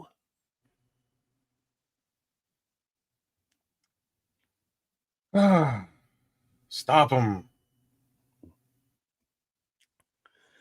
Let's go. All right. Shotgun. Bowers in motion to the right. Genty in the backfield to the left. Motioning to the right. Handoff inside to Genty. Same play there, running a little trap to the left, but this time is snuffed out by the defense. Rob, Turner, and a host of other Bears stop him in the backfield, 3rd and goal for a loss of about 1.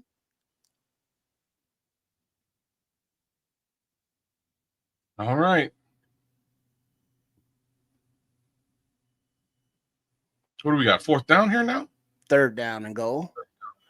You got 95, Big Shamar Turner in there in the game. Rob. Looks like Dexter and Deo, the front 4. And the snap, ball's away, open receiver, short, incomplete. 4th and goal.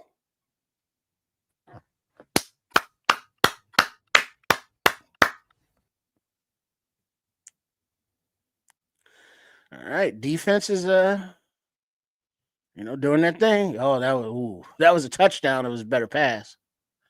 But he got to his hands. Thornton number he got his hit as well. Yeah, he went down to a knee to catch it, and it just bounced off his hands.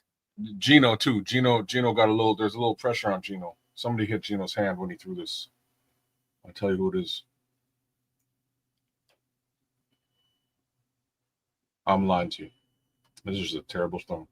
I thought Shamar Turner came in and hit his arm. No. All right, field goal attempt is up, and it is good. That's what we want to hear. All right. Las Vegas 24, Bears 19. 6 minutes, 45 seconds remaining in the game. Hey, excuse me, Doug, you're on. I know we all feel snake bit, and we've been through these situations before, and we haven't had a good history. But can we, for once, on this channel, in this community, manifest that good-ass energy so we can come out with a goddamn win? Manifest some good energy. Good words in the chat. Manifest something good, man. Don't think about the worst. Manifest something good. That's all I got to say. Let's finish this game off. I think we can do exactly that. I wish he was joking. This game is in hand. Bears can easily win this game. They just got to get it. You got it. Offense got to get a TD. That's what's got to happen. Yeah, the offense has figured out what will work, and they will run those plays. Well, that's what's going to happen, and the players will execute those plays, blocks, runs, catches, throws, all of that. Let's go. That's what we need. That's what we need. Because I mean, all the mistakes, self-inflicted. Bears are still in this game. This is still a winnable game. But the Raiders aren't just gonna roll over and say, "Here." The Bears got to take it. There we go. There we go, Megatron. Let's go. I'm talking about. Let's go. You're saying that what is it? Megatron Mac? That's pretty serious. That's a serious name. Yeah, man. We do have them where we want them. That's exactly where we are right now. We just need to own this drive here. Make this a nice, long 6-minute drive. Put the ball on the ground. 6 minutes. Somehow, good Lord. 6 minutes. 6 minutes. Ben Johnson, you're on. On. Really, it should be excuse me, DeAndre Swift, because it's just eat clock right now, man. Eat the clock. What? I'm calling a DJ Moore or a Oz or OZ win for the game. One of them two. All right. Okay, I'll raise your LB3. Oh, okay. Let's get some LB3 love going. However they get in the end zone, I'm happy. I just want them to eat the clock, man. Make it so that this team can't come back and run it down on you. Well, that would be nice, kids. But if they do a one-hitter quitter touchdown, I'm good. Let's keep it moving. As long as it gets the touchdown. However you get in the end zone, I ain't complaining, man. LB3 returns it from the 5 to about the 31, where the Bears will take over 1st and 10.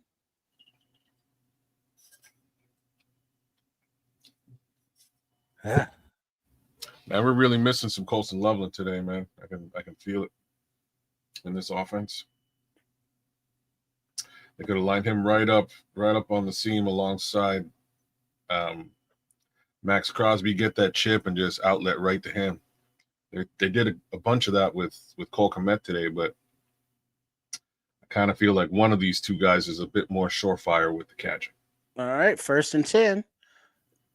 Under center. Swift in the game, play action, pocket, pass out for a gain of about 5 yards to Swift on the right hash.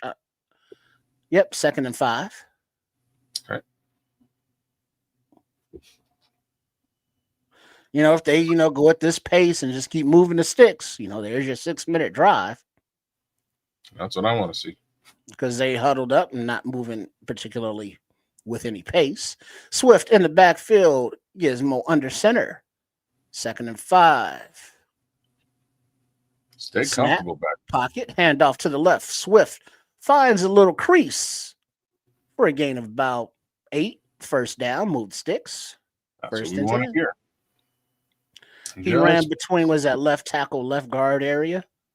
That side of the line. Joe Tooney, huh? That's a good idea.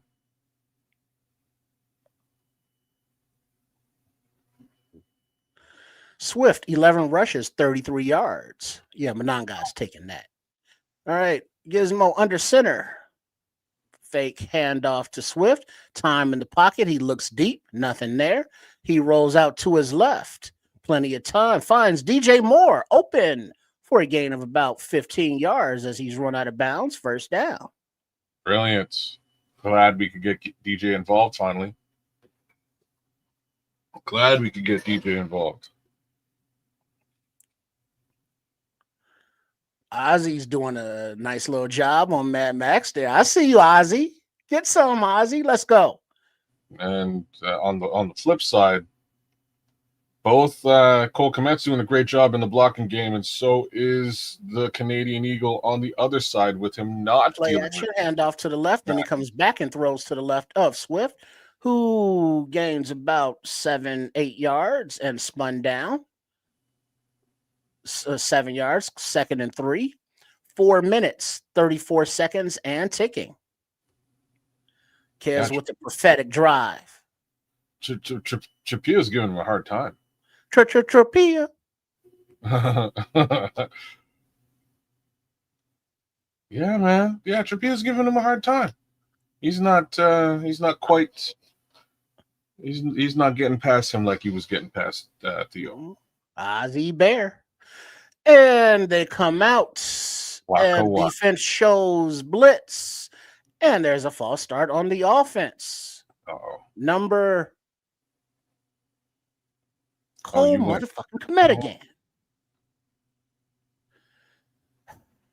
He's probably just mad because he was wide open on that last play for mad yardage.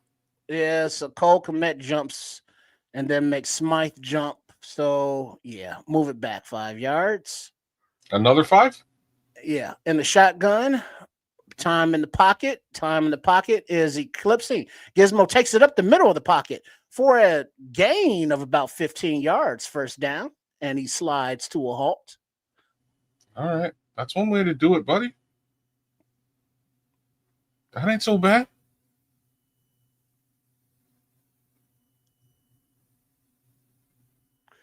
Yeah, the line held up nicely. Left a big gaping hole right up the middle. You don't know nothing but to do but drive a truck through that. He's so much faster than you would expect.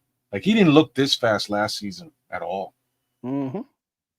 All right, 1st and 10. Under center is the Gizmo. Looks like Swift in the backfield all alone. 3:21 and ticking. Toss left to Swift. Ooh, and he is mounted in the backfield 2 yards deep and taken down by number 45, white linebacker who came in hot.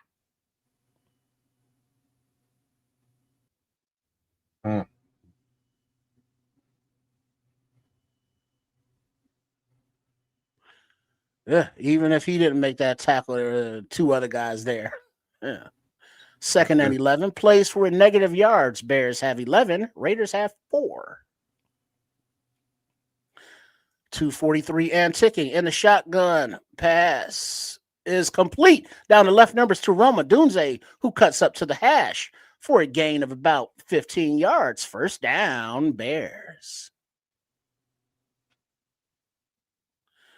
All right. Yeah, Move the Rome chains. was lined up wide left. Did a little nice little in. This pass, 3 rushes, 4 passes for 56 yards, 4 minutes and 15 seconds and ticking. And this will take us down to the 2-minute warning. 1st and 10 Bears. 24-19 is the score. No doom and gloom, y'all. I told you, just be cool, be patient. It's a football game. You got to execute to the end, man. And we right there poised to strike. Like we said, burned it right down to the 2-minute warning. This is exactly what we wanted to do here. Take it easy.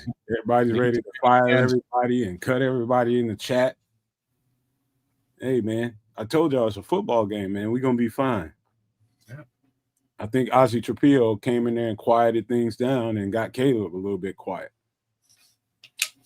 Well, Maxx Crosby hasn't been the destructive force he once was with Ozzy Trapillo out there. Yeah. Ozzy's trying to be a standout for of the week. You know, coming in under adversity, you know, not getting the start, not being active, and then he came in and was like, "Hey, I'm here. I'm right tackle. We can do these things. Let's go." And then, you know, hopefully, we can keep it moving because we're doing what kids had called for, that 6-minute end of the game, you know, drive. And so far, it's going that way. You know, conservative play calls, mixing in the run, short, quick passes. You know, it's a nice offensive plan for this drive thus far. Excuse me, Ben Johnson, you're on. I love it. Tim Bazemore says, "Nomad, do you really believe this defense can stop a Cole?" I mean, like, for real though. The run defense is I don't have to say it, man, because you got to see it today. It's they may have to do something that we don't even see coming as far as this run defense goes. It might be a guy out there we might have to make a move for, because this run defense is really, really suspect right now. Mm-hmm. You know, and with that said, still only gave up 21 points today. Yeah. So, I mean, obviously you got to get turnovers and get stops on third down, which they've been able to do. Yeah, I just think it's hard for me to even quantify what I've been seeing today, man, because sometimes it's over pursuit. Like Noah Sewell he over pursued Ashton Genty in the hole and just missed. Sometimes you just got to break down and make sure you make that tackle. And First and 10, 2 minutes left in the game. Bears in the shotgun. Komet in motion to the right. Looks like Swift in the backfield. Pat. Oh, all right. Maxx with the pressure. Caleb steps out of it, rolls to his right, throws to Komet in the end zone, incomplete. Out of bounds is the pass. But Maxx made his presence felt there. Good. We didn't want to score there. Still want to take a little bit of time off this clock. Oh, man, he burned right past Ozzy. Yeah, but he also over pursued, and Ozzy, just rolled him by. He got just enough of that push to push him around. Yeah, just enough. Yeah. But that's all right. Second and 10. You got DJ out there to the right as a receiver. Rome in the slot. Smythe out right shifting. Snap. A little pressure. Williams steps free to his left, and he's chased by Crosby out of bounds. Third down after a gain of about 8-9 yards. Okay. All right. That's what we want to hear. We want cornerback is questionable return for the Raiders. Eric Stokes, number 22. All right. It was a 7-yard gain, so 3rd and 3. 1:45 on the clock. And it is stopped because they did go out of bounds. Ooh. Caleb put them Jets on, though. 7 seconds on the play clock. In the shotgun, handoff inside to Swift. And he makes a little cut for a gain of about 4 yards. First down and goal. Bears. 1:39 on the clock. Timeout. Damn straight. On the field by the Raiders. Well, we don't know yet. Well, yet Raiders, and they just now put it up. Who called it? So yeah. Hey man, I don't know who the operators are of these graphics, but they hung over because they've been partaking in that Vegas lifestyle a little too much. You know what I mean? It's like, what time is the game? Yeah, okay, I'm up.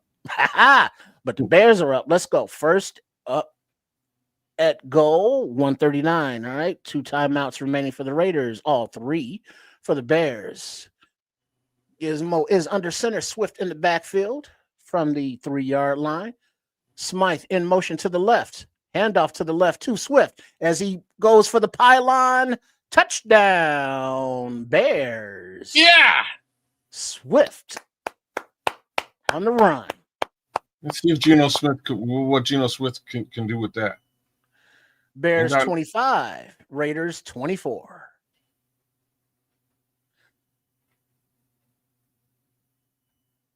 Now do you go for 1? Do you go for 2? Now Geno Smith has to come see us, and I'm not, and I don't think he's. Wait, hold on. Before they get there, looks like Bears are going for 2. They should. I think that's a smart man's money. Just in case. That's what the analytics math chart says. All right, 1:34 remaining in the game. The Bears are attempting for that 2-point conversion to put them up by 3. All right, we got Gizmo in the shotgun, Swift to his left from the 2-yard line. Adunze in a little motion into a little slot bunch formation to the receivers to the right and close. The snap, time, he looks, he's steps out of coverage, lofts it to the back of the end zone to Odunze, and it is picked off. No, it is ripped out, incomplete. The defender had more of the ball than Rome did. Incomplete. So, yeah, no good. Crosby was putting pressure, but he was double teamed.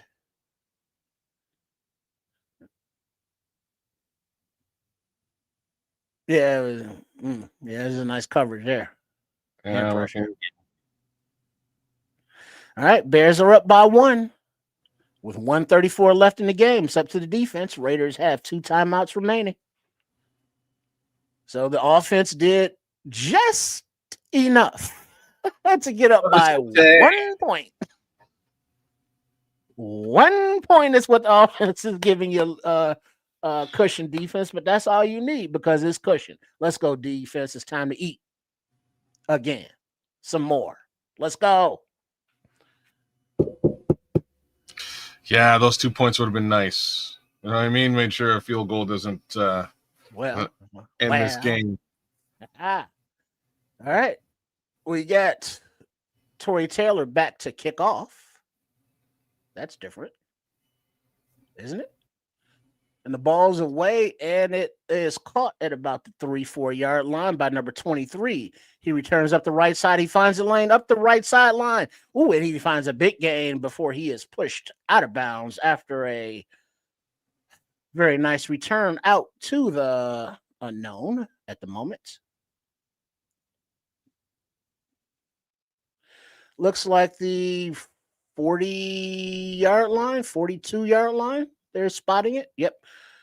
So out to the 42-yard line, the Raiders will take over 1st and 10. Smith in the shotgun, Genty to his right in the backfield. 1:27 on the clock. Bears showing blitz. A lot of people up on the line of scrimmage, and they bring it. Brisker's coming in hot. Ball's away out to the left, number 99, who's run out of bounds after about a gain of 8-9 yards by Byard.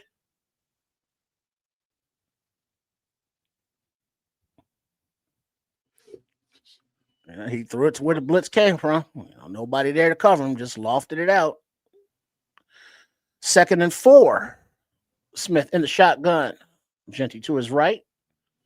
Snap, ball out quickly to the right to Bowers.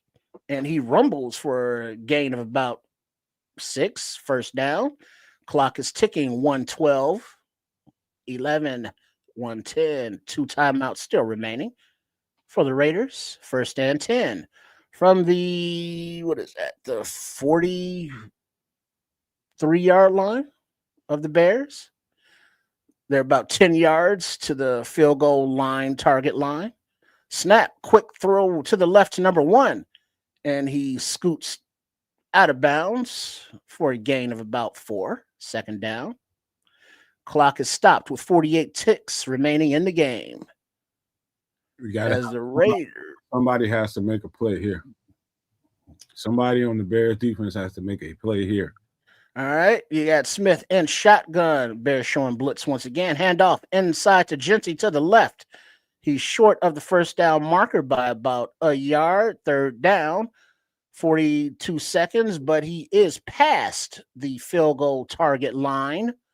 But we have a offensive lineman for the Raiders down in pain, holding his right shoulder, looks like number 74. So there's a timeout on the field as the training staff tends to him in obvious discomfort. Terrible. I don't know if they're looking. No, they're looking at his right leg, his knee or ankle. They're working on his lower extremity.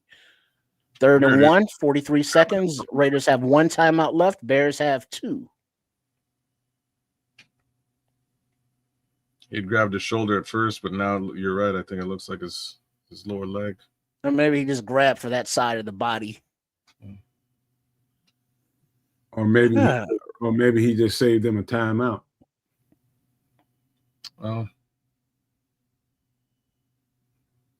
Well, might be right.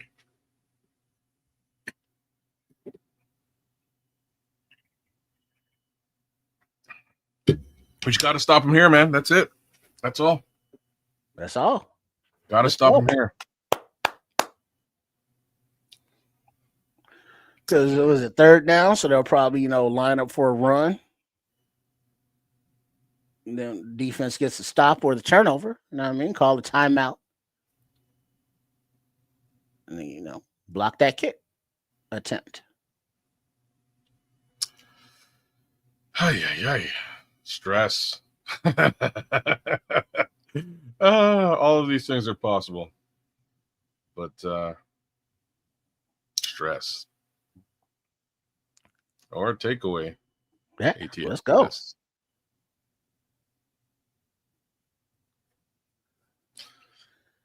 Nick, take it easy, damn it, Nick.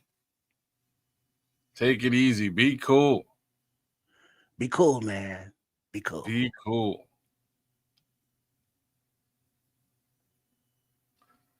Yeah. Really wish they got that 2 points. Totally makes for a different football game. Yeah. That and that return was a very bad time for special teams. Mm-hmm. Yeah, but we do what we got to do.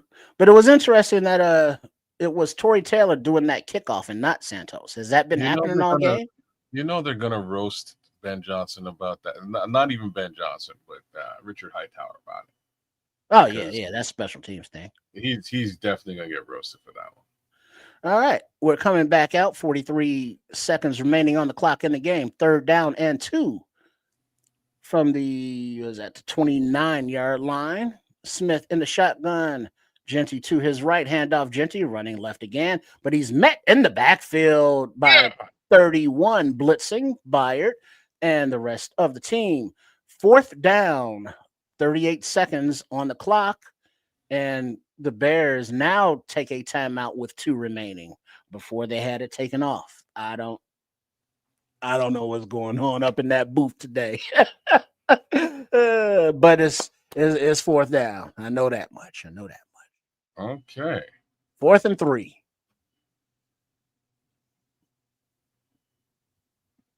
Weird. But all right. Well played, Kevin Byard. Kevin Byard's had a good game today, man. Very nice. Throw that up there. All right. Daniel Carlson, the kicker, 7 career game-winning field goals in final 2 minutes, is lining up for the 54-yard attempt. 38 seconds on the clock. He's kicking it from the left hash. All right. The operation. Snaps clean. Hold is clean. And it is blocked off the side.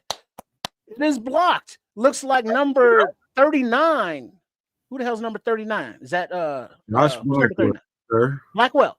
Josh Blackwell with the block of the field goal attempt. You're joking. Let's go. Special teams. Way to make up for it. Let's go. Are you kidding? I told y'all, manifest, man. I told y'all, manifest. Quit with all that bad energy. Manifest. Manifest. Yes, you did call it, Richard. Right there. Right there. Richard Long did call it. Block. I told y'all, manifest good energy, man. Game's over. It's over. They got a 8 timeout left, but it's over. Imagine poor Josh Blackwell doesn't even get on the field that often anymore. Comes out of the woodwork and knocks this ball out of the sky. Look at DJ give Gizmo a nice big hug on the sideline. I told y'all, manifest. All man. right. We got victory formation. Snap. Kneel down. Clock is ticking. Game is over with 18 seconds and ticking. Everybody's giving their pleasantries on the field. There's Mad Max giving Caleb a little love. Nice. Y'all ready to start? Y'all ready to start a happy ass goddamn post game? Yeah, go ahead. Start it. Let's get it.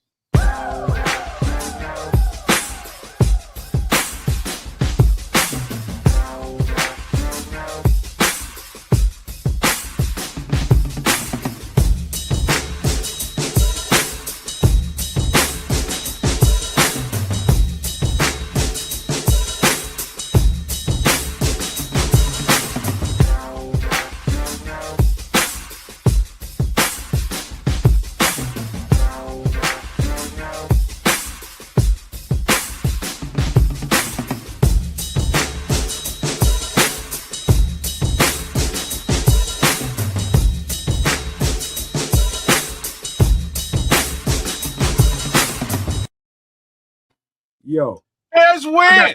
I got only 2 things to say. 2 things to say really, really quick. One is I told y'all to manifest. And the second thing is, hell yeah, motherfuckers. That's what I'm talking about. Passing it to kids. I don't got nothing else to say. Manifest. Go kids. It's your birthday. Yo, Bears win. Let's go. Woo! We are 500, ladies and gentlemen.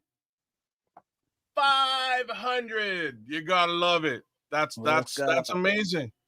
Little bit of clock eating and out of the woodwork. Josh Blackwell to save the day.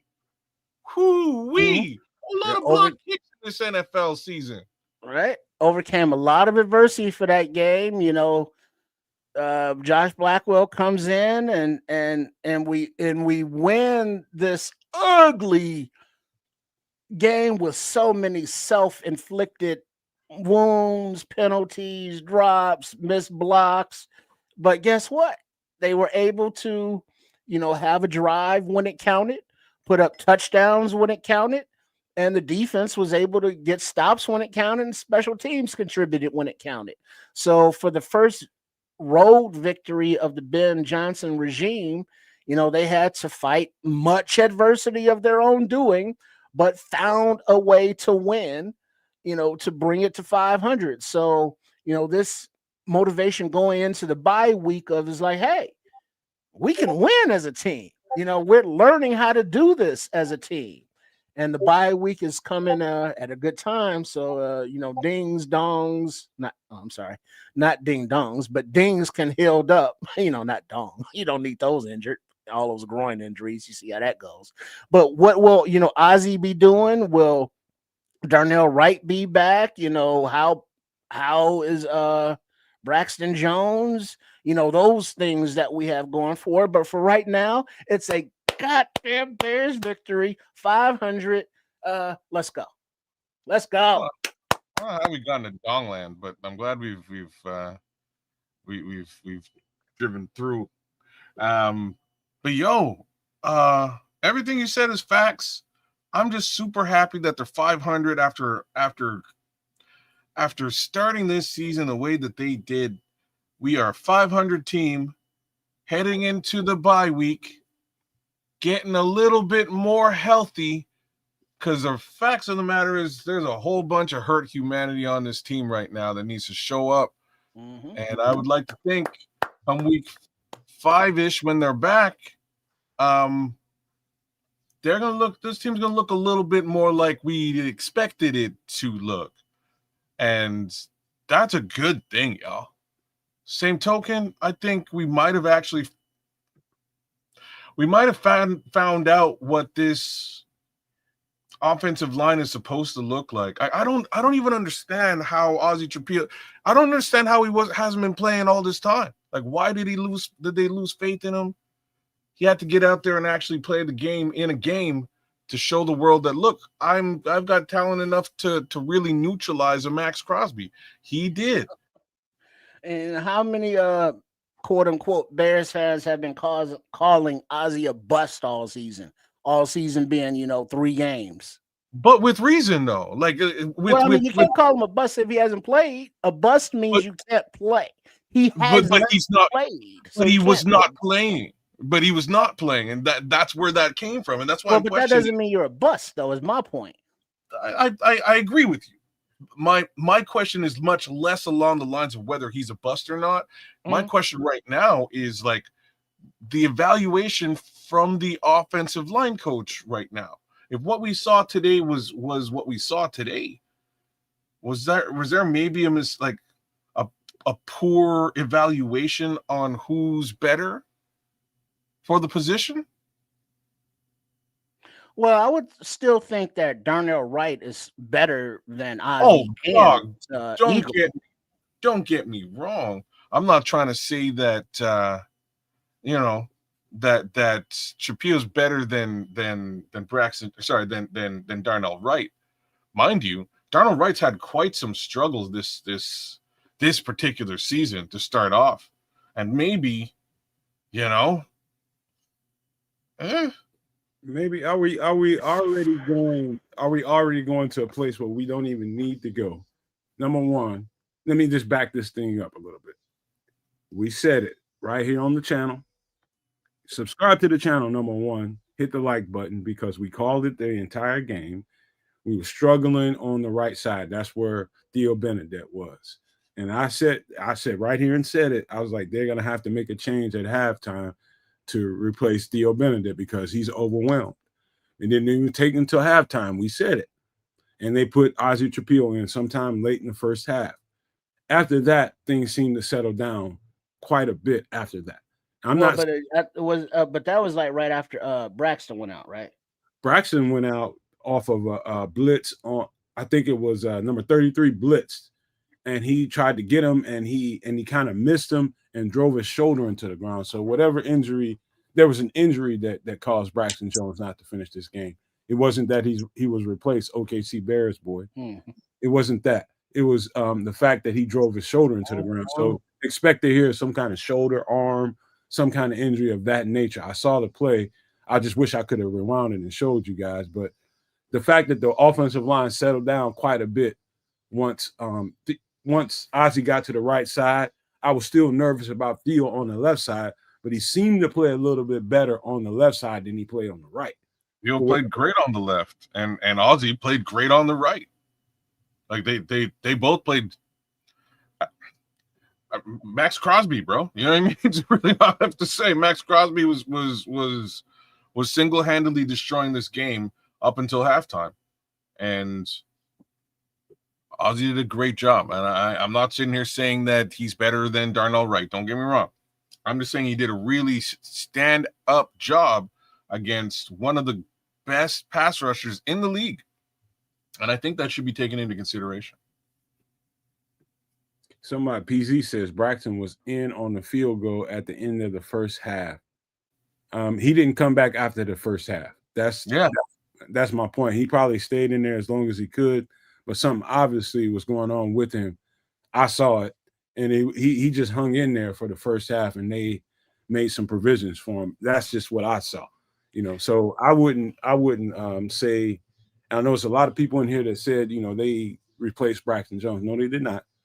Well, that's the funny thing is because if it was by injury, normally on the broadcast, the telecast, they would, put up a graphic. Your starting left tackle, is questionable or he's returning or, some sort of update or injury wise, but just to say nothing. And I haven't seen anything on, Twitter about, an injury or what injury or, play or I don't know. So it's just a question right now, of, how is Braxton, health wise going forward. So, I mean, it's like, all right. So, but guess what? The offensive line was able to do enough though, when they changed to 12 personnel, bring in those extra Smythe and Carlson to help get those blocks. When Crosby did that last rush, he was double teamed. He got around him, but Gizmo was able to step up into there. So they made the adjustments where necessary and was able to do enough, to move the ball and score. I want to say this, and I want to have you guys test me for accuracy here. Am I accurate when I say the trenches got us into this mess and the trenches got us out of this mess? Are you just talking with respect to this specific football game? This game, yep. Oh yeah. Oh yeah. It was nasty and ugly in the trenches on both sides of the ball early in the game, and it just sort of cleaned itself up, at least on defense. I think shout out Dennis Allen. He must have figured some stuff out, but then on the offensive side, clearly again, they were just teeing off on a rookie, right? They're just teeing off on that guy until finally things wound up shaking out into the Bears' favor. And unfortunately, that might have required somebody getting injured, but put Benedict on the left, put Ozzie on the right, and see what happens. It looked pretty decent to me. Okay, question again. You guys can answer. And chat also. It looked better to me that Theo Benedict played on the left side. It just so happened to be ironic that Braxton got hurt and Theo ended up having to play on the left side, because I don't think we would have had a very, very favorable view of Theo Benedict had he not got some left side reps. It looks to me like Theo Benedict is a better left tackle than a right tackle, right or wrong. I think that almost goes without saying. And it's been funny to me just that he's even been considered on the right. Like, why do they keep doing this? Why do they keep switching these tackles? Because you need a swing, because you got to always have a swing guy, somebody that you think can play both sides. Sure, and maybe he might be able to do so, but I think the reality here is they actually have some level of depth on both sides, so they could specialize here. I'm not sure if there's I know you'd like to have a swing, but if you have 2 dedicated lefts and 2 dedicated rights, that means you have some depth at the position. You know what I mean? Yeah, well, it's going to be a conversation, because now it's going to go from, well, if Ozzie is definitely looking better on the right, obviously we've had the conversation before of Darnell Wright being moved to the left tackle and then leaving Ozzie in at right tackle and keeping Theo at your swing tackle. And there's the conversation of the day. But that's the conversation that's going to keep going on, because we don't know. But I know the conversation right now is the Bears won today. I know most people sitting here watching the game, most fans are going to want to hurry up and rush to that judgment. Ain't nothing going to happen. Like, let's just say Braxton Jones is down for a couple of weeks or something. I don't know that, because I think all it did was raise Ozzie Trapil up on the depth chart. And so the next time we have some kind of situation on the right side of the offensive line, I think it'll be Ozzie's call. I think that's it. I don't think it means that Darnell Wright needs to be moved, all that kind of stuff. We don't need to rush to that kind of judgment, in my opinion. Yeah. I mean, it's just the natural question comes up is like, well, obviously the offensive line has some issues going on, and with the personnel that's on the team, how do you maximize, that? And like also maximizing today, the run holes that were or were not there. Monangai runs harder than Swift between the tackles. Swift is very good outside in space, being able to use his athleticism there. Whereas inside, Swift just goes down very easily, from first contact, where Monangai is driving those legs. But then the mysterious one, Roschon Johnson, is playing. He's healthy. He's out there on special teams banging away, but he will not, cannot, and does not get any reps at running back. All I know is DeAndre Swift made key plays to put us in position to win this goddamn game. I know that. So, yeah, for what he does. But what he doesn't do, running inside, because we can tear him up, but he made key plays to win. No, I'm saying he's good at what he does, and what he does is not run inside. He's good outside. He's good at those swing passes out in the flat. Where we didn't see those plays like to Monangai today, so we don't know what that looks like.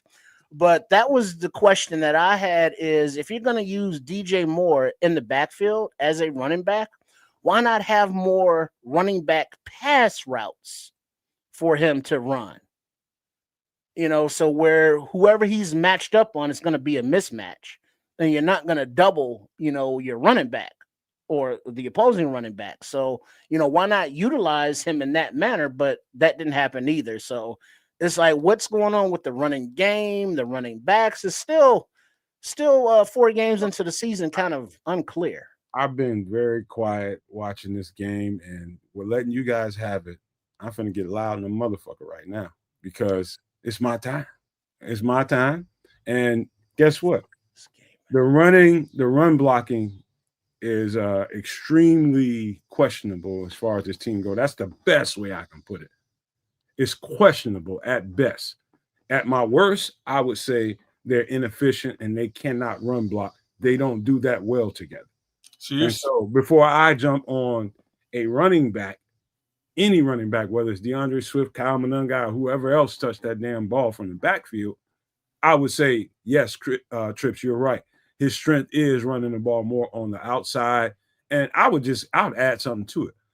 I think they aren't playing to DeAndre Swift's strengths.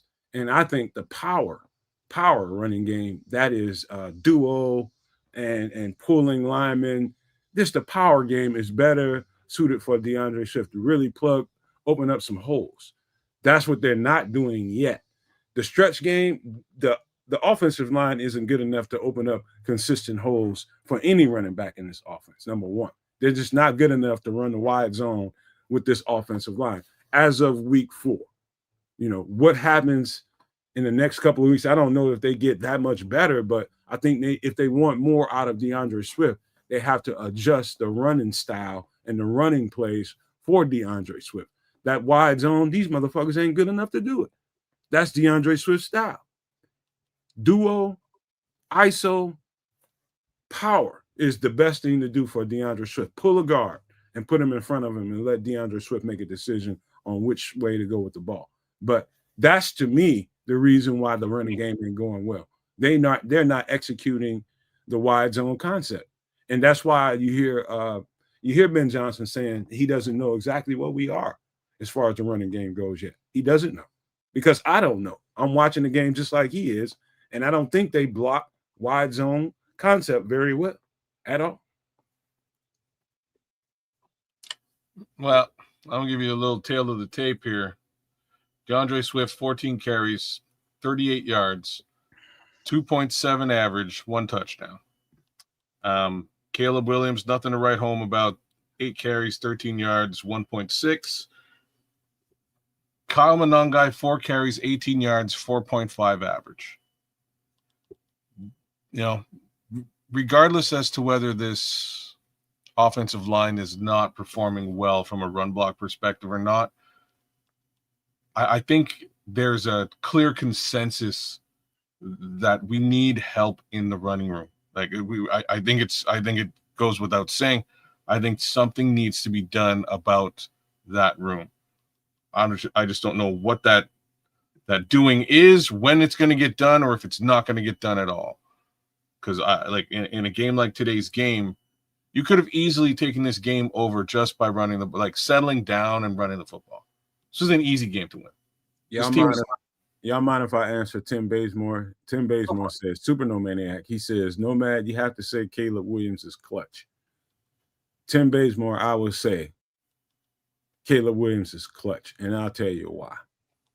He improvised many, many times during the end part of this game, and I'm talking about late in the second half. Improvisions, the things that he did to extend a play or there was many times during this last, let's just say 9 minutes and change. I'm just off the top of my head. That's just the number that came to my head. He made plays with his feet. When things broke down, he didn't see what he wanted to see. He made plays with his feet. And so when you want to ask me and you want me to say Caleb Williams is clutch, I'll tell you it was clutch, but he did it with his legs and just improvising. That's what I saw. Those legs and him moving around and not letting the play die because of his athletic ability saved us a couple of times during this last part of the game. Very true. Very true. He played a good football game, y'all, and he has been these last 3 games, including the one we got blown out in. All right, mm-hmm. He's played a good football game. He's getting better as he goes, and we're starting to be able to see that. Like I'm telling you, I don't think, my worry at this present moment isn't Caleb Williams. He will continue to get better. He'll continue to grow in his role. My worry at this present moment is really squarely fixed on those same 3 positions that we always talk about, but less the others, mostly the running back right now. Because I have a feeling, again, we're getting Austin Booker back in a couple of weeks. We're getting Jalen Johnson back. We're getting, the defense is going to be able to hold their own again. So can the offense carry the game as well? Because, the defense carried today's game. Easily stated. let me ask you a question, Trips, and this will go to you right after Keds. Give me one thing without layering on some stuff, Keds. Just give me one thing that's sticking out in your head right now as we speak, as something either you're seriously enamored with or you're seriously nervous about. What is it? One thing. I like I like the coach. Okay. I think that's the best thing. That if I'm enamored with something right now, I think it's Ben Johnson and his ability to actually galvanize this team, even in an ugly situation like today's game. Well, I would go beyond just Ben Johnson and include Dennis Allen. The whole coaching for a defensive coordinator who was like, damn, we keep getting gashed in a run. You want to look at run stats. How many yards did Ashton Genty have? Damn near 200. A lot. You know what I mean? So if a team runs on you like that, that's supposed to be a long day for your defense. But the defense was able to, get pressure when necessary to force turnovers, was able to disguise their coverage where necessary to get turnovers. And defensive players were able to step up and make plays to get turnovers, which, kept this team in the game, while the offense is struggling to score off of the turnovers or just getting 3 points at a time, drip, drip, drip.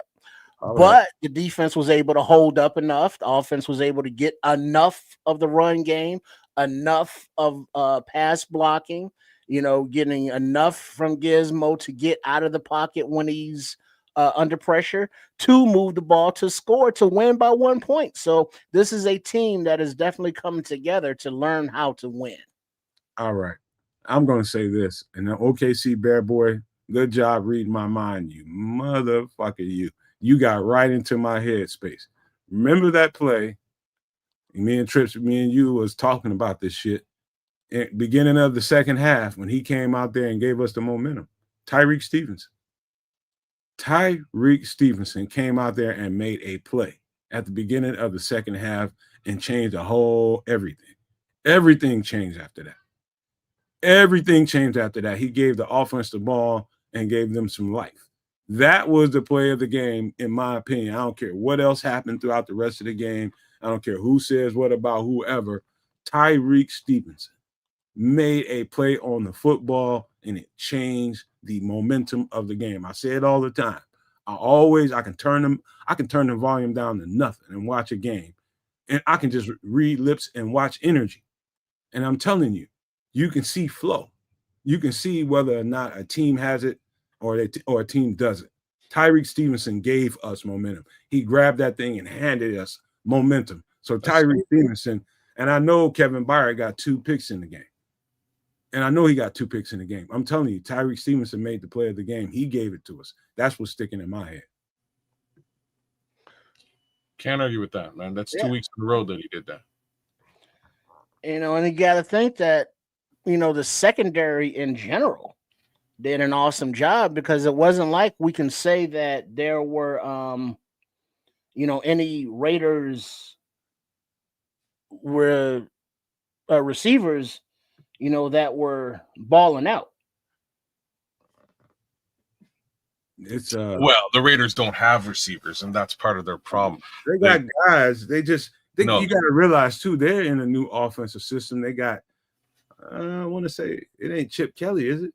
I think it might be Chip Kelly who's running that offense. It is Chip Kelly. It's not really a question of the offensive system. It's the fact that they don't have dogs at the wide receiver position. They just don't. I think Dante Thornton is a dog. Number one. I think Jacoby Myers is one of the more underrated receivers in the league. Number 16 and number 10. Get a catch today. This is what I'm trying to say. You think that's all his fault? No, I'm not blaming him. I'm not saying he sucks. I'm just saying that they probably need to have a bit of a beefier wide receiver room. The best wide receiver that they have is a tight end. I think that's a fact. I guess under the circumstances. I think it's Brock Bowers is really good. He played a really good game today. 5 catches, 46 yards, 10 on average. That's pretty solid that's super solid as a tight end. Hell, that's solid for a wide receiver. Jacoby Myers is the one exception to this rule He's their number one wide receiver, in my opinion. Everybody else is somewhat secondary. I would say this too. Another thing that sticks out to me, and this is one of the more obvious things that everybody wants to talk about, and that is why the defense is so leaky against the run. And I think the defense was key in winning the game, period. You know what I mean? As much as it gave, much as it gave away, it added to what we did tonight and getting a W. And I think missing so many key guys on the defensive, the front seven, I think that showed up today. Missing key guys. It's going to be, after the bye, I think we're going to be a much stronger team against the run, in the passing game. I think in the pass. Yeah, I think I think they did very well given the circumstances. And I think Dennis Allen went in his bag and made sure we pulled that game out as well, too, man. His play calling at the end, he did not take his foot off the gas. He made sure that he amped up the pressure and made sure he made Geno Smith make decisions. And some of the decisions weren't that good. And so I just want to tip my hat to the whole defense, because they gave it away, but they brought it back to us too at the same time. So they were leaky in the run game, and that's just no other way to put it. They really didn't allow Geno Smith to do a whole lot downfield and didn't give up big plays in the air. So, it's just, you give a little bit, you take a little bit. That's just what I saw this game as. Yeah, and Geno Smith did not have a good day. Now, a lot of that, could have been attributed to, the defense. There was no constant pressure on him, but he was uncomfortable. And he, skied some passes. He dirt balled some passes. So, he was not a world beater today. Not that he normally is. So, the Bears did enough to the level of competition that they played against to win. But obviously, better teams, it's going to take better efforts and less self-inflicted mistakes, which I know is going to be a Ben Johnson talking point. And it's not just Cole Kmet, but he was kind of front and center out there for mistakes. Yeah. So he's gonna, have a lot to think about for this bye week. I do think. Go ahead, kids. You got something? No, you go ahead. It's okay. I was gonna say, if I'm 60,000 feet above and looking down on this situation, I'm coming away from this situation, and some people might say, "Oh, it's a win against the Raiders. What the fuck are y'all excited about?"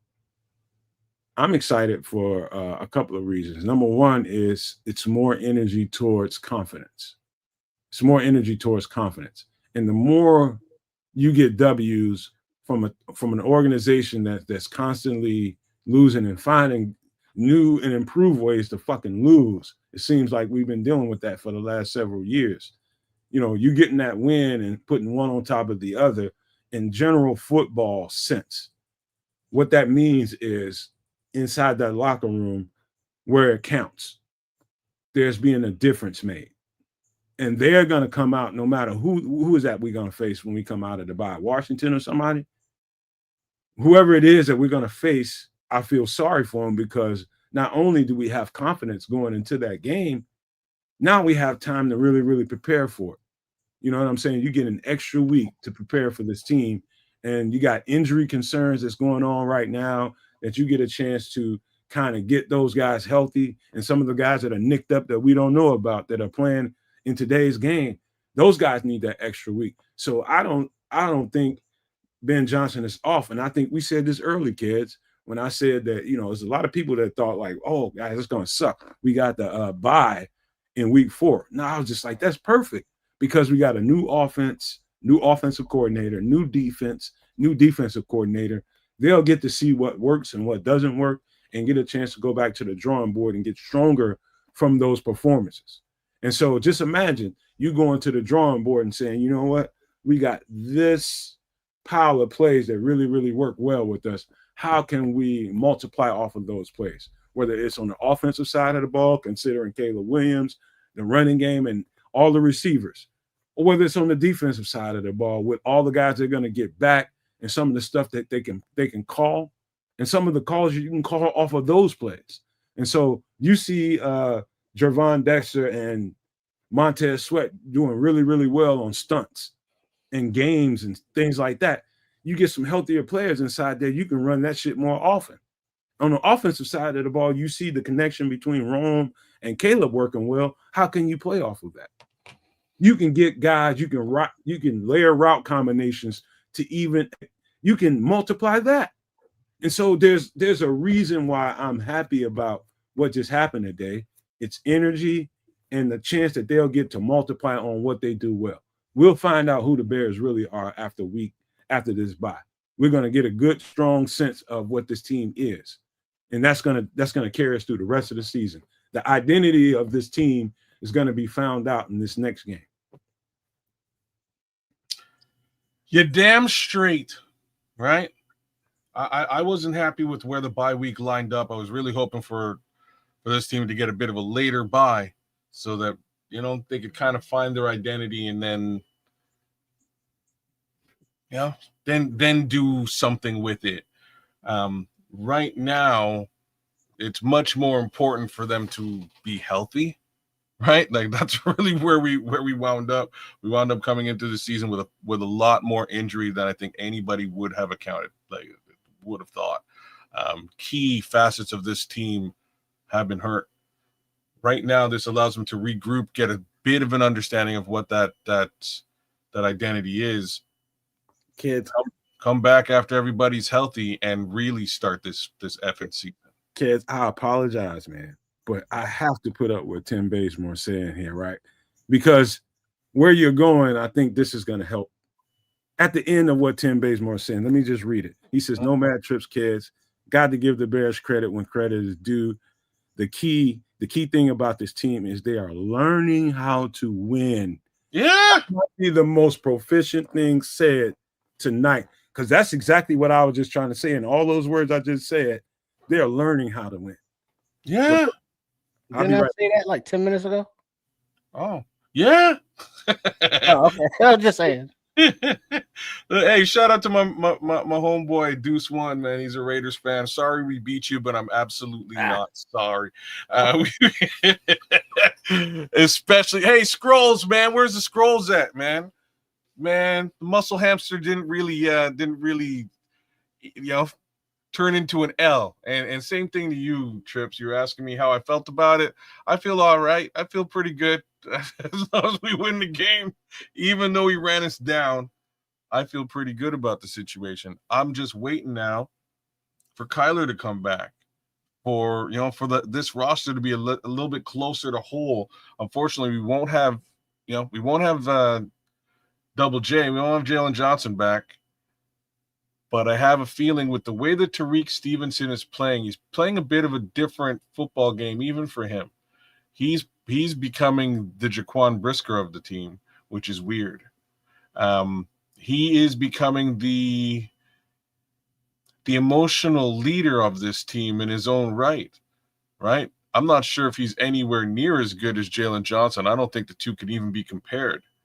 But right now, he's turning the ball over at key intervals of football games, and it's shifting momentum into wins. And to that, in that respect, I have to give Tariq Stevenson a little bit of extra love, and that's a great way. Like you're saying, learn how to win. Hey, man, maybe one of that learnings is that you need a little bit of a spark sometimes, and Tariq has been able to provide that spark these last couple of weeks. You know what? Yeah, not only with his on-field play, but he's still aggressive. Let's say with the offensive players after he makes a tackle and stuff, but he's not as off. He doesn't fly off the handle like he was. So it's like he's maturing as far as that goes as well. Yeah. To that conversation, I would just say, I think he, I don't know, and I looked at that first game in depth. I watched his reps. I would just say, I want to say that his technique that he was playing, and you go look at that all 22 if you want to, that I did for that game. And in that all 22, I was pointing out where he went wrong. And that was not being aggressive at the line of scrimmage, not closing on, it was just stuff like that, technique stuff.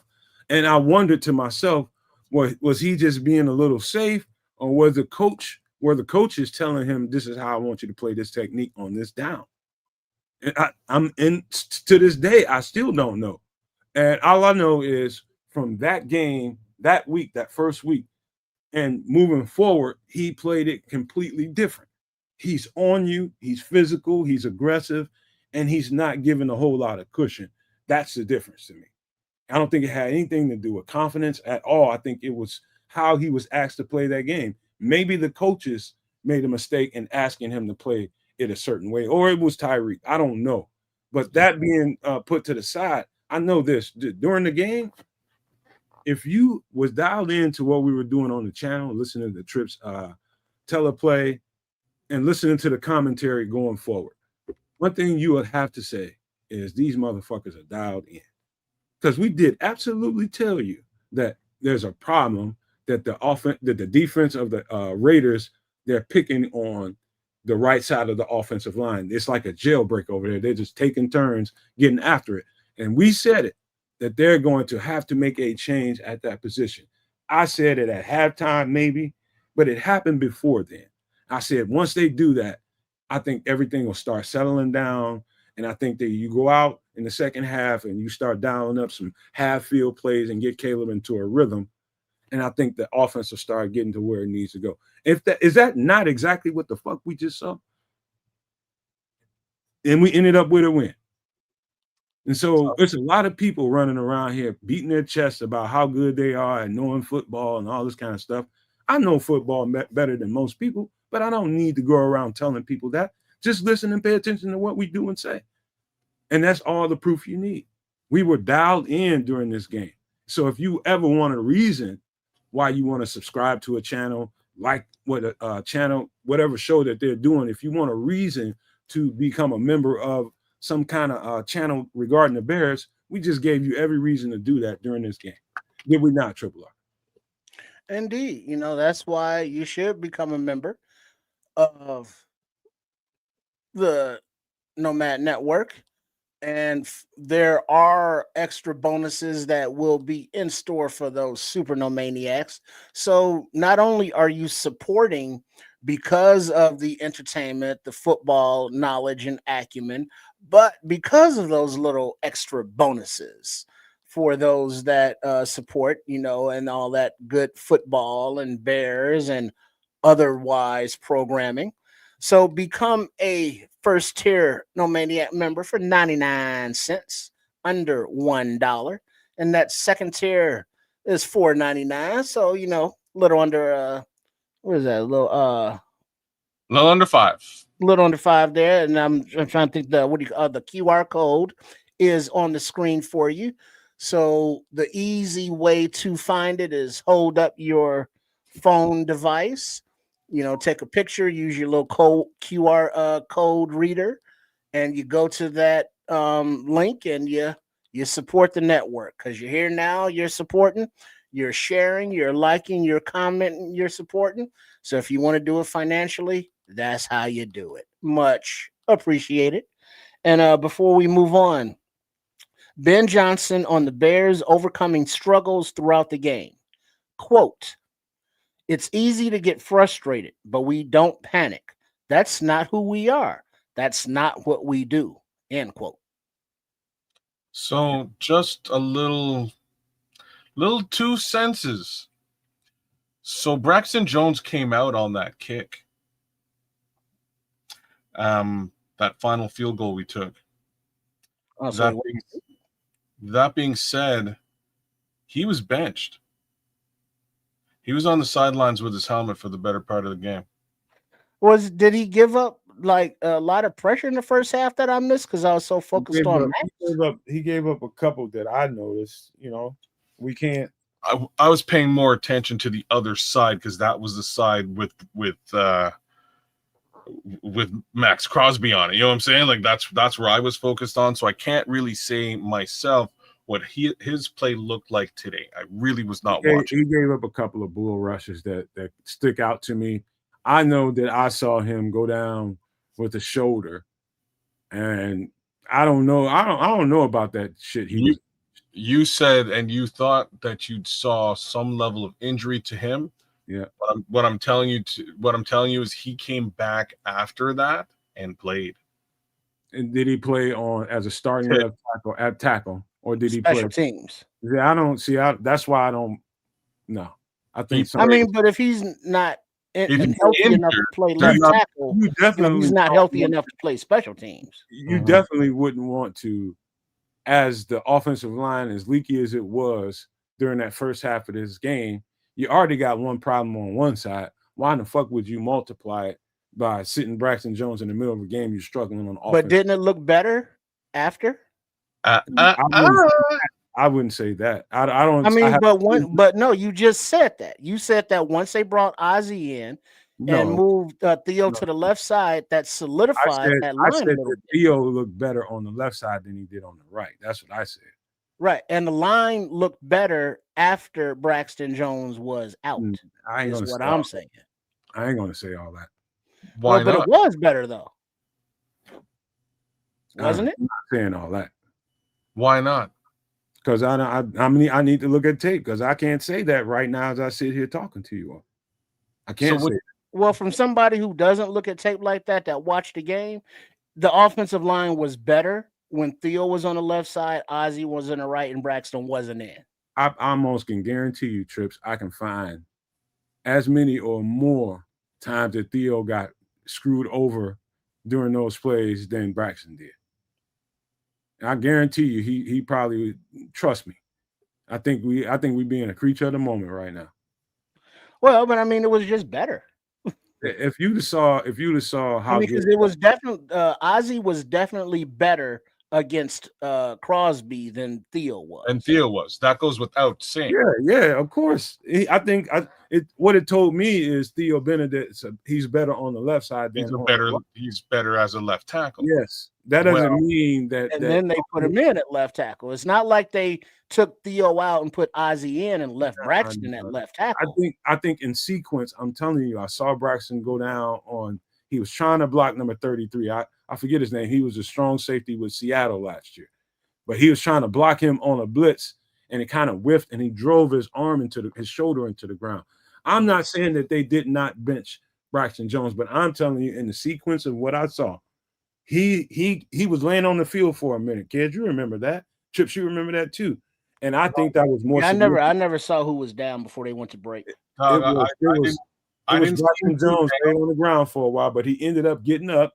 And he played another snap. And I think he was out after that.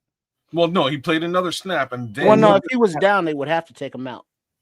He played another snap. And I think he was out after that, kid. You're right. So he went down. You noticed it. I didn't notice it, but you noticed it and you called it out. When you called it out, we both saw him take another snap. And then things got switched up. Then Theo got moved to the left. Ozzie got brought in and worked the right side. But what I can tell you is after that he came back out. So I don't believe that this was due to injury or anything to that effect. This was a straight up benching, and I'm not mad at the results of the benching. I'm just saying it out loud. I'm not like the results of the benching was okay. We got somebody in place who was able to handle Maxx Crosby with a little bit of support. Theo was able to hold his own on the left-hand side. And we won a football game. Those are your words. You said benching. I ain't saying that. Well, I'm saying it because I'm looking at Twitter right now. I know you're not. I'm looking at Twitter right now, and this is the stuff that I'm pulling up on Twitter. Just consider the source as Twitter. I'm not looking at random human beings. You know what I mean? Responses. I'm looking at guys like Pat the Designer, who was at the game, or Adam Johns, who was at the game. Okay. Or you know what I mean, or you know what I mean. I'm at the game. You know what I'm saying? I'm looking at actual beat folks who were at the game, and they're saying that Braxton Jones was standing there with his helmet off on the sideline for quite some time. Well, And that's why they're not saying why.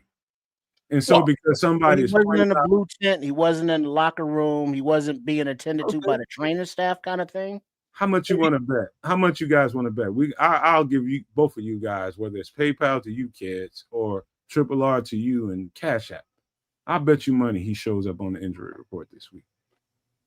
Well, that's a great way to like. Well, they don't. So it's bye week. It's not going to happen. Yeah, I don't think they have to report. I really should have taken that bet. Damn it, Trip. They should have to release a report come Wednesday, whether it's bye week or not. No, I thought on bye weeks they didn't have to report because they're not playing. I might have to double check on that, but I thought they still did. Yeah, there's no game, so there's nothing for them to report.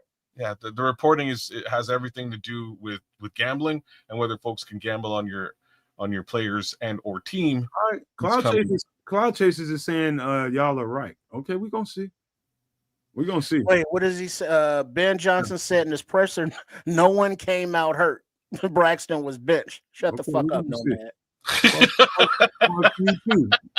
I'm talking to Trips, not Cloud Chasers, but fuck I'm telling you right now, this team ain't better with Theo Benedict. I don't give a fuck. I'll take that bet. OKC says I'll take that bet. Hey, I'll give it to you.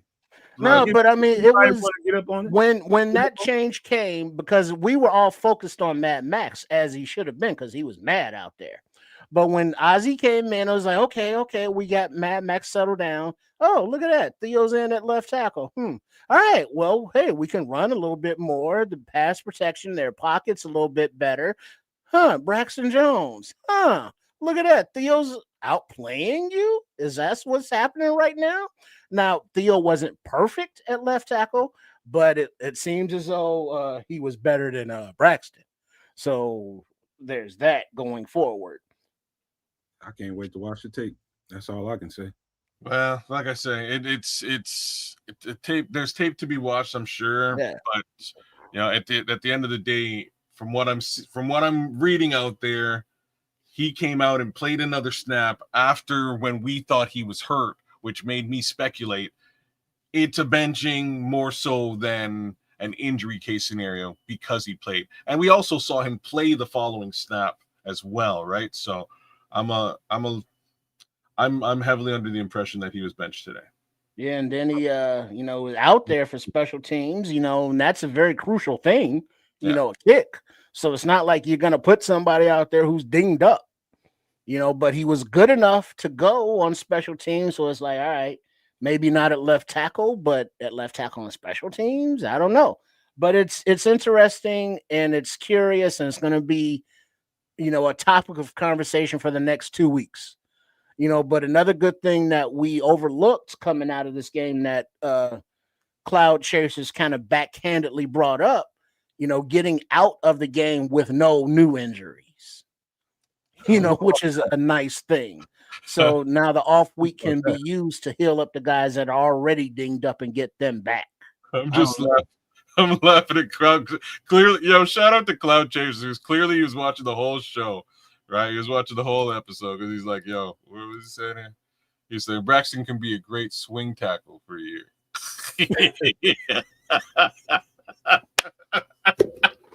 I gotta laugh because we were talking about how Theo's a swing tackle and or should whether he should be a swing tackle or should be on the left or on the right. It's just a funny comment, man. Shout out to you, Cloud Chasers. That's hilarious. But yeah, we'll see. We'll see. At the end of the day, we're gonna see. We're gonna find out. I can't wait until this bye is over, man, because what I saw in totality in this game, is as ugly as it was at times. The game was ugly on both sides of the ball for the Chicago Bears. It was ugly against a team that is, and you got to pin the tail on the donkey here. The Raiders aren't that good, man. They are not that good. And to be honest with you, we should be a better team than them. We should have won this game, obviously. But how we looked getting to that win is something to be discussed during these couple of weeks before the next game. And I think that, like I said at the beginning, before we started getting into all this stuff, there was a reason why certain things happened during this game, and learning how to win came out of that. Defensive guys making big plays like Tyreek Stevenson, but we shouldn't have struggled as much as we did against this team. I think some of the injury issues that we have on both sides of the ball definitely showed up today. 110%. It showed up.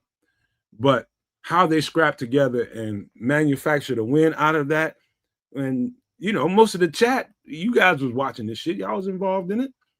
They pretty much turned on us. They, not us, but the Bears. They were just like pretty much like, all right, I ain't finna watch the rest of this shit. This is over. And I told you guys, manifest some good energy, man, for a change. Things won't change unless people help change it. And that comes from the people that are broadcasting these games like us and the people that are sitting there on the sidelines watching the games like you all. Manifest good energy.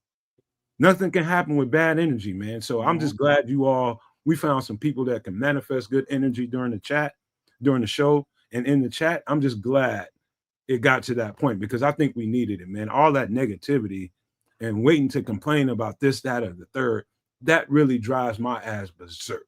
And I can't. Don't worry, there will still be plenty of complaining about Ryan Poles. Well, let me finish. I just can't stand the negativity, and I just hope as a fan base we can change and stop being so negative, expecting the wrong thing to happen. But go ahead. You're talking to, once again, a Bears, fandom about, positivity. Yeah, that's not gonna work. And the more you try to set yourself up for that, the more you're gonna be pissed off. Because you know what we need to expect? We're gonna expect Bears fans to be like, we only won by 1 point. Ryan Poles hasn't done this. Ryan Poles hasn't done that. But that's a totally different conversation after a victory, 2 weeks off or a week off and then another week before the game versus a loss. Because had the Bears lost this game today, there would have been so much more negativity because of the Raiders. People look forward to that. I think people have got accustomed to that. Unfortunately, they look for the negative. It's not so much that they look for it, but they see it. It is more the word accustomed is a good word, right? Like they've been browbeat into this particular mentality, and I understand it. I don't like it, but I can relate and I can understand it. After shitting the bed over and over and over again, you expect there to be shit in your bed. You know what I mean? Like it's just the expectation at this point. I did not expect that. And I'm really glad that comment came in with regards to they're learning to win. Because that's where we are now. They have to figure out how to overcome these challenges week on week with this new offense, with this new coaching staff, with the new weapons they have. Like, this is what they have to do moving forward, man. And I'm with it. I'm there for the ride. It's going to be ugly, and it should be these first, not just 4 games of the season. I'm gonna push that right out to game 10. Right, the first 10 games of this season, in my opinion, should be a little bit of learning curves and trying to figure out what success looks like. And once they've determined what success looks like, they can then move forward and towards being successful. That's why I don't expect a Super Bowl in 2025. I expect them to be in contention in 2026. And then if you also look at the direction that this... Hold on for 1 second. It's like, and I'm just going back to the mindset in the fan base. I think because people get so accustomed to not having success, and losing does this to people, and I'm not blaming nobody. But it's like somebody with a clean pamper, that's not comfortable to them. They rather have the shitty pamper. They're gonna get some shit and then put that pamper back on so they're comfortable. And that's just psyche, bro. That's really just psyche. And I think a lot of people in the fan base have gotten comfortable to the shitty pamper, and they look forward to talking about the shitty pamper. Well, that's all they know. Because remember what was the last Super Bowl that how many Bears fans were not alive to see or old enough to remember? So all they know is shitty diaper. And it's like, well, what kind of shit this week? But what we are seeing with this new coaching staff, even with the questionable talent at positions or overall, however you look at it, the staff is getting the best out of what they have. So that means Dom Rob is out there still, on the team. He didn't, really do anything, but he's out there, and this staff is like, all right, well, we're going to use Dom Rob when these guys need a break or in this situation, and they're doing enough to get the best out of what they have. But now once they get better talent, and then they can do more. But for right now, in a new regime, being 2-2 after so many self-inflicted mistakes, this is a good position going forward. I was about to say, so Bears fans, it's hard to get excited, because you get excited and then you get your heart broken. You get excited, then you get your heart broken. And after so many times, it's like, well, I'm not going to get excited until you give me a reason to be excited. And until then, y'all suck. Hey, come on now. Hey, AC Adam, you're right, because Trips did just say that Dom Rob didn't do shit. I'm gonna say he didn't do shit, but he wasn't like a game changer. He was able to make a couple tackles. He wasn't like he got any sacks or turnovers, but he did enough. I think somebody better. Dom Rob's not on this roster, and that person better is gonna make some sacks or make some pressures or do more than a couple key tackles. But this coaching staff has them playing to the level that everybody will contribute. It goes wrong and askew when your veteran player like your Cole Kmet makes so many mistakes, penalties and drops. You don't want that from him. He's supposed to be a leader out there. He's a team captain, isn't he? I mean, that's not a way to show your captainhood.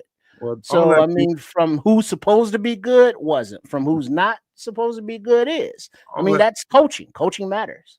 All that being said, Trip, I would say that Dom Rob played a pretty good game. Yeah, but he's still not on this team with better talent. Like, it could be true, but you got to give him some flowers, bro. He had a couple tackles. Cool. Flowers. You know what I mean? Everybody doesn't deserve flowers. Right. I mean, you get a attaboy on the back. Now keep it moving. He had some good plays, man. I'm kind of like in the middle of where both of you guys are. Dom Rob actually played a very key role in today's game. You know what I mean? So I am going to give him some flowers today. For as long as I've been critical of Dominique Robinson, you know what I mean? I will give him some flowers today. Not only did he have key tackles, but he kind of brought enough motor when he was on the field to be a little bit disruptive in the run game. Like that's why he was on the field, and it worked. As soon as Austin Booker is back, I don't think we're going to see very much of Dominique Robinson moving forward, which under the same pretenses speak to what Triple R is saying. Once we actually finally address the edge rusher position the way that it's supposed to be addressed, and if that's with, like, if Austin Booker's just going to grow into that role and he's that guy, great. But if he isn't, clearly there's a hole there and it needs to be filled and addressed, and somebody's going to have to go, very likely Dominique Robinson, or maybe a passing Ghost. I don't know. Tripp is right about this part. If there's a better player to be had, Dom Rob isn't on this roster. That is correct. Yeah. All I was saying is, hold up. No, he did have a pretty good performance. That's all I was saying. That's the only other thing I was saying. He played one of the better games, like one of his better games, period, today. And I have to personally say that because, again, I'm very critical of Dominique Robinson. Well, here's another little tidbit from the game. Bears long snapper Scott Daly told Josh Blackwell that the Raiders long snapper always moved the ball before every snap. How did he know that? Well, because Scott Daly's a long snapper. He pays attention to shit like that. Great watching, bro. That's the only way you know certain things. I had to give my nephew some pointers. He's a linebacker on the high school team. And I asked him, I was like, do you know when there's a run play or if there's a pass play? He's like, how am I know that? I said, you just watch the linemen and watch their splits.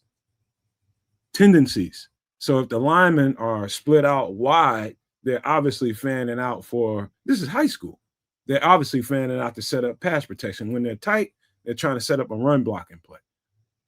And I showed him on tape. He just like, damn, aren't you? I was like, yeah, man. Little things like that you can find out on tape. You can find some tendencies, bro, for real. And something little like that about him moving the ball at the last second right before he snapped it, that's good shit. On who was it, Scott Daly trip? Yeah, the Bears long snapper, Scott Daly. That's good shit, man. Yeah, that little tidbit. Blackwell was able to get, just that amount of a jump, because the trajectory of that kick had to be a little bit lower. What was it, 52, 54-yard attempt or something like that? I'm just mad. Like, the only thing that upset me about this game, and it's a weird thing, is that Blackwell doesn't get on the field really. Yeah. It's the one thing that's and it's not this game in particular. It's really about this entire season. He's just sort of been in limbo. The last thing we really saw, Josh Blackwell is such a, like, we're saying Caleb's clutch, yes, but Josh Blackwell's a clutch member of this football team. I have to say it. Last year, the Green Bay game, out of nowhere, Josh Blackwell returns a kick to the house, out of nowhere. He's in the return game doing the darn thing and doing it well. Now he can't be a part of the return. Looks like McLeod took his spot. That's at nickel, so he's not in the return game. He's not playing the nickel position. Kyler Gordon's out. McLeod's there. Let's be real. McLeod's playing well, playing pretty decent. But no, Josh Blackwell can't get on the field. One time he finally makes it on the field, impact play.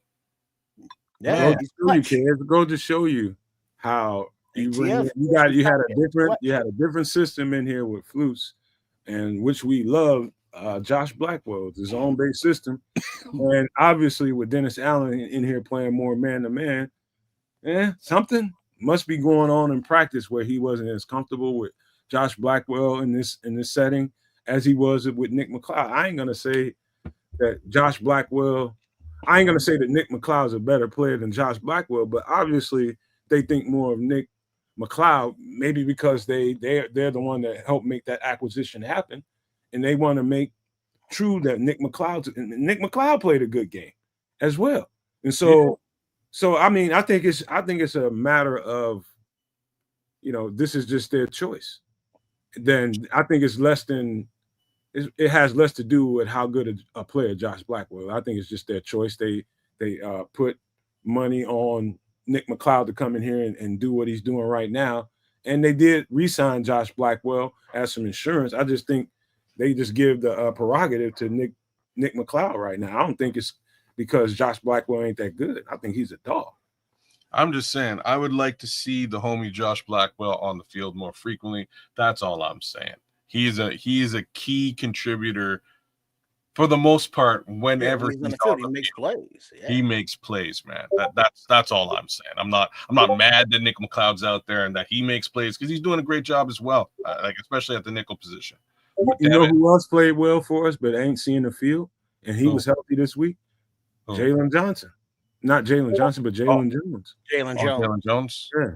I was expecting another, and here's another little something I'll point out to you all that may have got lost in the sauce, but you didn't hear Nashawn Wright issues this week again, did you? Well, he got toasted there a little bit, but he held up and, made a tackle and forced a play inside, but he wasn't, beat in the pass game like a rug. Was he on the field today? Yes, he was out there. Okay, that's not. Really, if I don't, he was starting the right cornerback. You ain't hearing about him. That's good. Right. So okay, so I'm just gonna say it like this: if I didn't hear about him, that's fantastic. Except I also know there's their best wide receiver is a tight end, so he probably had light work today. Well, whoever he had to cover, I guess he covered. He definitely covered. That's for sure. Yeah, so he did what he needed to do. Give him some credit, man. Give him some credit. He did what he had to do today. That's the best. That's the best credit I can give, man. Like I know this team does not have much with respect to a passing game. Yeah, they just don't, and that's fine. Another thing that was noticeable to me, and this is somebody, I'm just giving somebody flowers, and I'm a slap him across his head at the same time because he could have played better. But there was times when I saw Andrew Billings be a total impact on that defensive front and stop things from happening. At the same time, I saw him not get off blocks and make plays when he should have in the run game, as well as Javon Dexter. Both of those two guys. Well, 4 too. Because that play that the Raiders ran, a little left where it looks like they pulled a guard to the left side and ran, there they got big plays, gashes, 2-3 times on that same play with Genty and with Mostert. So they ran it with 2 different backs and was successful. And so it looked like Big Dex and Dollar Bill got sealed inside, and then whoever was outside got kicked out, and there was just clean hole. And there was nobody to meet him until, the safeties are trying to chase him down 30 yards down the field. Yeah. There's a lot of things that that's coming to my mind right now as we have but listen, man, don't be surprised, and this is what should happen during buys. Don't be surprised if we make some moves. There could be some guys on practice squads, and I still say to this day, we need to make a move for a running back on somewhere, somehow. If it's on somebody's practice squad, go fucking get him. But make a move or two in this, in this little period that you can. They've seen enough on tape now, within 4 games to know whether or not this guy is going to be somebody that we can count on, that can help us, or if there's somebody else out there that can help us at this spot. And so I would encourage the Bears, if they were to listen to this show, to really strongly consider making some changes on somewhere. You know what I mean? You can say the run defense, maybe we get another guy, or maybe you might be looking at the running back room. I don't think you can find an offensive lineman that's going to help come in here and change the game at this point, unless you trade for him. But running back, defensive line, there's some guys out there. I mean, would you, like, if you were a team and you had a young guy, just say Damian Martinez to bring up a name, or, somebody like that, it's like, well, what would it take to pry that from, your team? It shouldn't be that expensive, because right now, if we're looking at only DeAndre Swift and Carl Monangai, and sometimes DJ Moore toting the rock, you still got Homer on the roster. He's on IR, should be back after the bye. And you got Roschon Johnson, who is on special teams, and he cannot get in the backfield for nothing on long gains, on first down, or short yardage downs. Whatever it is, Roschon Johnson is not an option at running back for this team. So they're going to have to bring somebody in to help shore up that position, because you just can't finish the rest of the season, with those 2 guys and DJ. Yeah, that's why, I think they have plans for that. I'm going to be optimistic and say that this was the plan the whole time. Let's get to the bye. Let's look at these guys, and then let's make some decisions as far as that goes in the bye week. And I think they'll do something in that department. They have to, man. This is just, even though the offensive line couldn't block worth shit and open up holes like they should have consistently, I do think that you cannot go to the end of the season with this running back room expect good results. You can't. Okay, so like I hear what you're saying about the O-line and the run blocking. I don't think that should be even the remotest reason why you don't get a running back. You know what I mean? Like I would not allow that. You know what I mean? It's even more reason. I would not allow that to prevent you from. Well, think about this, kids, before you finish that. Yeah. Think about how long it took Kyle Monangai to get on the field and play meaningful minutes. What do you think that is? You think it's because they don't like Kyle Monangai, or you think is that he just didn't know enough of the offense and know his sets, and them being able to trust him? He missed a chip openly today on Maxx Crosby. I think it's taken him this long to get the intricacies of the offense together, and maybe that's a reason why they haven't made strong moves in that department yet, because they're thinking maybe how long is this going to take us to get this guy up to speed. I'm not saying, like, you know what I mean? I'm not saying go sign Saquon Barkley. You know what I mean? Like, I'm saying go get a viable back that can do the things you need him to do. Right? I'm not saying break the bank and spend a fortune on that back.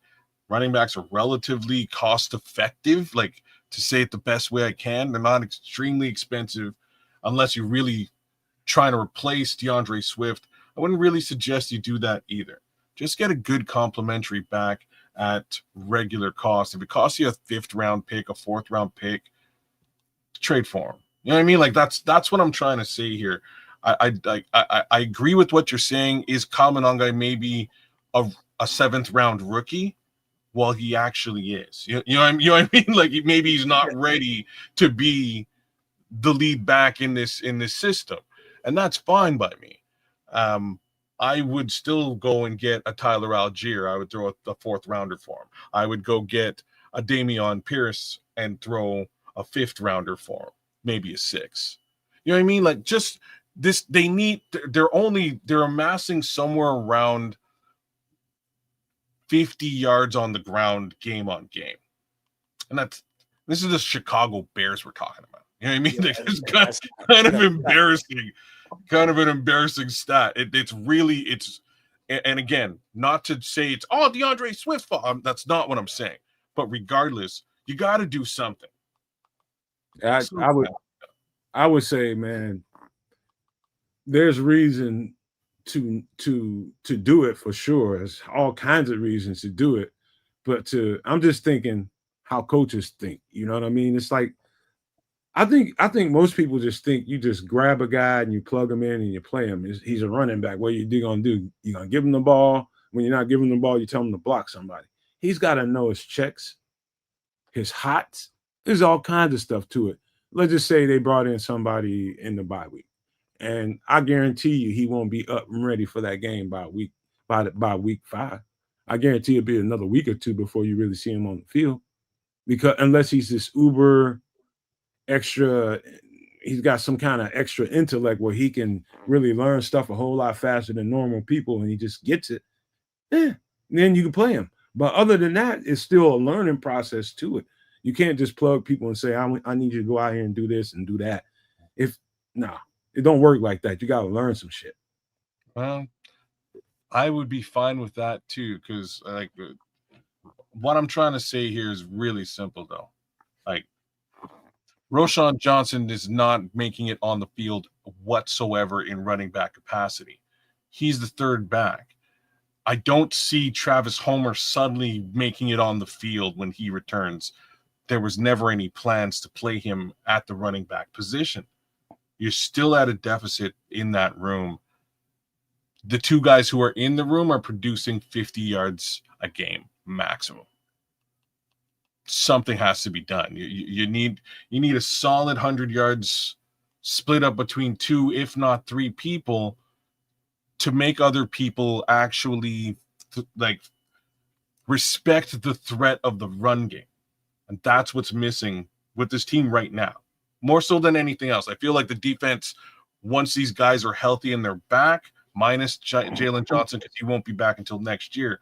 But I think the defense garners enough respect and can carry itself to a certain degree, and we'll see a much better version of this defense in a couple of weeks. Still doesn't fix the run game situation. I think they can do that relatively easily. Let me ask you a question, kids, and this just goes to the running back conversation. I'm sure you've seen this many times, where you watch a play where some young running back comes into the game and he's right there to pick up that extra, get that extra blitzer and get him off that quarterback so the quarterback has another second or 2 to throw the ball, right?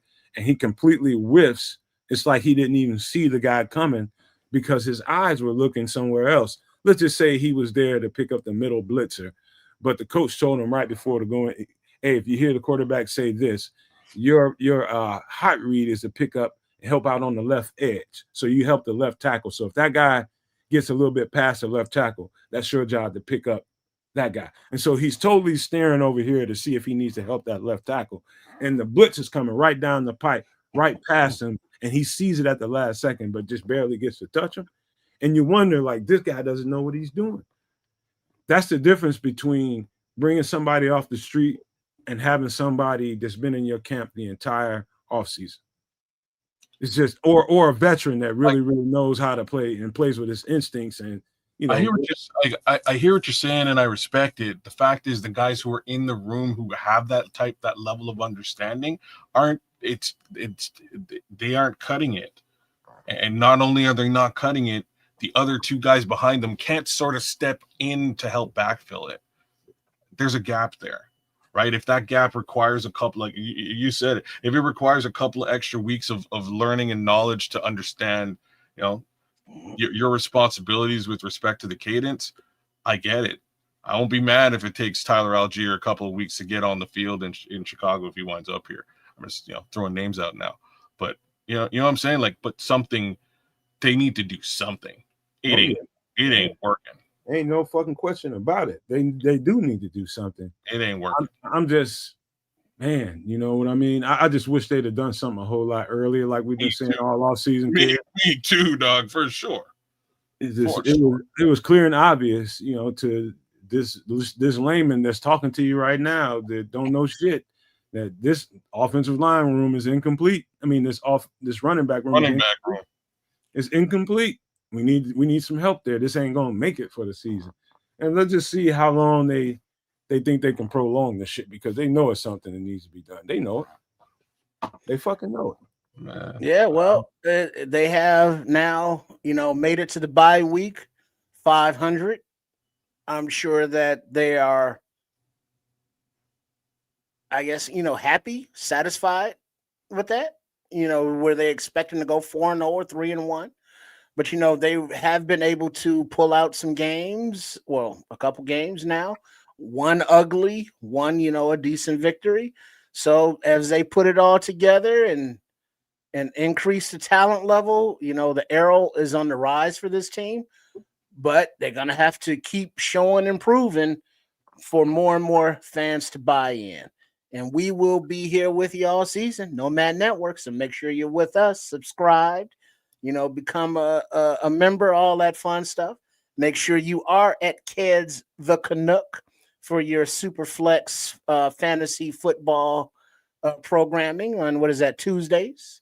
Tuesday, 6 Central, 7 Eastern. By all means, holler at me. Come check me out. Ask me your fantasy football inquiries, live and direct, whether you're using Twitch, good old YouTube, home of Keds the Canuck, or even Facebook. We're on Facebook doing the darn thing every single week throughout the NFL season. And we'd love to have you. So PSA real quick for everybody. I will be getting with the Podfather tomorrow morning to make sure that we are still on for Tuesday at 7 p.m. Don't forget that. We also going to do Keds' show at 6, and then we're going to get right into the some extra sauce, I guess, in the middle right after that. And so stay tuned for that. Okay, sorry. Let's one more time with this. 6 p.m. Your show is 6 p.m. Central, Superflex for Keds the Canuck. And then right after that, we're going to do some extra sauce, some extra sauce, Trip says, with the bar room at 7 p.m. Central. So stay tuned. I will let you guys know. You just look at the channel, go to the homepage, and if there's some update that we need to give you all, you'll see it there. And so just know that, look forward to that show, because we're going to have a good time like we always do on that show. Of course, we got the Podfather and his crew coming up in here. So it's going to be a lot of personalities, a lot of fun. Do you know who's coming with him? Who's coming? No, I don't. Well, it's going to be a network extravaganza. It's going to be a bar room nomad, crossover together event. Yep, it's going to be fun, man. We had that plan for about a month now, and so hopefully everything is what it's supposed to be. I'll talk to them tomorrow. But if there's any update to be given, just go to the Nomad Network homepage and see if there's anything posted there in the comment section, so you'll know exactly what's going on. Other than that, expect to see us at 7 p.m. Central. What's the Nomad Network homepage? That's when you go to the Nomad. You Google the Nomad Network, not Google. You go to YouTube and you type the Nomad Network, and you can find the homepage for the Nomad Network. Oh, okay, the channel. So the channel. Okay. All right, there we go. Because the homepage, referring to websites, that's almost there, y'all. Don't worry about it. But also, as far as us talking about what's happening as far as content goes, Sports Chicago style, I'll be hooking up with the crew of Coach Tripping, Chef Trips, and Trip himself, either this evening or in the morning, so we can record our post game, depending on the schedule. We're still waiting to hear from Chef. He had a little something going on tonight, but he wants to be included in the program.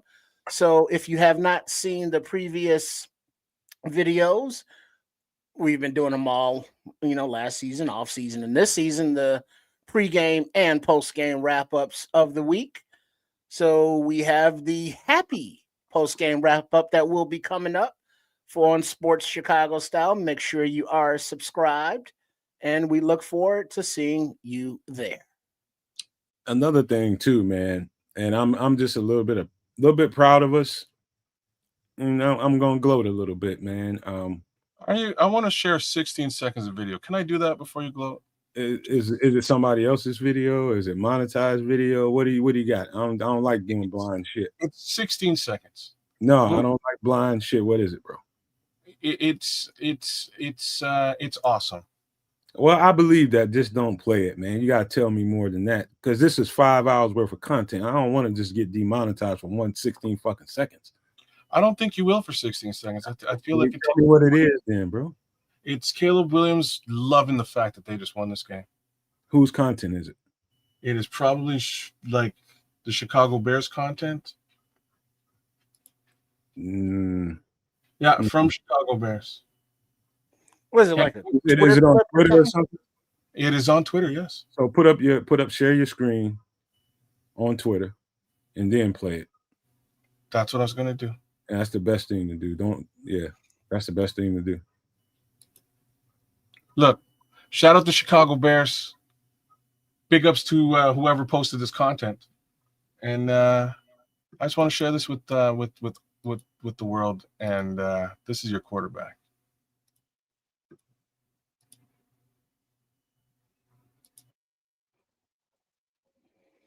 You see happy Caleb Gizmo Williams pumping his arms as he runs off the field at Allegiant Stadium in Las Vegas, victorious with the game ball in his right hand, as he barks and chirps at the crowd, of which it looks like they're mostly Bears fans.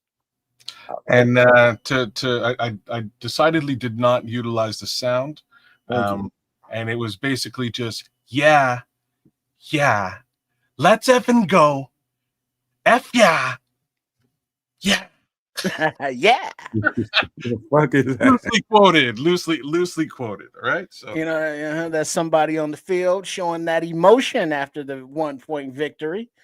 Shout out to Gizmo. He had him all over. He's all over Twitter right now, because there's also the awesomeness of the head coach as well, who finally stopped frowning.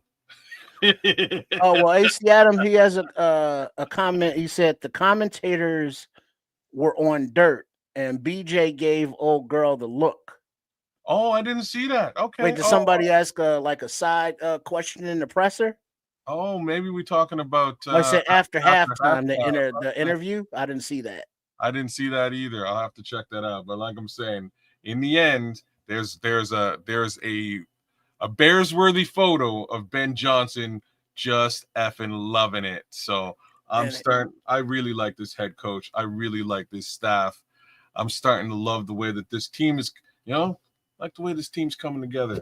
And here's who also loving it. Well, hold on, before you do that, Dante Purify, shout out to you for the $1.99 donation, man. That comes first before anything. Thank you so much. On our way to 12-5, he says. 2-2, 500. Appreciate you, dog. We appreciate it, man. But go ahead, Trips. Oh. Yeah, I was just gonna read that, Dante, with the $1.99 super chat. As if you also want to support the Nomad Network with the memberships, there's also the super chats here on the YouTube. You look down, you see that little money sign, and you click on that, and you show your love and support that way. Big up, Dante. Let's say, this coaching staff, to piggyback on what Keds was saying, we're going in the right direction on both sides of the ball. Where the deficiencies in the game plan were exacerbated in the first half, both sides of the ball, those coaches was like, all right, here's what we're gonna do to change that. You're gonna do this, you're gonna do that, we're gonna make these calls, and it came away with a victory. So this is this coaching staff working with what they have, but as soon as they have more of what they need, Ryan Poles supplied, this team is going much, much, much in the direction we want it to. And what King say? What up, King?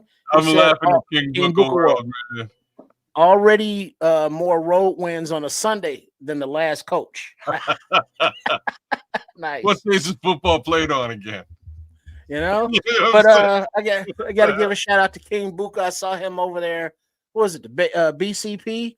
He was on there, and I saw him, and he just reminded me of somebody, an actor that I saw in a movie, and the line that the actor said was, "Bow your heads." Now, I'm not calling King a gorilla, but he reminded me of what was my man that played the gorilla in that movie with Caesar, big black dude, muscle dude that died, Michael Clark Duncan. Yeah, Michael Clark Duncan as a gorilla. That's who King reminded me of. Shout out. That's a backhanded ass compliment if I ever heard one. That's well said, sir. Yeah. Damn. Hey, King. No, I'm saying, but that's who he reminds me of. Golly, that's an ugly way of saying it. But Michael Clark Duncan, but he was a gorilla at the time, but still. Don't put that evil on me. All right. So look, man. But you see, we can laugh, we can giggle, we can joke. Guess what? Because the Bears won. I know that's a backhanded. See, look, okay. He said, I think I know what you're trying to say, Triple. Yeah, he knows not what he says. I'm just telling y'all right now. That motherfucker just. Oh, your heads. All right, man. Look.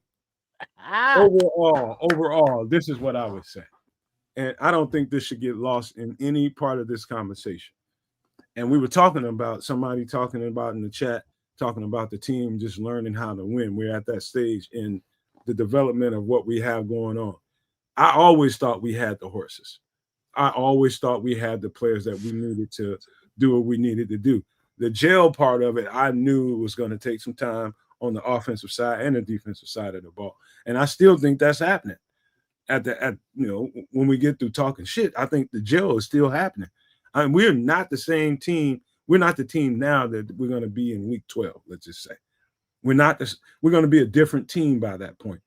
Whether good or bad, we're going to be a different team because of the time spent on grass, and continuity has to happen. I would just say this: the confidence.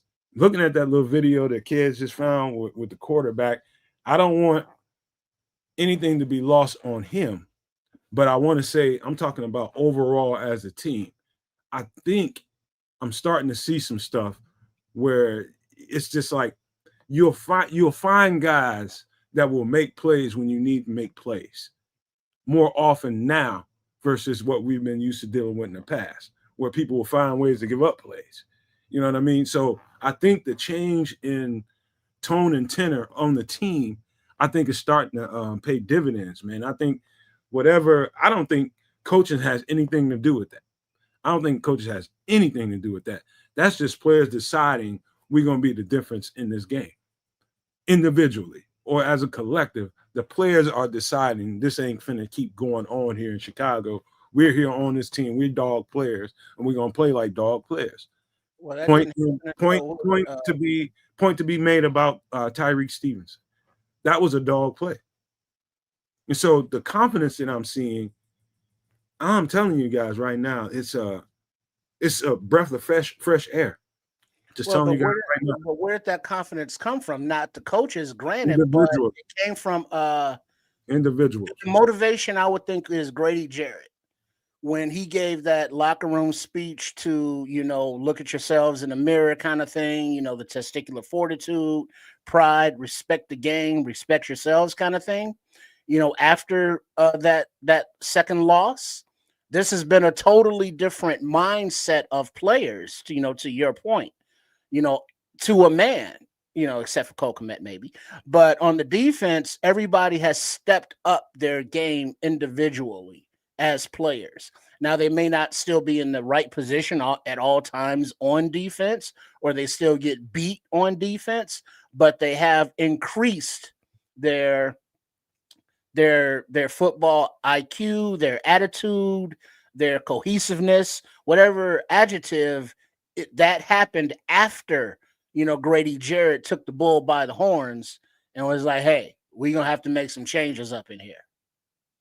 Well, that's exactly what I'm trying to say, man. It's just individually, at the end of the day, coaches don't play football.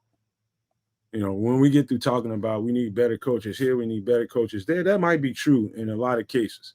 But at the end of the day, when the product hits the field and when you have to make plays and game-changing moments, you got to have players to make those plays. Either you make them or you don't. Either you got that in you or you don't. At the end of the day, we gave Flus and his whole coaching staff rightfully deserved a whole lot of hell. But at the end of the day, those guys didn't play either. Neither does Ben Johnson, neither does Dennis Allen. Those players had some intention about their performances today. It didn't start off as well in the first half, but in the second half, you can tell that somebody was just like, hey, dog, we got to make plays. And you can just lock the coach the fuck out of that area right there. Just that whole corridor where the defense is talking, or the offense for that matter. Lock the coaches the fuck out. They've been coaching the shit out of us for months. We don't need y'all right now. We just need to be, as a collective, decision makers about, are we going to let these motherfuckers run up in us? Run all over us or not? No, Chip, don't do that. I made the wrong choice of words. wrong choice of words live on the show. My bad. But that's kind of how we would have said it if we was in the locker room together. If I was in the locker room together, no, we're going to stop that.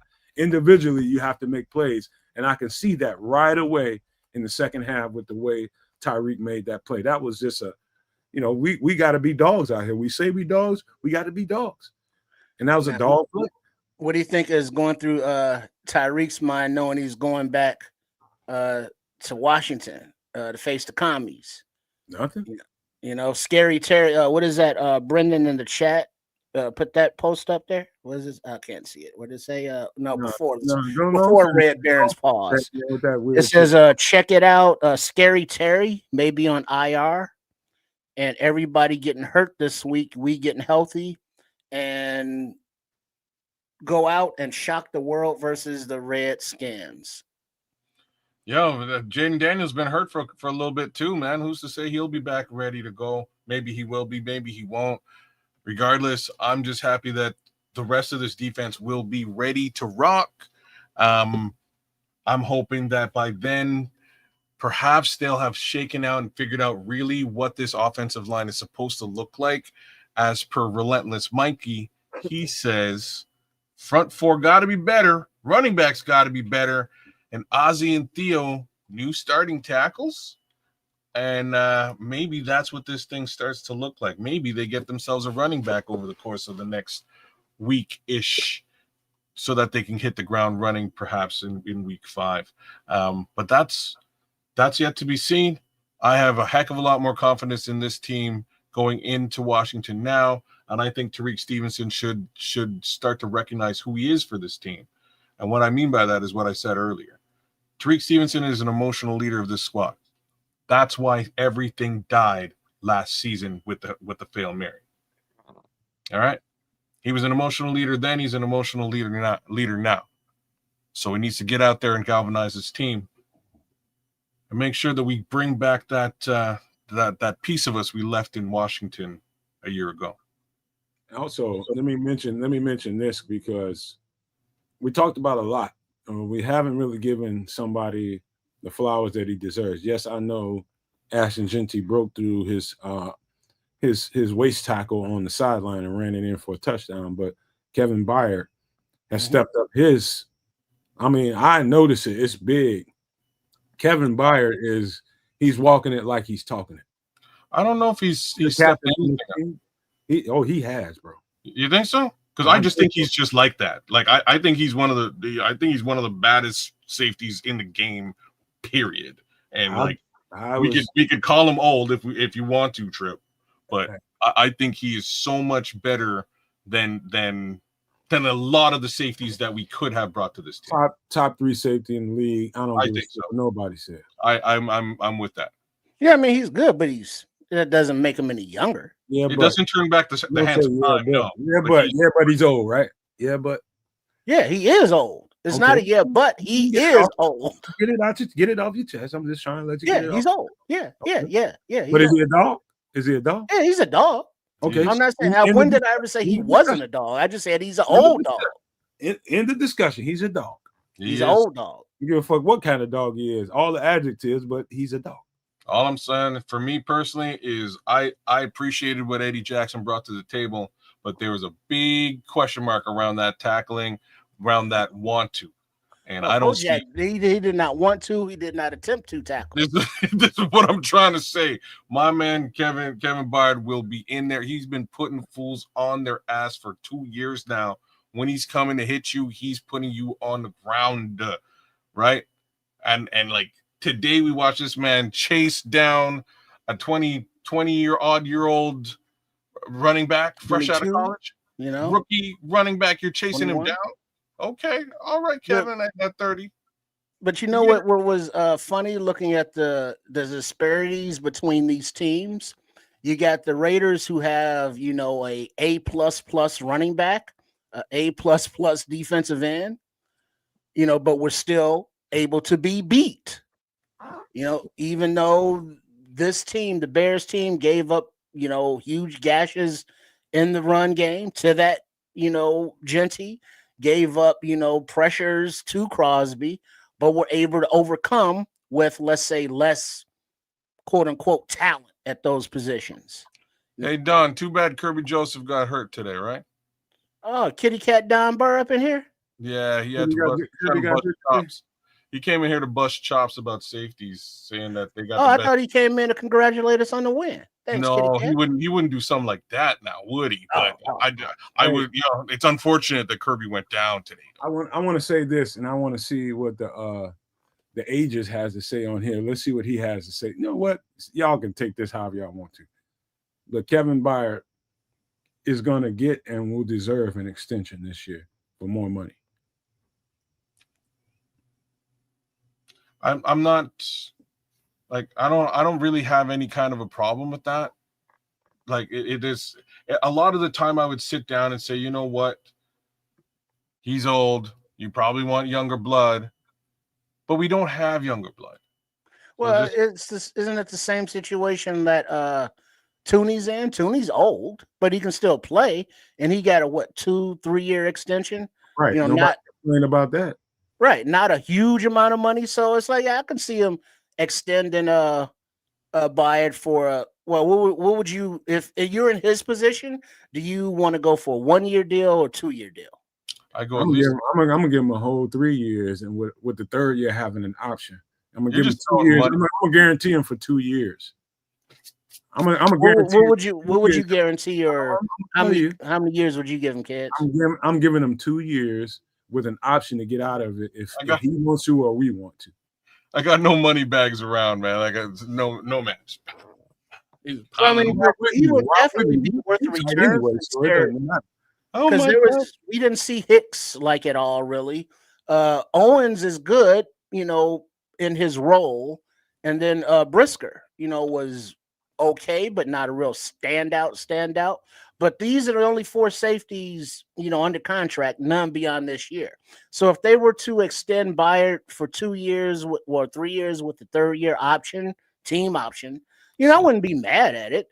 But as long as they drafted, another safety as well as maybe a free agent safety. Definitely. Well, that's what they have to do.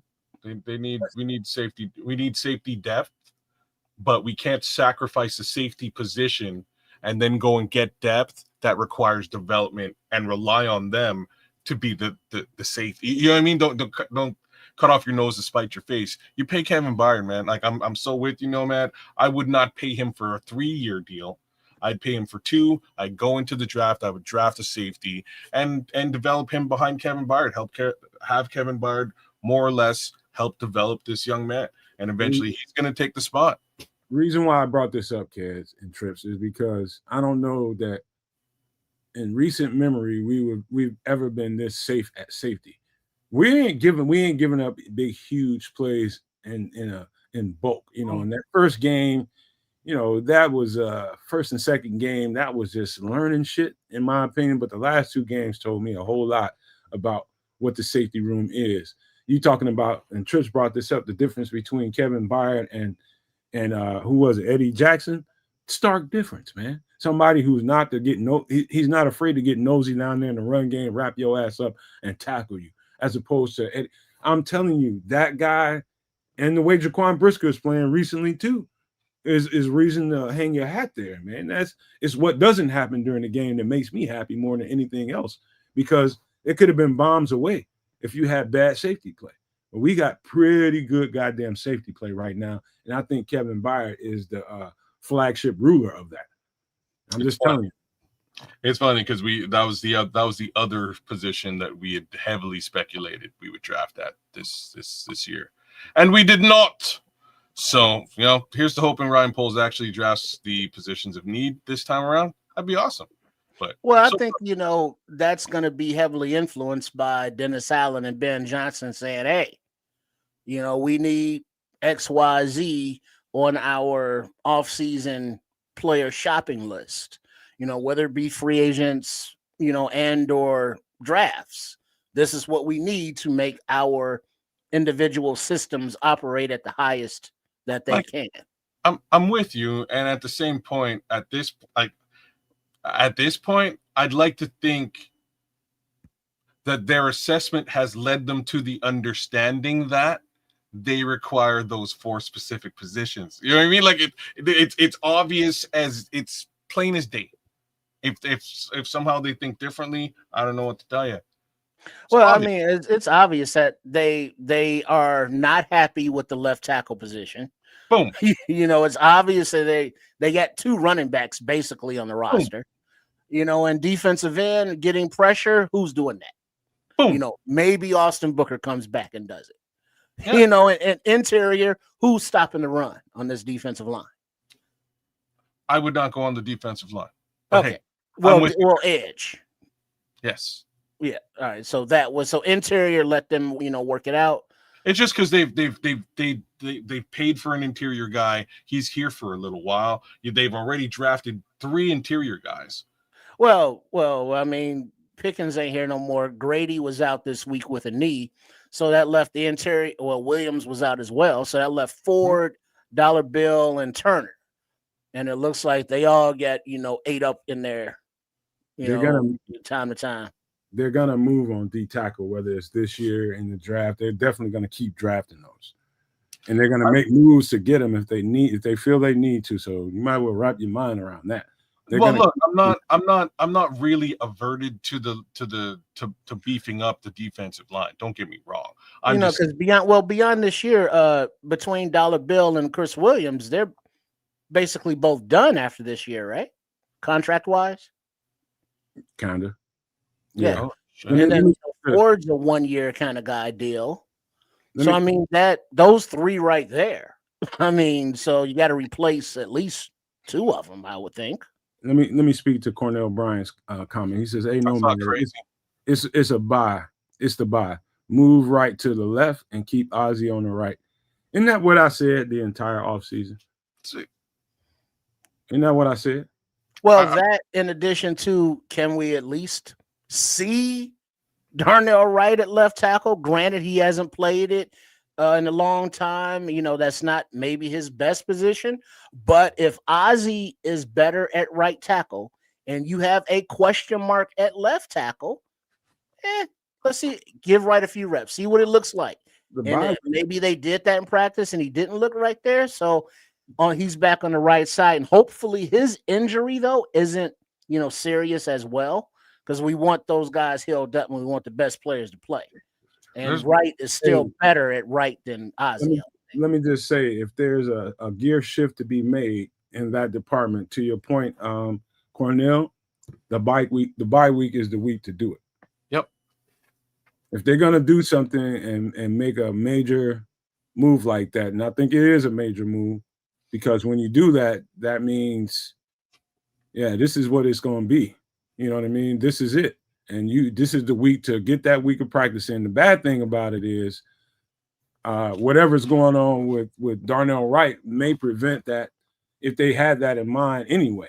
If they had that in mind, that messes up everything, depending on how serious his injury is, But if he's one of those guys that was, okay, we just gonna hold him out for a week and get him healthy and give him this bye to get him right, this is probably the week you want to get that in with him, man. Get him some of that muscle memory back. And all I know is this: there's a lot of people who say that Darnell Wright played on the left side in college. He wasn't that good. I don't tell you the truth. I don't even know where those thoughts come from. Or I think it's just really just a bunch of people hearing other people talk and they just repeat it. I didn't see I saw no evidence of that when I watched him on film. None. I thought he was a better left tackle. Then Wright? Yes. Oh shit. He pounded the shit out of Alabama when he was a freshman or a sophomore. Here's the comment that I'll. They were the best. They were. Let's just say they had the best edge rushers in the country, and he beat the shit out of them. Okay, but he got the majority of his snaps at the right position, correct? Yeah, because of injury, not because he didn't play well at the left tackle. Okay, all right, that's fair. Now the situation arises now while today is Kids' birthday. Happy birthday with that Bears victory. We got that special for you, Canuck. All the way to Canada, elbows up. Thank you. Now, my birthday, November 4th, happens to be that trading deadline day, as we mentioned before. So now when we look at all the needs that Kids and all of us have mentioned earlier that this team could use going forward, trade-wise, now you look at what pieces are not fitting on this team going forward. It looks like, Braxton Jones at left tackle. There are teams that will be like, yes, we will take him. There are teams that be like, oh, word, Roshan Johnson. Yeah, let us get maybe some of that, for a lower round pick, or whatever other players are not able to produce in this system, or the coaches are like, yeah, they just not working for us, or they don't fit in the schemes. Those are now, trade bait opportunities. That'd be a dope ass trade too, man. Trade Braxton Jones to a couple of different teams. Braxton Jones to the Atlanta Falcons for Tyler Algier. A brilliant trade. I'm sure they could use some offensive line help. I hope it happens in the offseason. Don't do it now. Why not? Because you fucking need him. That's why. Well, no. Well, now now it would have to be a trade because Algiers is a free agent after the season. Braxton Jones is a free agent after the season. You can't trade him then, can you? Right. You need if you let go of Braxton Jones right now, that'd be stupid, because you need Braxton Jones right now. Just because we saw a decent performance on the left side from Theo Benedict doesn't mean he's your answer. Or even if, let's just say they switch Darnell Wright to the left side, you still need a competent swing, because if you do that, you just put the other swing on the right side. Well, but have we ever seen Braxton Jones play the right tackle? What? Braxton Jones don't play right tackle, though. Exactly. So how is he going to be the swing? How many left tackles would you have if you traded Braxton Jones? 3. What? How many? 3. You got how many? You got 3. Count them. Karan Amagaji, Braxton Jones. Well, he's on IR. Theo Benedict. Is he full on IR right now? I thought, is he on a season IR or 4-week IR? I'm not sure. I thought it was 4-week IR, but that doesn't make sense. What do you mean? There's 3 of them. Well, what Nomad, I get what Nomad is saying, that you need that depth, you need that third guy, for the swing. But my point is, I get where you're coming from, that you want to keep Braxton as that emergency piece. My point is, they may be like, it may be more worthwhile to bring up another tackle from a practice squad or someplace else to be that swing tackle, whereas Theo's better at left tackle than Braxton, in their opinion, for this scheme.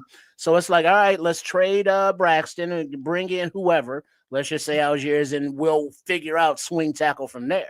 Because going forward, you lose that asset, if you just keep him as a backup just in case, and not the end of the season here and he just walks away. That wouldn't even, to me, it wouldn't even cross my mind until somewhere around the trade deadline, and we got to be getting our ass kicked to the dirt. And we ain't got no chance of having a season that we can viably even think about trying to compete for something. That it would have to get to that point before I'd even consider some shit like that. Otherwise, why would you weaken your team when you don't have to? You're just stuck. But you're saying weaken the team. Hold on. You're just stuck with a Braxton Jones that you probably won't get any benefits from because you needed him for the year. And if you got to keep him on the roster for the remainder of the season because you're weak on the offensive line at tackle, that means you have to do what you got to do, period. But until we start getting our ass kicked and we ain't got no chance of that, I don't even know why we need to be talking about it. Well, the thing is, what does Braxton offer on this team other than left tackle? Because at least Theo plays both sides. So, yes, he can be a swing. So I think Ozzy did not do good at left, so he's stuck to the right. Thanks, AC Adam. Thanks, Scrolls. Appreciate it, y'all. You don't weaken your team if you don't have to. I'm not sure if, so what Tripp is saying here is, if they took your advice and they moved Darnell Wright to the left, they line up Ozzy Trapillo at the right, they then use Theo Benedict as a swing tackle, because we've now seen him play on both sides somewhat effectively. You basically have what you require, and you still have at least one more tackle who will show up sooner or later after he's off IR. You have depth there. I think you could move Theo Benedict somewhat effective on the right side. Left. Brother, he was up on both sides. On the right side, he just got his hat handed to him by probably one of the top two edge rushers in the game. Yeah, he got his ass handed to him, but you know what I mean? Like, cut the kid a little bit of slack. That's like us saying Karan Amagaji sucks because of the Minnesota game. No, they both need development. They both need snaps. The more snaps they get, the better they will become. But all I'm saying is that there's holes on the team that require addressing. One of them is in the running back room. I think it might be an easy route of passage to get some value out of something that we will have no value from in a couple of months if we hold on to him. Like, if we hold on to him past November, he's basically useless to us. All I know is, we are podcasters and we have opinions. That's all this is right here. It's just opinions on what we think the team ought to do. Whether it's me, kids, trips, doesn't matter. The bottom line is, inside that building, they know what they need and need not to do. Whatever that move might be. If you're right and they ended up doing something like that, then okay, they did it. But as from where I sit, I see no reason whatsoever other than, okay, I'm worried about if I might not be able to get a 6th rounder for him or something like that. You can't worry about that kind of shit right now. You're worrying about gelling and keeping the strongest team that you can put together.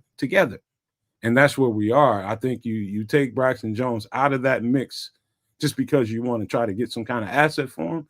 I think that's short-sightedness, period. I think it is. All right. I'll take that with a grain of salt. I'm just saying, if he's falling out of favor with the coaching staff with respect to his play, there's only a short window of time under which they can get something for this particular player, and we have, unfortunately, uncovered some clear and obvious areas where we could bolster on this team. One being the running back room. Because we've been doing this for 5 hours and some change, And I haven't had any dinner. I don't know what you motherfuckers ate. Yo, I had some ribs. I don't know Yeah, if ice cream, sandwich. You good. You good for another 4 hours if you want to. Shit, kids ready to go. He gonna drop kids off, food, take a nap. Both of them things. That's what's gonna happen now. Tell you the truth. Hey man, look, it's been a great show. It's fun doing Bears content when we win, man. There's nothing like that, man. When we win, it's a different energy, man. So let me just shorten my commentary for the end and pass it on to my guy Triple R. And we get some closing thoughts before we get out of here, some pleasantries. Let's see. What is this? Second quarter FGB 13, Cowgirls 2. Nice. Alrighty then. Please make sure you subscribe to Sports Chicago Style for our wide range of fantastic content. A shout out to Coach Tripping. A shout out to Trip, the lovable, adorable one himself. And a shout out to Chef Trips for his fantastic cooking live demonstrations, whether it be on a MF in the kitchen on the last Wednesday of the month on some extra sauce, or whether it be on his own channel at Chef Trips, at CHEFTRIPS. So subscribe and be a part of that growing community. Much love for everybody, as our subscriber numbers on the Sports Chicago Style is right there at 100 subs, 3 digits, as we progress to 1 million.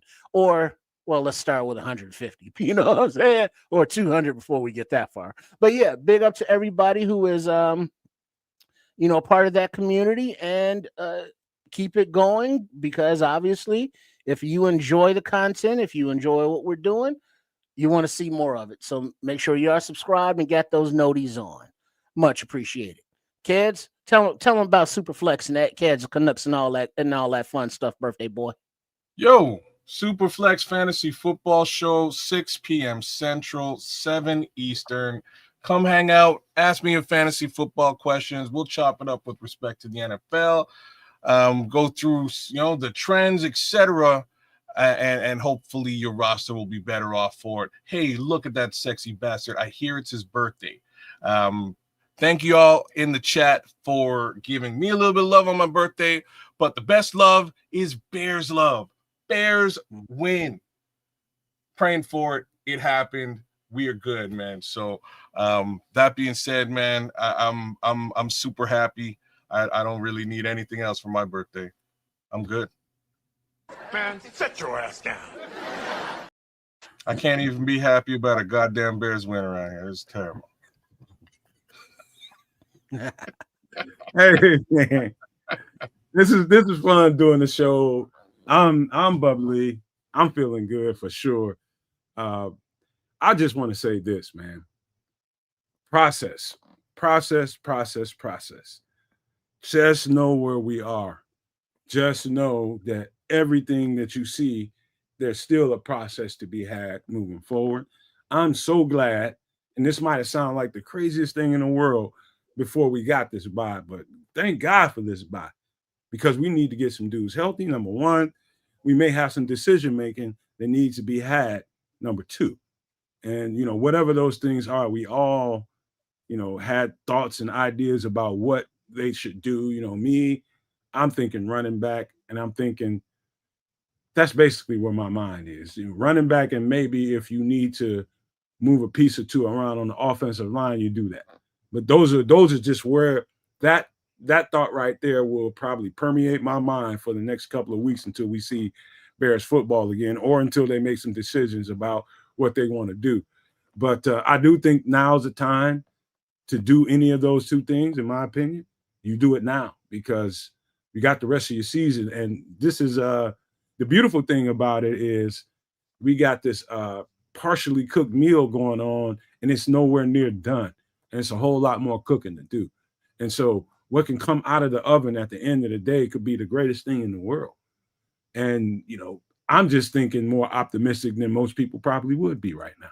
And I do think I've seen enough good stuff to feel like, okay, now the question is whether Ryan Poles, in consultation with those coaches, thinks that, okay, should we just go hard right here and make sure we make some moves for some really hard-hitting players, some guys that can really change the game? Should we do that now, or should we wait a year? That's probably during the bye. If you were to put a fly in the room between Ryan Poles and Ben Johnson and Dennis Allen, who's going to be making that full court press to try to make something happen right now? It's probably going to be the coaches. Who's going to be the person that's going to be like, I don't know, right about now? It's probably going to be Ryan Poles, but a smart GM, any really good GM worth his salt, has his own thoughts, has his own idea, has his own interpretation of what he thinks the team should be at some particular time. But if the coaches supersede what you're thinking, my thoughts is you defer to the coaches. If they think you should make a move for something right now, then you should do it, because they're the one that has to finish cooking this meal, right? They're the ones that have to live with the results, right? And so my thoughts are, Ryan Poles, listen to those coaches. If those coaches say, hold up, we'll be good for this year, we got the guys that we need, then don't do shit. But if they somehow come to you and say, we need to make some moves here or there, make those moves. Make them.